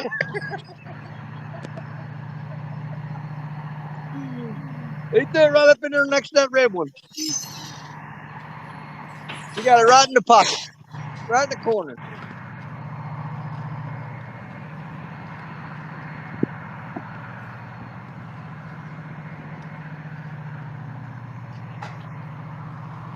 John Parker says he's looking forward to meeting Martin S. from the UK at CatCon. Martin S., if you plan on catching a fish within that next year, don't shake John Parker's hand. I can say, I've shook his hand and I ain't caught a fish since. Sharina says, JBT and I will be doing something with our show at CatCon. Hope to see y'all there. Oh, man, I see what I'm getting hung up on now. I came What's down that, this Danny? end. Hang on, I'm going to show you.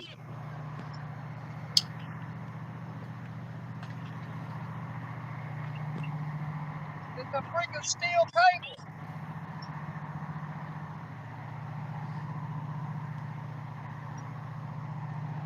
Now, is that what you've been breaking off on? Yeah, there's a steel cable that runs out that way, and I've been crossing over. That's what I've been hanging up on, is that steel cable.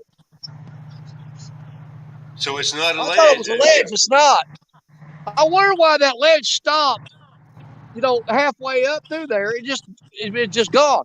It's not. There's a steel cable going out there. That's what I'm getting cutting on. The more you know. Yeah, that freaking cable. That's what I'm getting caught on. Has it only been a couple of rods, or has it been every rod? It's been the three, this side of it, close to the cable. The 3 rods next to the cable is one, because the water's drifting that way. It's going right over that cable. Move your rods. JBT said he's hoping to meet everyone. Can't wait. Will be lots of fun. I just wonder if I can pull that cable out of the water. There's probably 500 pounds of weight on there. Well, you're kind of small, Danny. I don't know if you can put it all the way out. Well, grab your bunch of straps, Danny, hook it to the back of the truck and drag it out. Warren Farley says, Thomas, the biggest fish I caught last week came on a pole of mine that John hadn't touched. Danny touched it.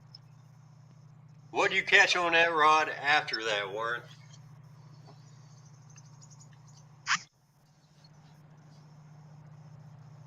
I mean, if John touched the rod that you caught the biggest fish on, what did you catch after that? John Parker says, LOL, Warren, that'll teach you.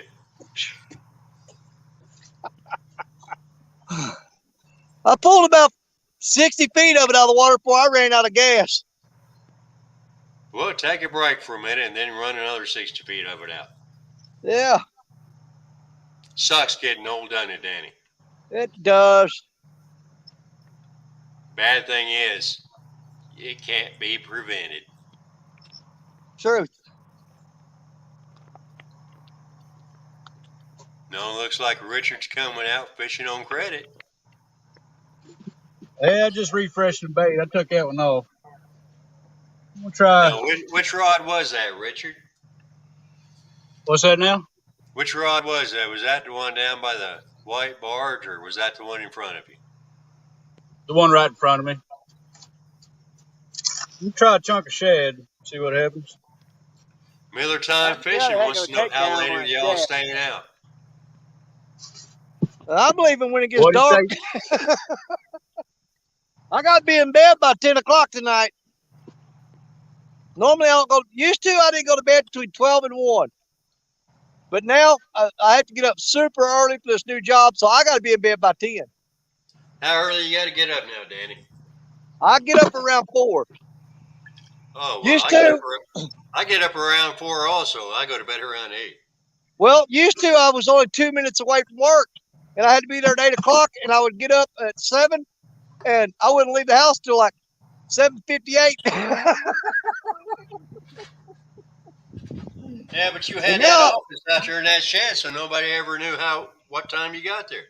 Exactly. But now I got to be at work at 6, and I got to get up, drink some coffee, do my physical therapy. I do physical therapy every morning before I go to work. 30 minutes of that. So get up, drink my coffee, do my physical therapy, get dressed, and then drive 25 miles to work. Well, Martinez says he's looking forward to CatCon, and as far as he knows, he will be the first person from the UK to be there. Hey, look, he just threw his sinker up on top of that barge. It looks like it bounced off. He banged the side of it. Get the fish in there, give him a heart attack. Hey, he hit that thing hard enough. If it starts sinking, I'm getting the hell out of here. I hear you. I don't want to be an accomplice. I think he knocked a hole in the side of it. But Richard, if you didn't hear, Martinez says he thinks he's going to be the first person from the UK to be at CatCon next year. That's something really big. I believe you're right. I don't know of any other ones. There ain't no doubt. Sure don't. I hope he has a good time and everybody gets to meet him. I couldn't believe that. For sure. Let it go. Because I believe there's going to be an even larger YouTube area next year. Well, Right? Kevin and them were talking about trying to get something a little bit bigger for us as far as our area. Go up, cut a fresh chunk, and go down. Catfish regulators wants to know, hey, what's a Mad Cats? I'll go to what end? I'm going to cut a fresh chunk. What's a Mad Cats? That's what he asked. See that yellow rod right there? That's a Mad Cats.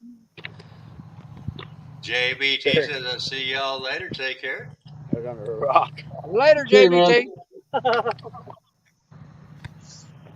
Want to see my asshole? Richard, do you mind if I give a plug for Shereen and JBT's show? No, sir. By all means, go right ahead.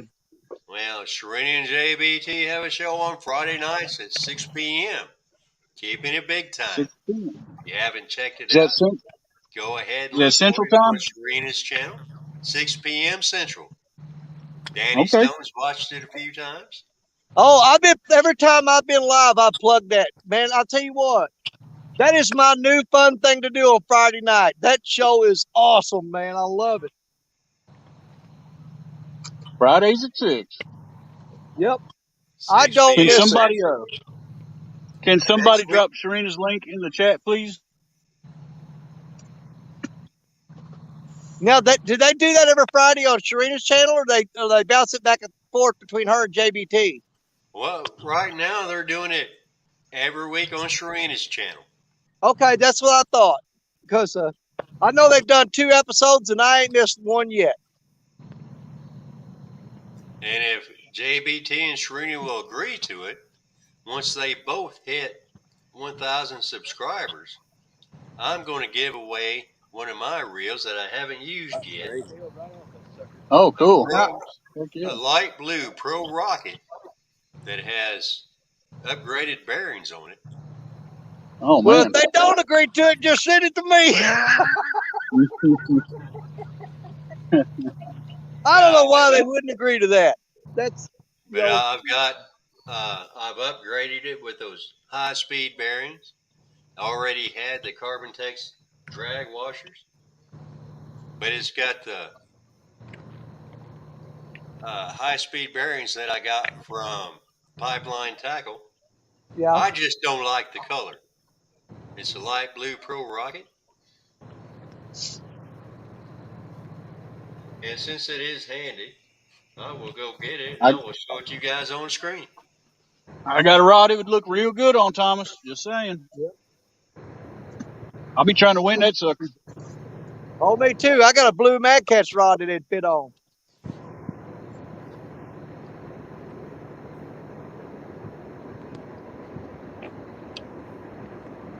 Where is that reel, honey? Oh, crap. I went looking all over for it and it's right here on my desk. Oh, here we go. Woo, been a long day. Yeah, it's a Pro Hey, Rocket. thank you, Brian. Thank you, look lady. Oh, yeah. It's still looking real, man. It's a left-handed reel. No, crap, it's a right-handed reel. Another reason I I was don't going to say, like it. you lost me when you said left-handed. Well, it's right-handed. Okay. I had it upside down. Nice. It's supposed to be light blue, but it's more barely blue. But it's made in Sweden. Upgraded bearings. Oh, yeah. That's what I'm going to give away for Sharina and Nice. JBT once they both hit 1,000 subscribers. I like it. Shoot, yeah. Yeah. We need to hurry up and get them there. JBT is close. Sharina, I think, needs 240. But that's going to be my gift to them for their show. Brand Good new. deal. Never had line on it. I bought it, but it's supposed to be light blue, but it's more barely blue. Ambassador 6500 CS rocket. Oh my That's goodness! what I'm That's a going to good give one. away for them. That's my donation to Sharina and JBT's channel. That is, without a doubt, one of my favorite reels are ambassadors. I love them. Now, I did buy a Ancient Mariner, and I've grown quite fond of that reel. I mean, it does great. But if you made me pick the reel, the type, and the brand, I would always go with Ambassador without a doubt. Well, I got I've Ambassador reels on a black Pro Rocket. I love it. I've got the 6600 and 6601 C4s. Sharina's got the Camo Pro Rocket, the orange camo. She's got the carp special, the catfish special, both catfish specials. We got to get her a striper special. But yeah, once they both hit 1,000, it's going to be given away on their show. Nice. Shoot, yeah, man. That'd be awesome. But you got both. The winner's got to be subscribed to both channels. Because I'm covered already then. Yep, covered already. Because that giveaway will be subscriber only for both channels. It'll be hard. You know what? I won't do giveaways now unless it is subscriber only. I don't want to make anybody mad that's coming in, but at the same time, man, when I'm giving stuff away, I want it to go to the people that have been there the whole time or have recently subscribed to me. and stayed subscribed. Because, I mean, let's be honest. Right. There's a lot of people that just go around searching and trying to find channels doing giveaways, and that's all they do is bounce around to them giveaways trying to win stuff. Right. We want people that are loyal to the channels, not just the show, but to loyal to Sharina Right. and JBT. I've somebody I've that's seen just giveaway hunter. I've seen people come in and win giveaways. You've never seen their name before, and after they won, guess what? You never see their name again ever. Right. They're gone. Until there's another giveaway. Then they're back. Hey, I remember that guy. You were here the last 3 giveaways, weren't you? But you know that reel's not going to be put on a rod. There's not going to be line put on it. It's brand new. I just didn't like the color. It wasn't as blue as I wanted it to be, because it said light blue, and it's barely blue. It don't bother me as long as it works. You can dip it in Skittles.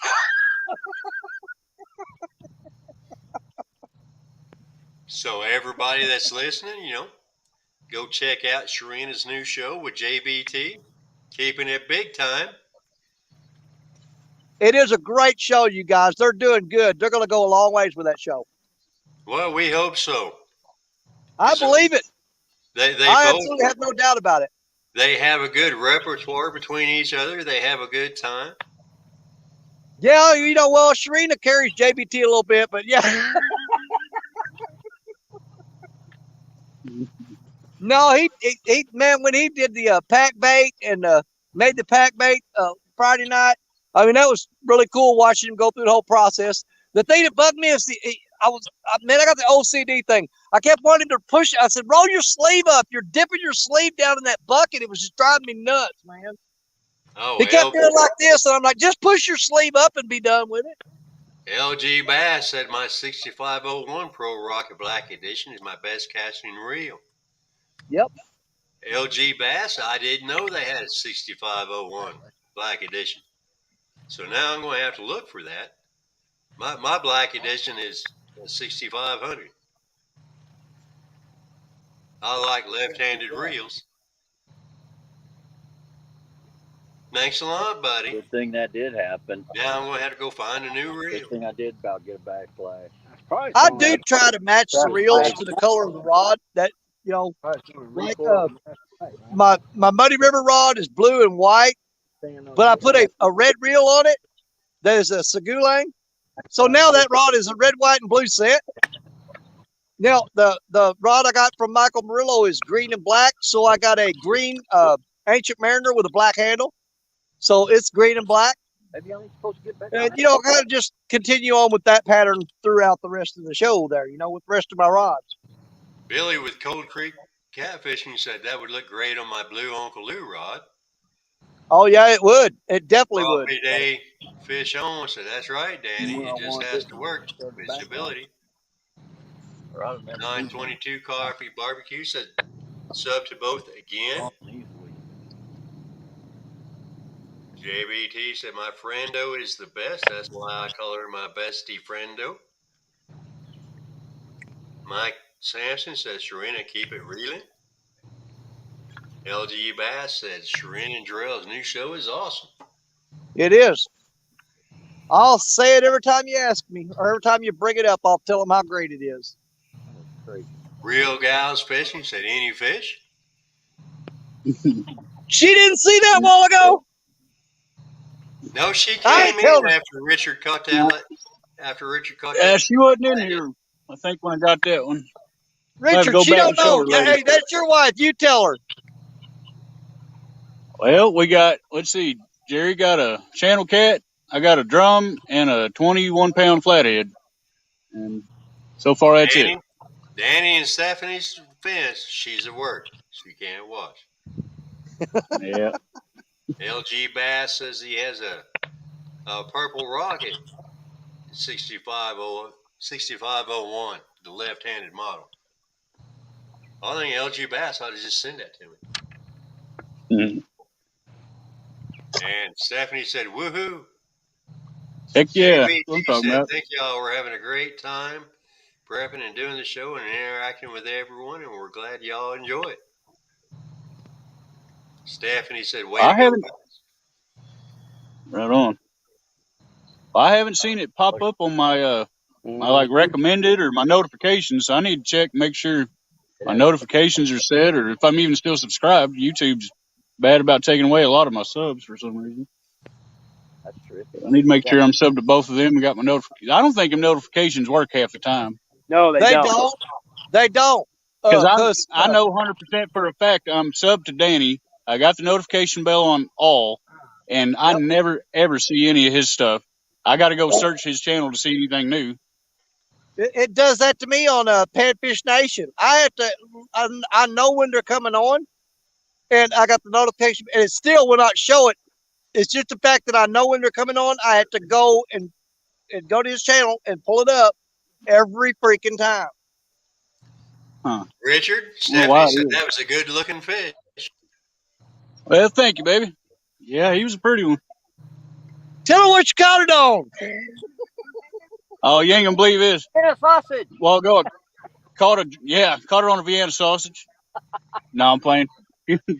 Caught it on a piece of drum. I caught a drum a while ago, and Thomas there said that he's caught a lot of fish on it. And I said, man, I never have had no luck with it. So I thought, well, shoot, I'll try it again. I cut a fillet off of it, threw it out, and it wasn't 5 minutes. Caught him on a big old piece of drum fillet. Yep. He flicked that drum fillet out there and said, 5 minutes later. Yeah. 922 Crappie Barbecue said, I'm right-handed and always reeled left-handed. I think he hit that fish in the face with that fillet and made it mad. Yeah. I think I dropped it on his head. Yeah, he slapped him in the face with it. I'm right-handed as well. I just prefer to reel left-handed. On bait casters, I reel with my right, and spinning rods, I reel with my left.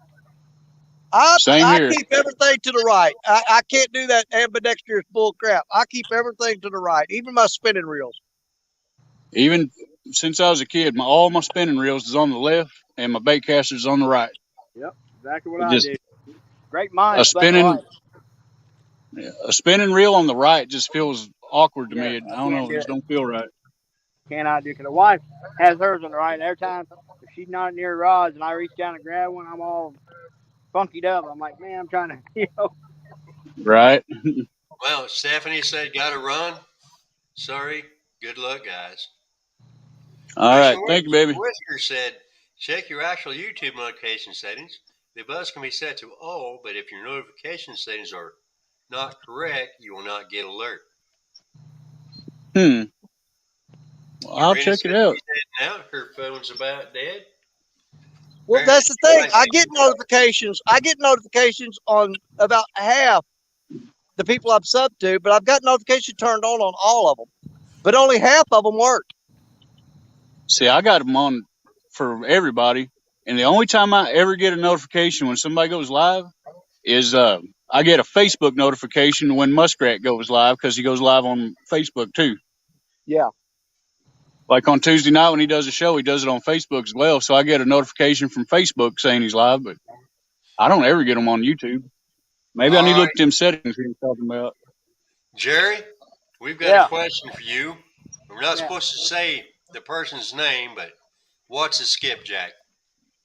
That would be Mr. Aaron. I cannot confirm or deny that, but the question was, what's a skipjack? Well, it's a herring. It's a freshwater herring. And he came in on my TikTok live last night, and somebody was asking me what type of bait I use, and then Aaron was trolling me pretty hard last night. No, I can't see catfish regulators doing that.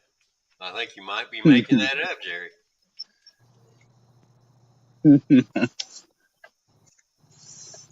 Oh. Now, I really hope I'm helping you fellas out by reading chat for you, because I know you. Absolutely. It's a big help, and I sure appreciate it. I know it's not easy to read chat while you're fishing and keeping up with everything. No, it sure ain't. Sharina said, later, everyone. All right. See you later. Thanks for coming in and hanging out.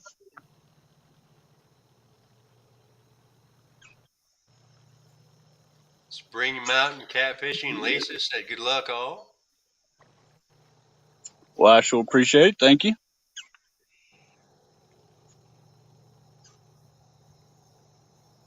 But I got to say, it is a whole lot easier helping people with chat than it is actually fishing during the live. Yeah. Couple little bumps off this thing. I'm going to give it 30 more minutes. I'm going to give it to about 6 o'clock. Then I'm probably going to head out. Jerry, Danny, y'all going to stay out a while? 6 o'clock sounds good. Lord, no. When you leave, I'm out of here. All right. I can sit at home and not catch fish. That's why I'm helping out with chat, Danny. It's okay, Danny. You I ain't can got to sit buy at the one house and do dog this. that potted me. Spring Mountain Catfishing said the water looks good. Yeah. Looks good. Looks low. Hello, my darling. It's pretty dead calm right here. That's part of the reason I don't like this spot. There's just practically no current here at all. Well, it's Nah, a it ain't much. He wants to know, There's Richard, about how long ago did you get to Flathead? He'd like to go back and watch it. Oh, shoot. I don't even know. Was it about an hour maybe? Oh, well, I don't know probably. Sounds like a good guess. Yeah. Let's say an hour, 10, 15 minutes maybe. way out there. Oh yeah. I mean, It's been a good hour, I think. Really good current depth right here. Oh yeah. Because you fellas have been live for 4 hours and 29 minutes now. Yep. Oh, wow. And you know what changed the most? Martin S. said, okay, bedtime for me. Work early. Everyone take care and be safe. First time I've had any diving, I went. Take it easy, Martin. Thanks for coming and hanging out, man. Can't wait to meet Martin at CatCon next year in February. Fishing from the north. Yeah, it's going to be cool him getting to come over and hang out with everybody. And And for finally get those to meet of you face that to face. don't know Martin, he will be the mouth. one with the funny accent. From the west, fishing's best. I just wait. My grandma always taught me, Grandpa. That's what they always told us boys. But then a lot of people say I have an accent, but I don't hear it. So. You got a little accent. Yeah, not as much as you do, Richard. I know it. It depends on where you're standing when you say that.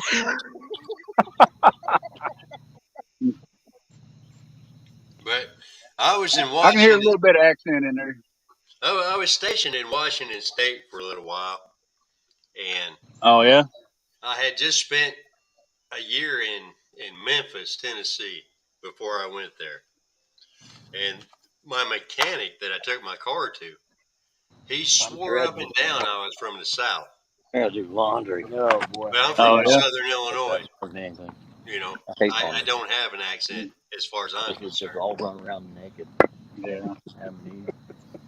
But he swore I was from the South.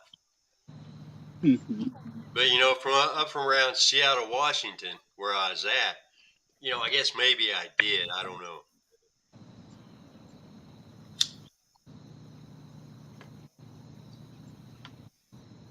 Catfish Regulator said, want to hear an accent? Get Possum in here.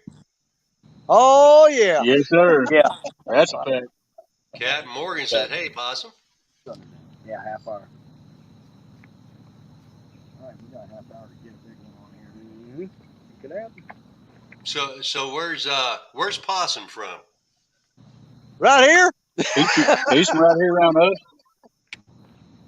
Oh, so he doesn't have an accent either.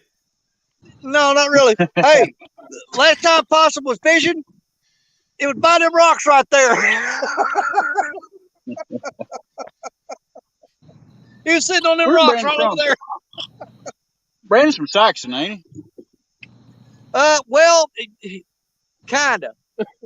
Kind of just over in that area somewhere, ain't he? He lives out on F Highway, I think, south of Saxon. I think he lives out. You know where F Highway is? Yeah. Okay, he lives somewhere around up in there, somewhere between Saxon and East Prairie or something. I don't know. He's somewhere up in there. Oh, okay. Catfish Regulator said, send Possum the link. Jerry, you said over yonder. You have a dog named Yonder. They want to hear Possum talk.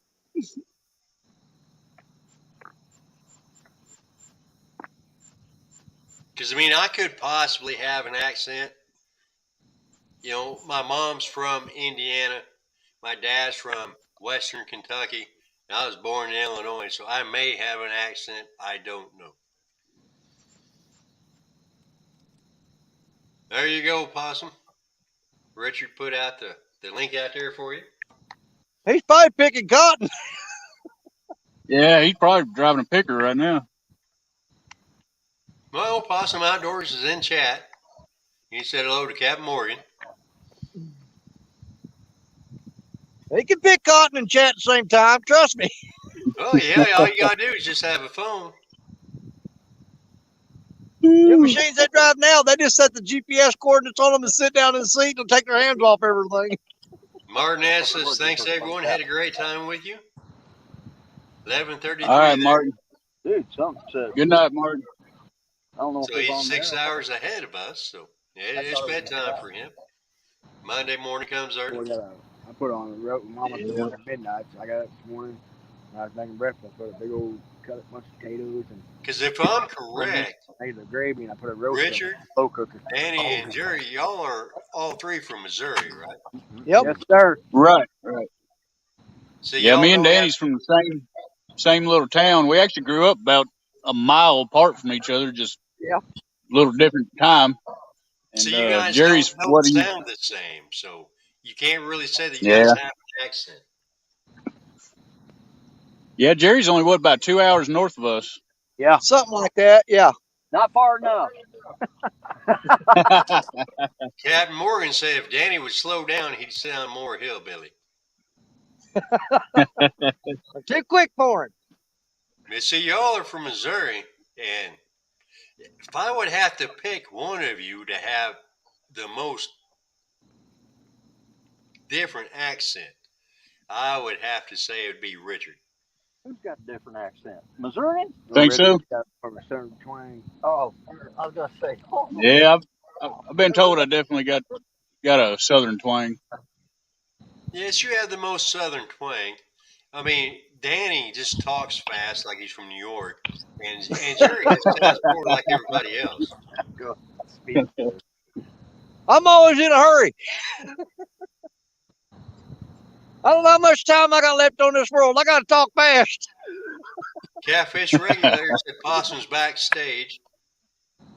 Oh. There he is. Say howdy, Possum. Catfish and Lisa says, my high name is Hillbillies. What's up, y'all? There it What's going on, buddy? I need to get falling yet. Bear with me. I got to put some water in my picture. Go over there blind when I'll be right back. All right. We did a deal last year. Richard, Stephanie, Danny. Oh, good Lord. Yeah, no, I was watching y'all. I was trying to figure out who everybody was at that time. Had a pretty gang. Now we got Possum Outdoors in screen. Yeah, you guys don't know what he's looking at, but looks like he's in a tractor of some sort. Had moved up about. Yeah, he's in the picker. He said he had to put some more water in the picker. Said he'd be right back. I was telling this is a really slow day over here. Looks like I could have just hay bales out in front of his tractor. Slow day. Oh, Spring Mountain Catfishing. Lisa said high school name is Hillbillies. Really? Oh, him cotton bales, cotton modules. Oh, is that cotton? Yep. Yes, sir. Oh yeah, forever. Well, they're rolled up like hay bales that we got here. That's how we do them. We roll them up and wrap them in plastic. Who we killing? He said rolling in plastic. He's like, oh. Yeah, plastic, roll them. Well, I guess technically that shape would be straw, because hay bales you gotta pitch. And for those of you that have never done it, throwing hay bales is a pain in the butt. Yeah. That's what you It's call worse than pitching watermelons, I'll tell you that. Yep. Especially pitch about a couple thousand alfalfa bales. Oh, throwing watermelons is easy. Oh, yeah. Yeah, like Jerry said, you get a hold of some good green alfalfa, man. Yeah, that's heavy. Right Them some heavy bales. That ain't straight. Real high, they get even worse. Oh, Possum's on the move. Possum's on the move. That's where I be. John Deere. or you'll reach down and grab a bale and be some of that Canadian thistle in there. Woo! Oh man. You see a black. Hey, Possum, Yes, sir. I need you to call up catfish for me. Here, kitty. There we Captain go. Morgan says y'all should move to Tennessee. I'll be to back move. in here in a minute. I'm filling up with water. All righty. Just take your time, man. No, Captain Morgan, I was stationed in Tennessee for a year in Millington, A lot of that. just a little bit north of Memphis. I think Unfortunately, I didn't take the opportunity to go fish the Mississippi. the gravitational pull. And that sun's going down. Gravity. Mm-hmm. Cool now. Well, you should have done it then, because there ain't no fish left in it now.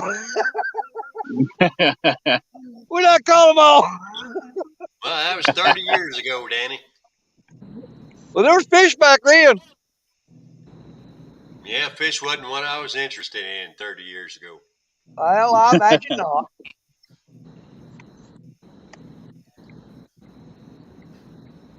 Marine Corps isn't about fishing.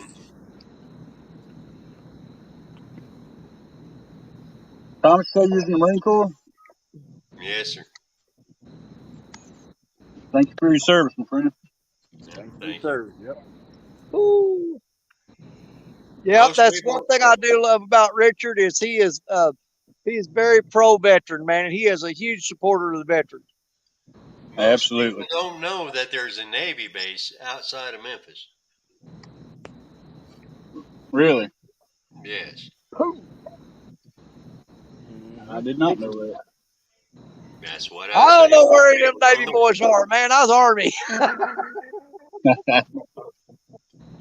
There's a naval air station in Millington, Tennessee. It's called NAS Memphis. It's a training school for mechanics for Navy aircraft. Oh, dang. No, I didn't know that. I've been to the Godwin Air Force Base over by Fort Knox. I went and saw a Leonard Skinner concert there a long time ago. It's the only air base I've ever been around. Crappie Day Fish On said, God bless America. Amen.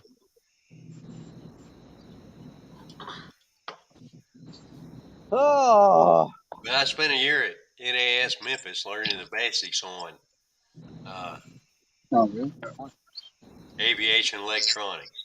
Quit altogether. Oh, wow, okay. Got cooler too.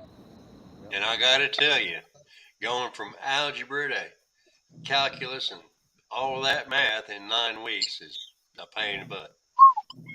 I bet. I'd had a headache the whole time.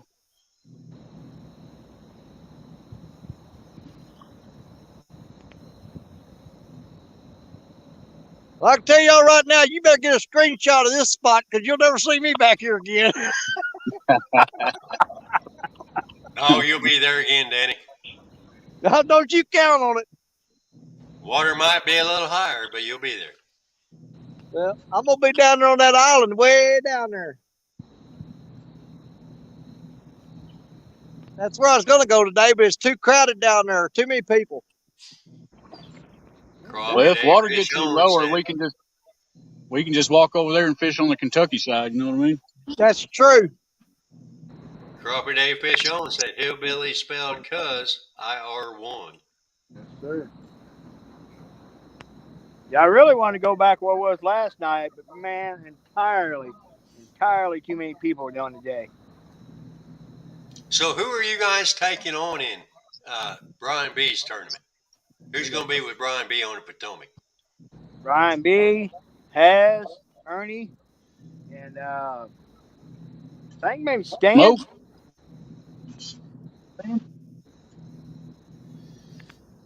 I ain't sure. Now this is next Sunday, right? Yeah. Yep. So if somebody's got the link for that, go ahead and put that out there for Mississippi River Wrasse against the Potato River.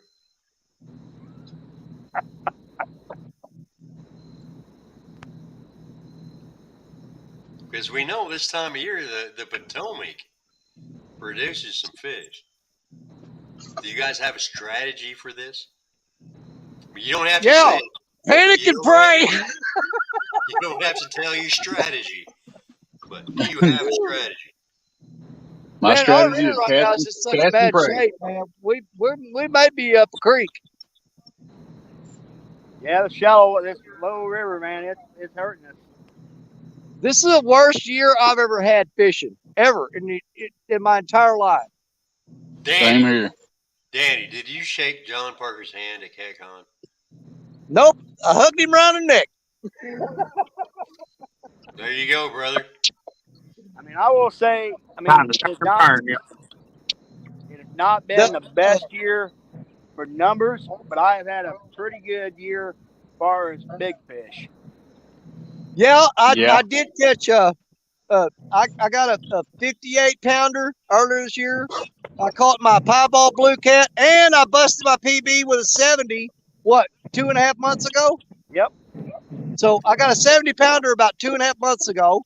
I caught a 58 pounder a couple weeks before that. Big fish or most fish? Do what? Is your tournament big fish or most fish? It's going to be the 5 biggest fish from each team. Or is it 5? I think it's the 5 biggest fish from each team member. They combine the total weight, and whoever's got the highest number at the end of that wins. So, like, my 5 biggest fish, Jerry's biggest fish, 5 biggest, Richard's and Creole's 5 biggest fish. You total that weight up, there's your score. Oh, so you guys are counting on Creole again? Always. At this point, we're going to do good to catch 5 fish apiece, be honest with you. Exactly. So, yeah. Hey, y'all might think we're stupid, but we got Creole. There's a reason for that. Now, we knew what we were doing. With Creole, is Gabe's going to be able to fish? Is his fish going to count? I am not sure. If Brian's in chat, he could probably tell you more about that. I am not. Ozar said Danny's going to call rent-a-fish. J-Dog said, hold up, did I hear 70 pounds?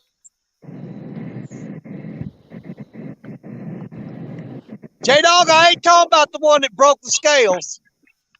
I'm talking about the last big one I caught. What was the last big one you caught, Danny Stone? Huh? What was the last big one you caught? That was a 70 pounder. I was on there. It was on my channel. We was doing river rats. Epic Catfishing was on there with us.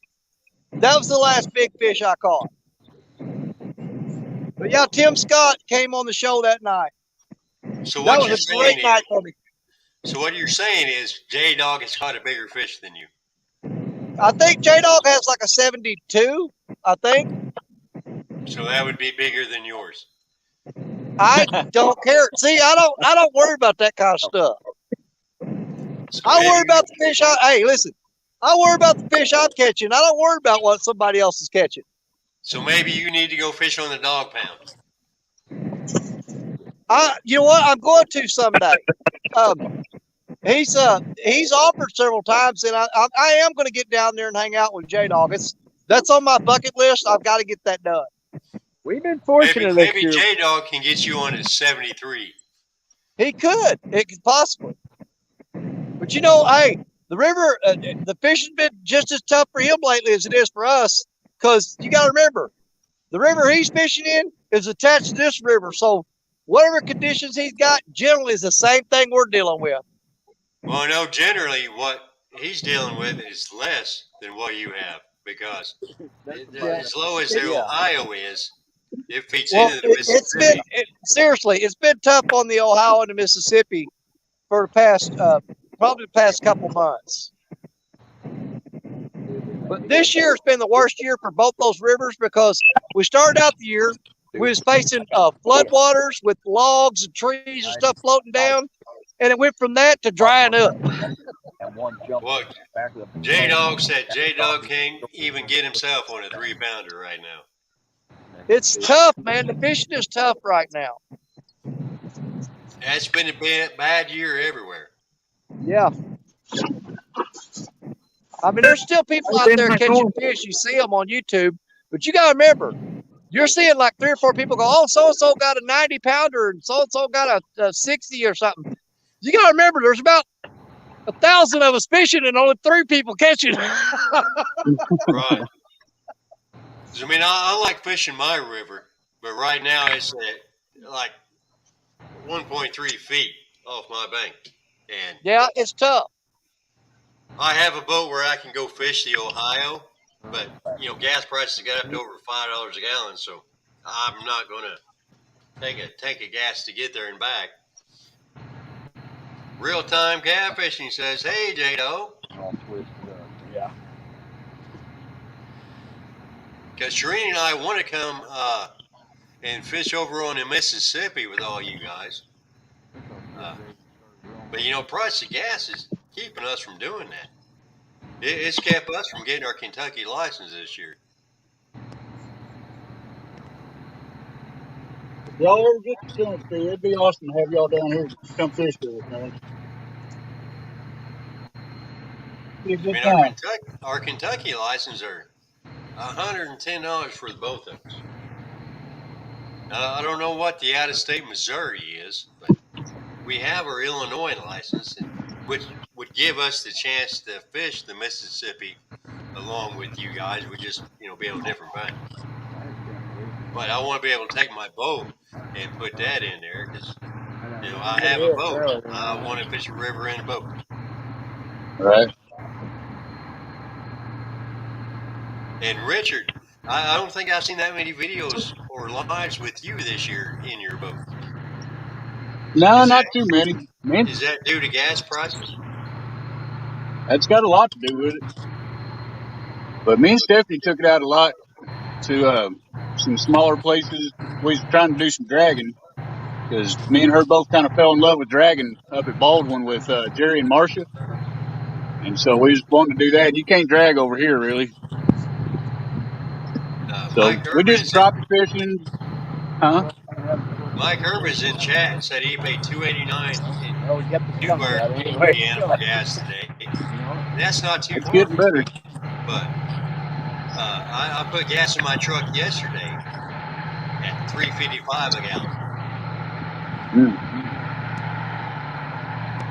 But no, we fished over here. Me and Stephanie come over here maybe 3 times and fished a while. And me and Danny fished here one night, and then one night me, Jerry, and Danny all went up the Cape to fish together as a boat. But yeah, when it's taking $50 in the truck and then another 40 or 50 in the boat, man, it's hard to do very often. That's why me and Sharina haven't fished to Ohio much this year. We did it earlier this year before gas prices shot up. And my plan was to fish to Ohio a lot this year. But at $5 a gallon, I got a 40-gallon tank in the boat, and I've got like a 28-gallon tank in the truck. My truck only gets 14 miles a gallon without the boat on it.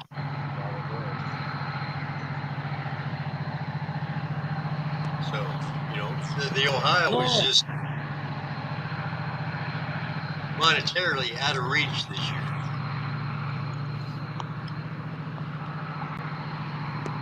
Here's Alvin Lewis. He said in Nevada they're paying $5.59 a gallon. Woo, mercy. Here, kid. Come on. But since none of y'all want to say it, here, fishy, fishy, fishy. Here, fishy, fishy, fishy. Call them up. One thing I've got to do, I've got to get out before next weekend and get some fresh bait. Everything I'm using now is frozen. No, you can't say that, Danny. Well, I've got the drum out there. And right. A piece you got some fresh drum that you got from Richard. Well, the majority of the bait I've been counting on the last 2 months has been frozen skipjack, frozen shad.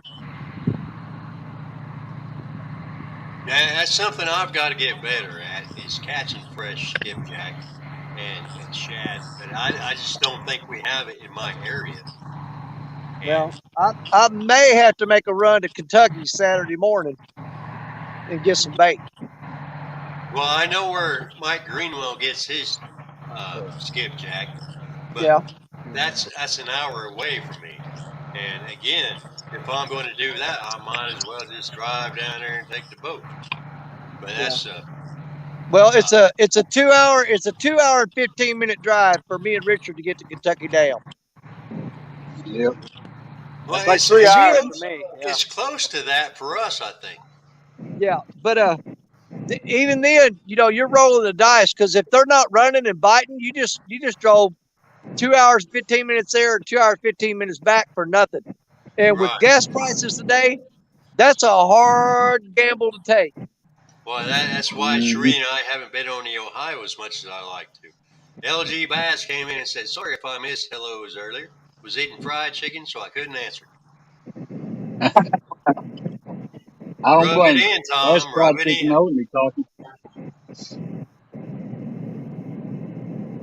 I don't blame him. I was eating a bag of Cheetos last night and couldn't type to chat to nobody. You weren't on a beanbag chair, were you, Daddy? You know what? I have one of those. Yeah, I know last night you was in the camper with the grandkids. Yeah. They wanted to. I'm fixing to. Tomorrow night, I got to winterize the camper. Got to drain all the tanks, put the antifreeze through there and all that stuff. And they want to spend one more night out in the backyard in the camper before I shut it down for the winter.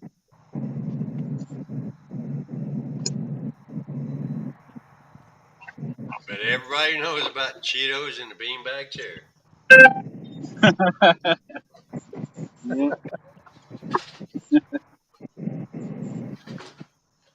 Looks like Possum Outdoors is still hard at work picking that cotton. Oh, yeah, we're turning the burn. We forgot he was in there because, well, he's not fishing. He's just working. No, you'll hear that. You'll hear that cotton picker beeping and setting off alarms every now and then. What's up, Todd? How's it going, man? What's up, Todd? That's my kinfolk there.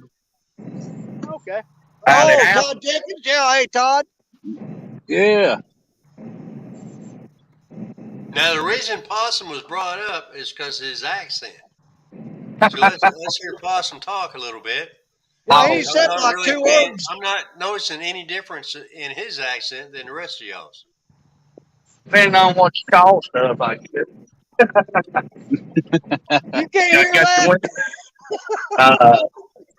Your pillow, the pillars. And got flowers, cars. No, Daddy, he doesn't sound any different than you do. I can hear it. Well, where's Possum from? In between Sykes and New Madrid. Yep. Oh, he's from New Madrid too. He lives just maybe less than 10 miles from here. You? Ted Jenkins is coming in saying, "Hey, y'all." That's No, Richard's He cousin. don't sound any different than the rest of y'all. Yeah, Todd Jenkins is Richard's cousin. Yeah, I'm going to go down there and fish tonight. Well, don't come to this spot. I figured I was going to try to hold out. Come out to play out where it's going to stretch us. Well, there's about, let me see, 1, 2, 3, 4, 5. There's 6 people down at the hole right now. Oh, is it really? They don't like that. Yep. Black water, man. Golly. They was Yeah, and 10 that down one there old boy earlier. still got his boat parked down there, too. Oh, there ain't a fish now. They don't have nearly Yeah. Well, There's 6 I'm people going to down there go fishing the hole down there right and fish now. off my rod. Look out. Yeah, well, that's why we're LG Bass said he wasn't eating Michelle's fried water. chicken. Said he picked it up so she didn't have to cook today. Said she was nice enough to fish for the couples tournament with me yesterday. Nothing wrong with that. So LG Bass isn't eating good chicken.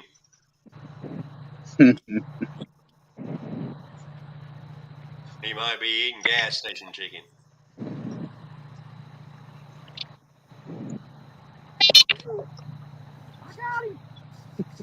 But no, Possum doesn't seem to have an accent, so I don't know what everybody's thinking. Oh, yeah, I know it. I'm north.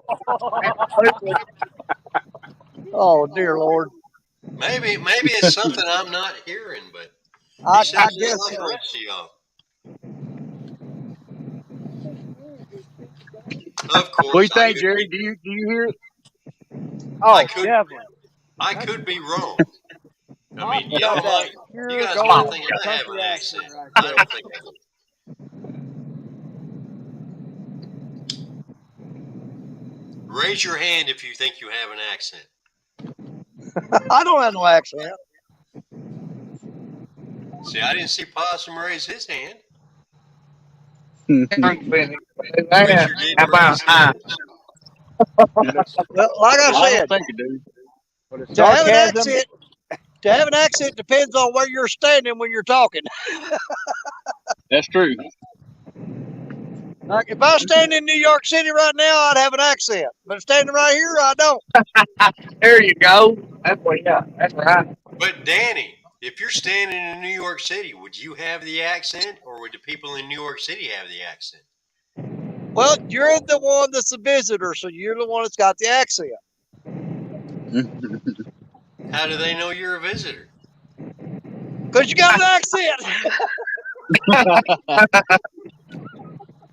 Well, I'd be the guy in the blue jeans and the cowboy boots, so yeah, they'd figure it out pretty quick. Yep.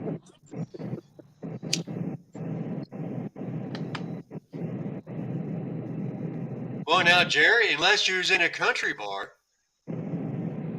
Yeah, Ain't there no you country go. bars in New York. Ain't Country bar in New York City, you got to be kidding. yeah. Country bar in New York. Ain't no urban cowboys around here. You know they make hot sauce in New York City. Well, you'll That's get them. John Travolta, man. Well, Hey, I will say something though, man. That sandy sauce you got, it's pretty bad. I tried it. It put the blister on my tongue. Oh, and insanity sauce. It's some good hot sauce, Possum. It is. It's good on barbecue. yeah, the only 'Cause I cowboys took you it got into in New some York City is them work glitter one day, places. and gave it to some guys that said they love hot sauce. They Well, gave check. up after one drop. Hands. Yeah. You can tell. Well, Danny, I'll let you on a little info though. It says on the Bible that you can strip asphalt with it, or tar off concrete. Oh, Yeah, that's goddamn honest truth. I've had that. Oh my goodness. That's clean your sidewalk. Oh yeah, yeah. It does a little scalding. Crappie Dave Fish on says nobody has an accent. Everybody else just talks funny. That's There it. you go. That's what I'm saying. He's a wise man. Big clothes. Be careful going down them stairs or those rocks, Jerry. Get them, boy. Oh, Because, like I say, you guys might think I have an accent, but I don't hear it. That's the whole thing with accents. It's just It is. where you're It is from. kind of funny that you guys are from Indiana, and my company I work for is based out of Indiana, and we have people from up there coming down here about once a week, and them guys have a real thick northern accent. You don't have even close to that kind of accent. I mean, they're like really. They sound like some Yankees, man. Y'all don't really sound like Yankees too much. Well, You and we're Serena don't. southern Indiana. Real I got Gals you. Fishing, Stephanie says, is this dude seriously picking cotton? Yep. Yes, Yep. Stephanie Possum's is out there seriously picking picking cotton. cotton. Round and round we go. That's good. I'll be glad. We're supposed to get off early. I can't wait. I'm going right down there. Hey, Paul. you gonna try to go to the hole? No, I'll probably. I don't know if they'd be gone by then. We'll probably end up down there behind that board a little further. You talking about right there? Yeah, right down By here. them rocks? Yeah, you gonna fish by them rocks. Yeah. Yep. Danny, is that same cable as a couple hours ago? Yep, look Yep. how high it is now. See now, River drop. 15 minutes ago, that cable was laying on the ground. Now, So close, way out. Tighten it up. Yeah, them barges are swaying a little bit. Really? Yeah. They ever get that one that's hung up off the Fine. Yeah, they pushed it off yesterday. Yeah, I was watching. I didn't make it to Yeah, the it end. was 15 minutes ago. Now it's up in the air. Crappie Dave Fish on said, Possum, you're picking his future underdrawers. Oh, let me Now, get Daniel, did that cable go up, or did you just get shorter than hooks and hammocks? Well, it was laying on the ground, so it went up. All right, so That you're barge still is taller than shifting in and out. taller than hooks and hammocks. Oh yeah. Well, it's 6:03. What do y'all think? Yeah, shut her down, boys. I'm ready to head to the Yeah, house. me The too. fish will I'm start tired. biting in 15 minutes, but I'm done. Annette Morgan says hello, everyone. She's Hey, coming in a Annette. little late. Hi, Nick.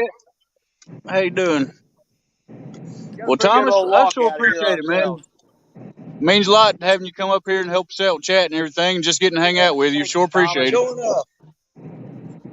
It's Oh all man, here mine. comes all them pigeons. It's all mine, said Yeah, Richard. I was like, what? I resemble that remark.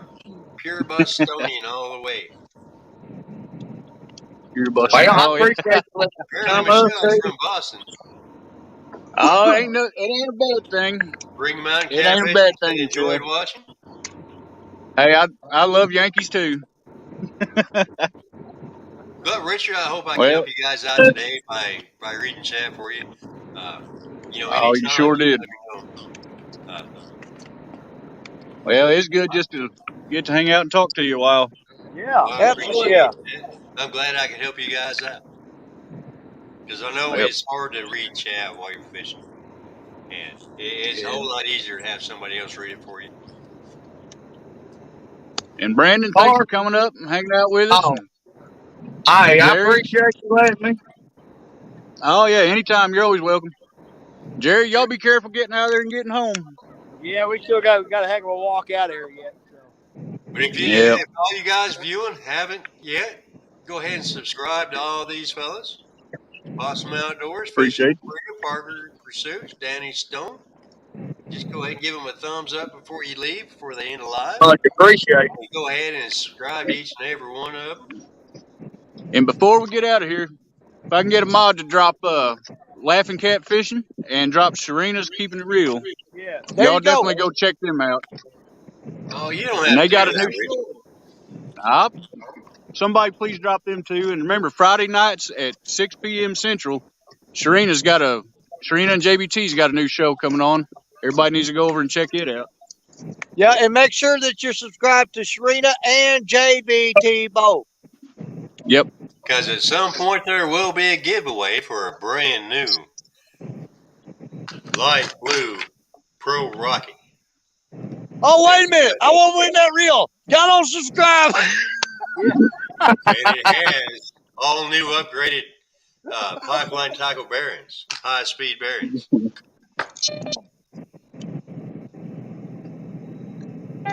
Because I would love to keep it. I just don't like the color. Yeah. Have you guys ever had a reel that you just didn't like the color? Didn't want to use because you didn't like the color? Yes, sir. No. I like all mine pretty good. Of Yeah, course, all mine I are got black. a cheap spinning reel from Walmart, one of those contenders. That thing was a piece of junk. Richard LG Bass said, Tom? Richard, that Yankee makes the best bowl of clam chowder you will ever eat. I bet. And I love clam chowder. Absolutely love it. Thank you, Annette. Nah, I'm just going on. Serena's link. Just picking on all my northern friends in here. Now, I like New England clam chowder. Which one of them? Now, one of them is a tomato base and one of them's not. I don't like the tomato base One of them red, one of them white. Yes, yeah, there's New England clam chowder and Boston clam chowder. I can't remember which one's which. I ain't never What's eaten up red, in the but I'm South, sure so I'd I like may it not too. know what I'm talking about. Away on Serena's channel once her and JBT both reach 1,000 subscribers. Here, let me put you up here real quick. There you Y'all go. look at there. That's a good looking reel. I like it. Brand new, never used, but it has been upgraded with high-speed variants. It's an Abu Garcia 6500 CS. Abu. It's pretty. Oh yeah, It's pretty. for Well, sure. if you want a chance to win this, subscribe to JBT and Serena. It will be given away on your show. Keeping There's Well, if it Serena's says right Abu there in on it, the. I don't care if it's got pink polka dots. I can put pink polka dots on it if you want. I'll still use it.